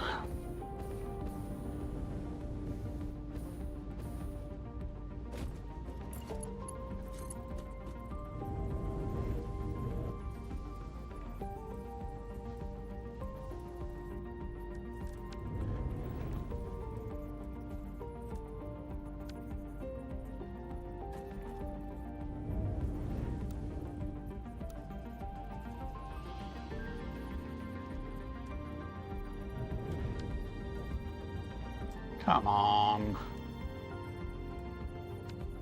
Thank you. Something that's temporary. Oh, look, it found in the wrong place. Something that's temporary, I'm worrying too much about it. Doesn't matter. In goes the steel. Okay, so that feeds through. That will feed through, but most of the steel will come from this. Now we just connect to power. Actually, we need to connect the output of these blueprints, which was the frames. So this comes out of here.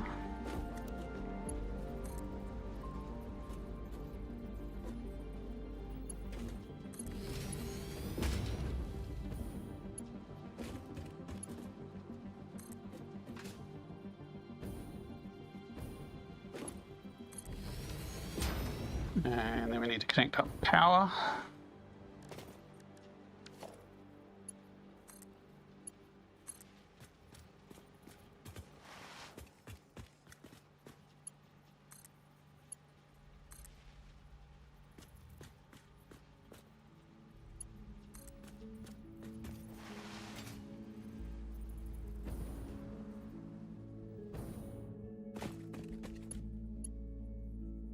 Junk.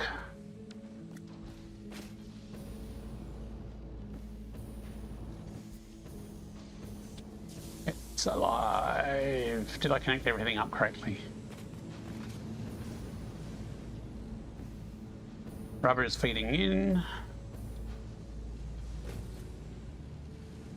These are waiting on stuff down below to feed up before these will kick in. How's that? So we've got green over here. So this is green, super green. Everything is looking like it's in the green over here.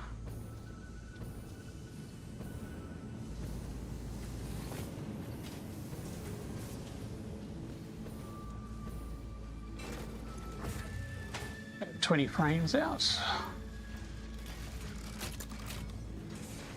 How's our screwy display going? Looking pretty good.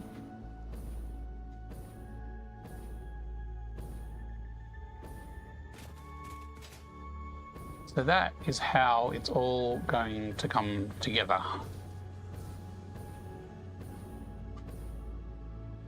So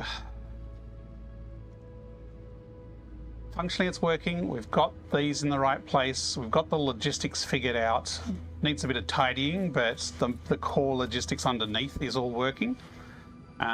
We haven't fully tested if the oil is 100% efficient, but we won't really know that until the full setup is online. So the next steps are to add a bit more decoration onto the blueprints. So this one's actually not too bad, but we could definitely add some more support beams and frames and make this look a bit more structurally sound. And this is just, this is very bare bones. We need to put some architecture on here. We need to slap a roof on it of some sort. And then once that's there, we can then build all the way around, all 6 sides. And I guess we also need to figure out where the output's going, because we've got the output. The output comes out of here.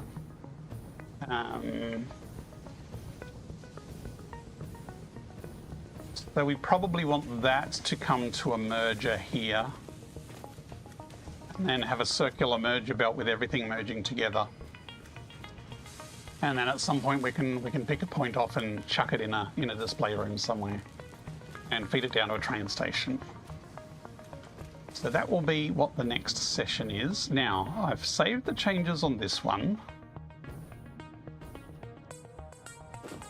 But before I forget,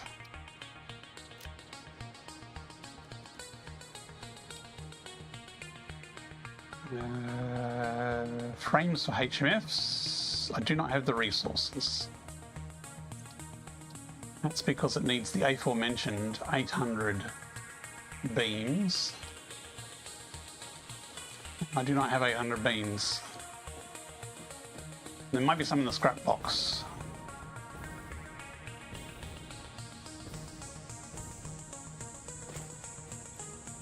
There is not. Okay. So what we need to do is we need to take some out of the storage. Actually, there's 800 in the storage, so that should be enough. But we'll take some out here.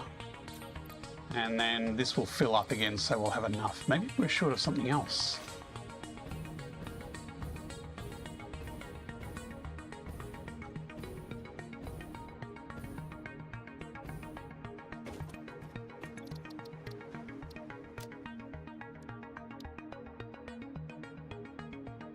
Look at the materials there.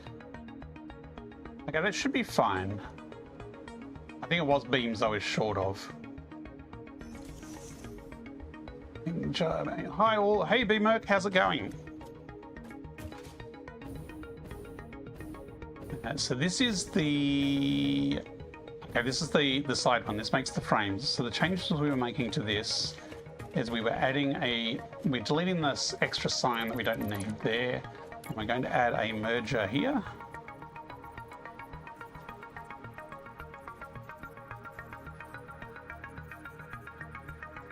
To there.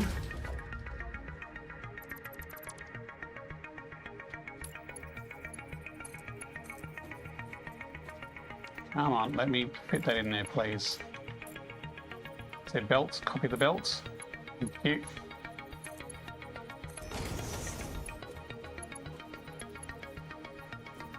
I don't know if that belt is actually going to fit on the side there.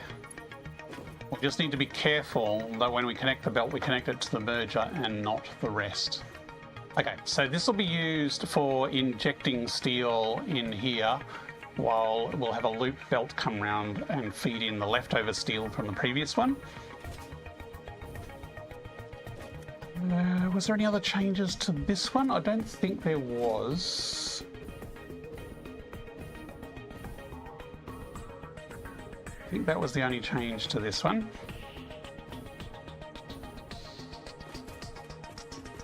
Where's the front gone?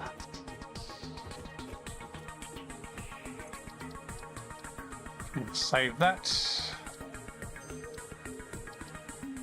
Clear. Load.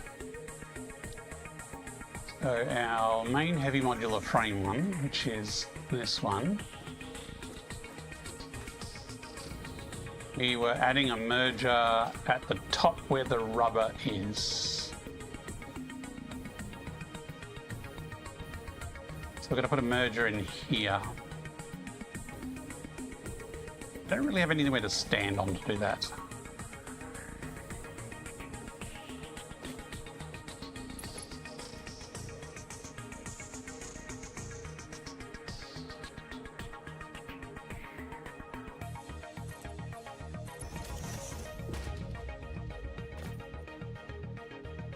So we need to move the rubber sign along a bit.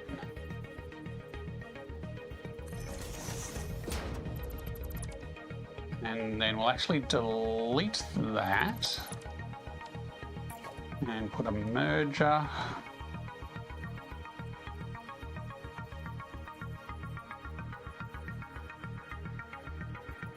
Again, we've got to be careful that we connect it to the merger and not the support that is kind of connecting to the merger, but not. That way, when we have the leftover rubber from the previous one, we'll feed it straight into there.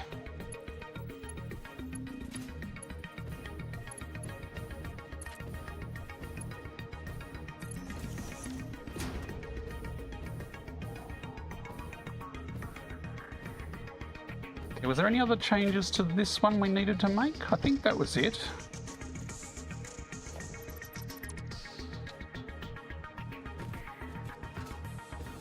I think because we put that merger on the other one there, that the auto connect is now just completely not going to work, because the bottom one doesn't have a conveyor belt here and the top one won't have a conveyor belt there. So auto connect will not work. I'm not too fussed about that. I'm quite happy to manually connect those. While I'm here, actually, I'll do a merger at the top for the output.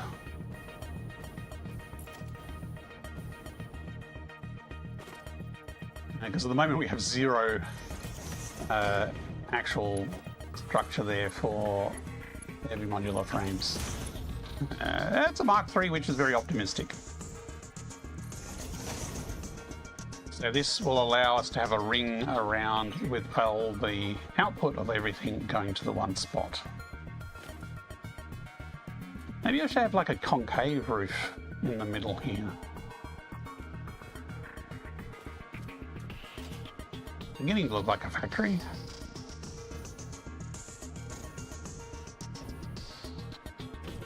Let me just check my dashboard. Still got a bit of time.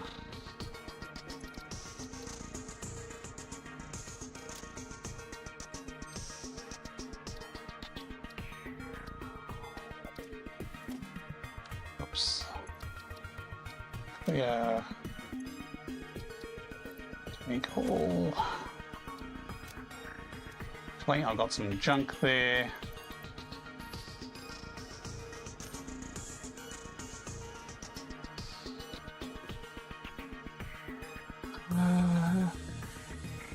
I think that's probably a good point to start wrapping up. 1.2 comes out. I want to start a new run and try for the first time building beautiful factories like you, not just modular boxes like before. That's a worthy goal, and it will take a lot longer than just boxes. I don't have a huge amount of imagination as well, so there are YouTube videos that will give you some ideas on using different styles and designs. You can also copy other people, like a lot of the techniques I've used here, I've just copied off other people. And some of it is a bit of an experimentation, so kind of this angled input here with the sign at the back, that was a bit of experimentation to get a bit of a different look. Why is that not screwing? We have a screw loose. What's going on? Oh, no. Ah, we ran out of fuel. Okay, we've had a very busy session that we've gone through most of a pack of full fuel. Little boxes on the hillside. But you also break it down. You start with some big shapes, like for this one I want to make a hexagon factory. So, well, how do I do that? What are the spacing requirements? And if you watch the last few streams, I know you come in a bit later than some of them, but I built and rebuilt this several times over before I found the right spot where everything fits in. And like even this main floor here, since the last stream I rebuilt it 2 meters higher because this was clashing here. So it is a lot of experimentation. Mr. Justin, nobody use reference images. Pinterest is your friend for design ideas. Absolutely. Take inspiration from real world buildings. There are some amazing designs that people have put on Reddit, and they come from just looking at real world architecture and buildings and figuring out what they did and how they put it together. I forgot to connect belts at the back, haven't I? Yes, that's what I've forgotten. But there are definitely some good YouTube videos about how to turn a box factory into something that's more interesting. A lot of it is to do with depth. So we auto-connected some of the belts, but not all of them. That was the problem. So if you have a look, like this front wall here, they're all simple parts, but the window is recessed there, and then sticking out further is another set of pillars there, and then sticking out further is these pillars there. So it gives a more textured look to it. I mean, this is not a very realistic building. You're not going to find this in the real world with conveyors of screws going up. But it makes it a lot more interesting if you can break it up. So even like, hang on, I need a bit more thrust.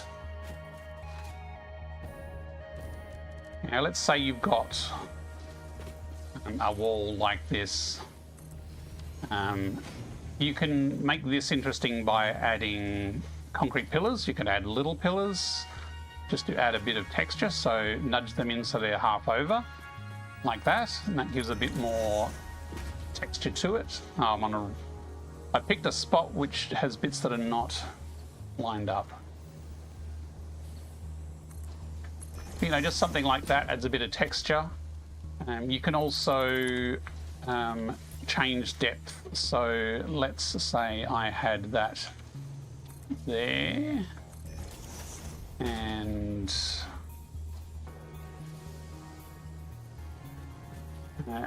that's there. You could then have a door. Oops, use my new build option. Instead of just having the same, where are the doors? Instead of just having the same door kind of in the middle here like that, you can nudge it back a bit like that. And then you could have beams on the side here. just to like that, so the door is actually angled back a bit. And then you could make it a different texture or a different color. You know, you can make it a Caterium door or something like that. So you have different depths to it. And on the inside here, because these aren't lined up here, what you can do is you can either put a wall there, or you can actually make this wall nudged in even further, so that the wall is similarly. Let's line this up nicely.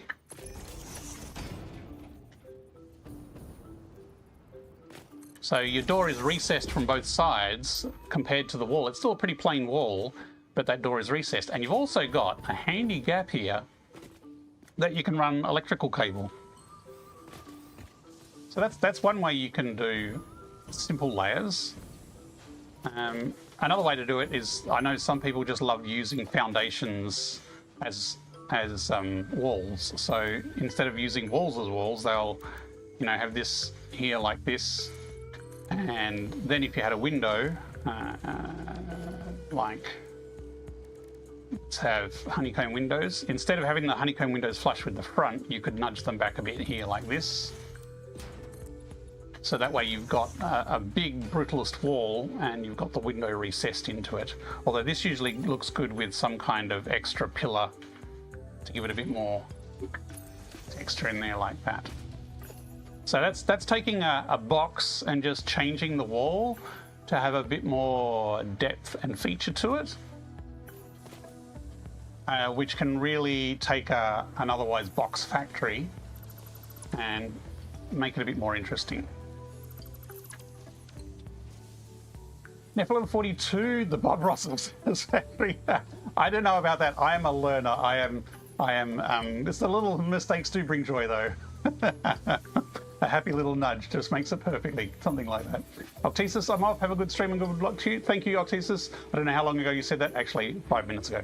But yes, if you're still hanging around, thanks very much for staying on, and thank you for your raid earlier. You were one of you raided while I was away at dinner, didn't you?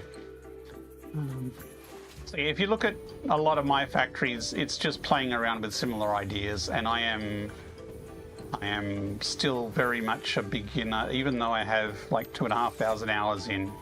Architecture is one of my weak points, and I'm kind of forcing myself to do things that are different, and just experimenting. And sometimes those experiments don't work, and sometimes they come out better than I thought.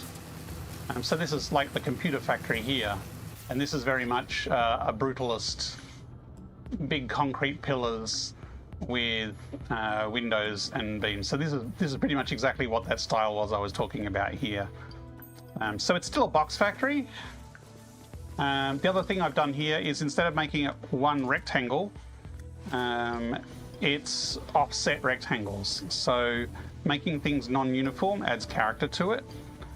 So rather than just making it one big rectangle, I've added this bit here. So unfortunately, I need more doors in this place, and it's still very white in here. The inside needs some work. But you can see here that having that diagonal there means I can have a bit of a feature on the side here before the rest of the factory continues, rather than just having it one big long wall. Too brutalist. And on the floor above, because I needed less walkway space and I need to tuck up in amongst the trees, I brought everything in. So the top floor is still following the same outline, and it's still following the same pattern of the big slabs of concrete with the beams and the windows, but it just adds. I am quite happy how this factory turned out, given the experiment. Also, this slats pattern here is just walls with a gap. It's dead easy, and you can see it's not coming all the way out to the front. It is still set back a bit, so that adds extra depth. So that's another way that you can add some texture to your buildings. This computer factory here, it's pretty simple structurally, and I just added racing stripes effectively. But it was very white and stark before I added these. These are just beams. Although that grey there is actually just a pattern decal. And someone said, why don't you use decals? So I whacked it on and went, no, that actually adds a bit more detail to it. And the train station, again, you know, it started off just as blocks of the white concrete. It is still very bright. But then I added these, you know, metal beams that stand out here as features. So it brings out some extra depth, adds some curves in here for the entryways, makes it look a lot more interesting. And then you got signs. You know, a sign with a flat color with a high emissive rate can really make a build pop as well. Sprawling slabs. I have done the sprawling slabs before, and sprawling slabs, there's nothing wrong with them.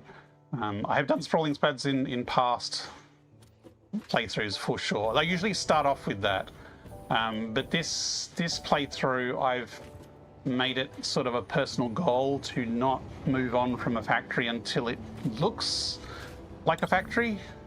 Like, this isn't finished, but there's enough detail and style here that I'm happy with this as it is now. Don't look at that building, that needs a lot of work.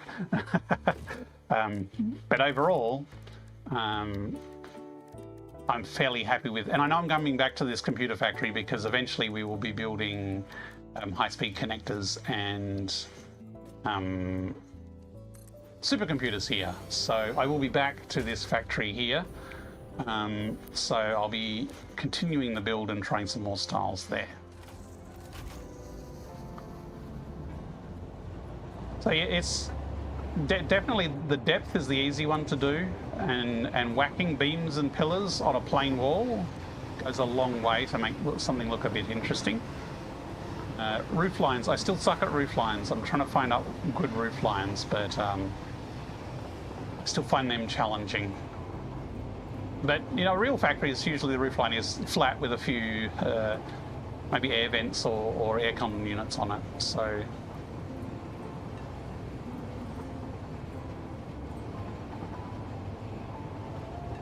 I mean, if you look on the Satisfactory Reddit, there are people who go overboard with really beautiful factories, and usually you can pick a few design ideas out of them, even if they're overly over the top in how beautiful they look. It's scary, it's some of the stuff that people made on there. Really should put a cage around him. But yeah, there are ideas you can get from seeing even really advanced builds. Also blueprinting. If you make a really detailed thing once in a blueprinter, you can reuse it over and over and over again. So usually I will try a concept out in the field and I'll try some different ideas. But if it's a particularly complicated bit that would take a lot to repeat, then I will do it in a blueprint. That way it's much easier to reproduce. Like the screwed features in my current blueprint, I actually created those for the steel factory. So originally there was just made a whole pile of blueprints for the steel factory. Architecture. Incoming propaganda broadcast detected. Please seek shelter. This was the blueprint, just as a feature wall that you could then have a conveyor belt down. So that was that. I'm just going to sleep those ads because I am wrapping up now. Just give me a second. Snooze. And the basics factory over here, I spent a lot of time on this bit here and this bit here. So if you look at what goes into this, it's fairly complicated, but I just messed around with it on the blueprint maker. So if you look at what's in that, it's actually like layered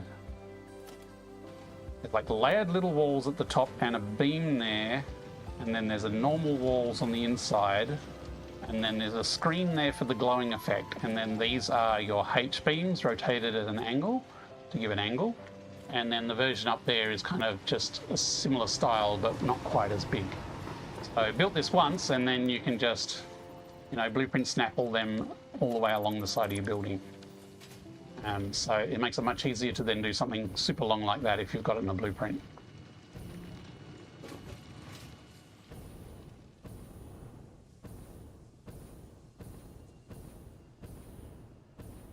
I like to save the world with my big coding baby, but I'm too busy playing Satisfactory. Needs to be on a t-shirt. I have a day job. I try and help people in my day job. And I think I'm pretty good at helping people in my day job. My job here is to just bring the joy of Satisfactory in VR to people. Turbo motors, George. Good one. We can't make those yet. Those are valuable. Oh, nuke scratch. Got some ideas, do you? Snowy, we've just automated those. Not quite complete, but we can build them. Lassie, slugs are always good. Oops, give me that slug, Lassie. Oh, I'm full of crap. You know, I really don't need all this mycelia.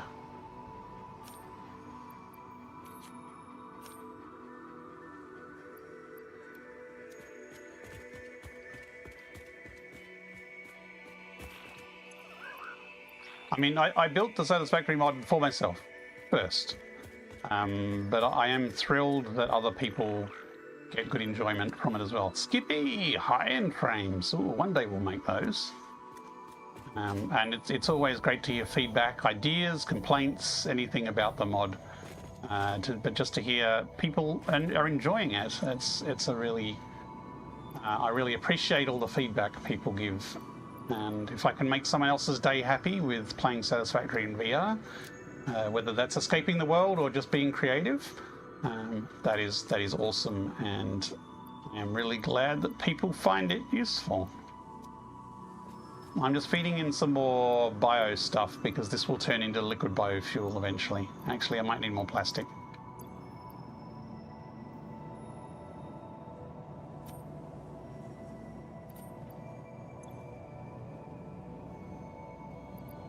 So chuck stuff in here, and the recycling station upstairs turns it into other stuff. Dora is really selfish. Yeah. Yes. Well, definitely making it for myself first. Although, if people like radial menus was actually all mine's idea. I poo-pooed radial menus for a long time. Although when I finally figured them out, I'm a convert to radial menus. They're definitely the way to go. Just started a run. You run through with an youngest daughter. She plays. I'm in VR. That's awesome. Someone who gets hooked on Satisfactory? Yes. Yep. Cool. Well, thank you very much, everyone, for watching. This has been episode 3 of the Heavy Modular Frames saga. We are inching closer. It is an iterative process. At this rate, I suspect we've probably got possibly 2 more streams, unless I get a real burst of architecture next time. We'll see what we can do. We should have it mostly working next time. It just depends. Like, architecture always takes me longer because I'm experimenting and taking time. But as you saw, I've got some of the architecture in place. I've got the front of the building in place, and I've worked on the structure. So next time we'll be putting the detail into the blueprints, making the rest of it, hooking it all up, and then running out of power. So I am not streaming tomorrow. I am actually going... Incoming propaganda broadcast I already detected. slept you. Please seek shelter. Go away, ad break. I'm actually in an overnight medical checkup tomorrow night, so I will not be streaming from the hospital.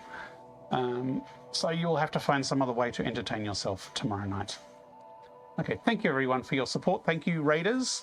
Thank you, Coffee Stain Studio devs, for popping by and saying hello. It's great to have you here. I will finish the YouTube stream here, and for the Twitch people, I will have a look and see if there's someone worth raiding out to. I will see you all, hopefully, back next Friday. And we will have lots of Satisfactory... Actually, I should save the game. We will have Satisfactory 1.2 gossip next time, because on Tuesday 1.2 is hitting experimental branch, and we'll have all the juicy details.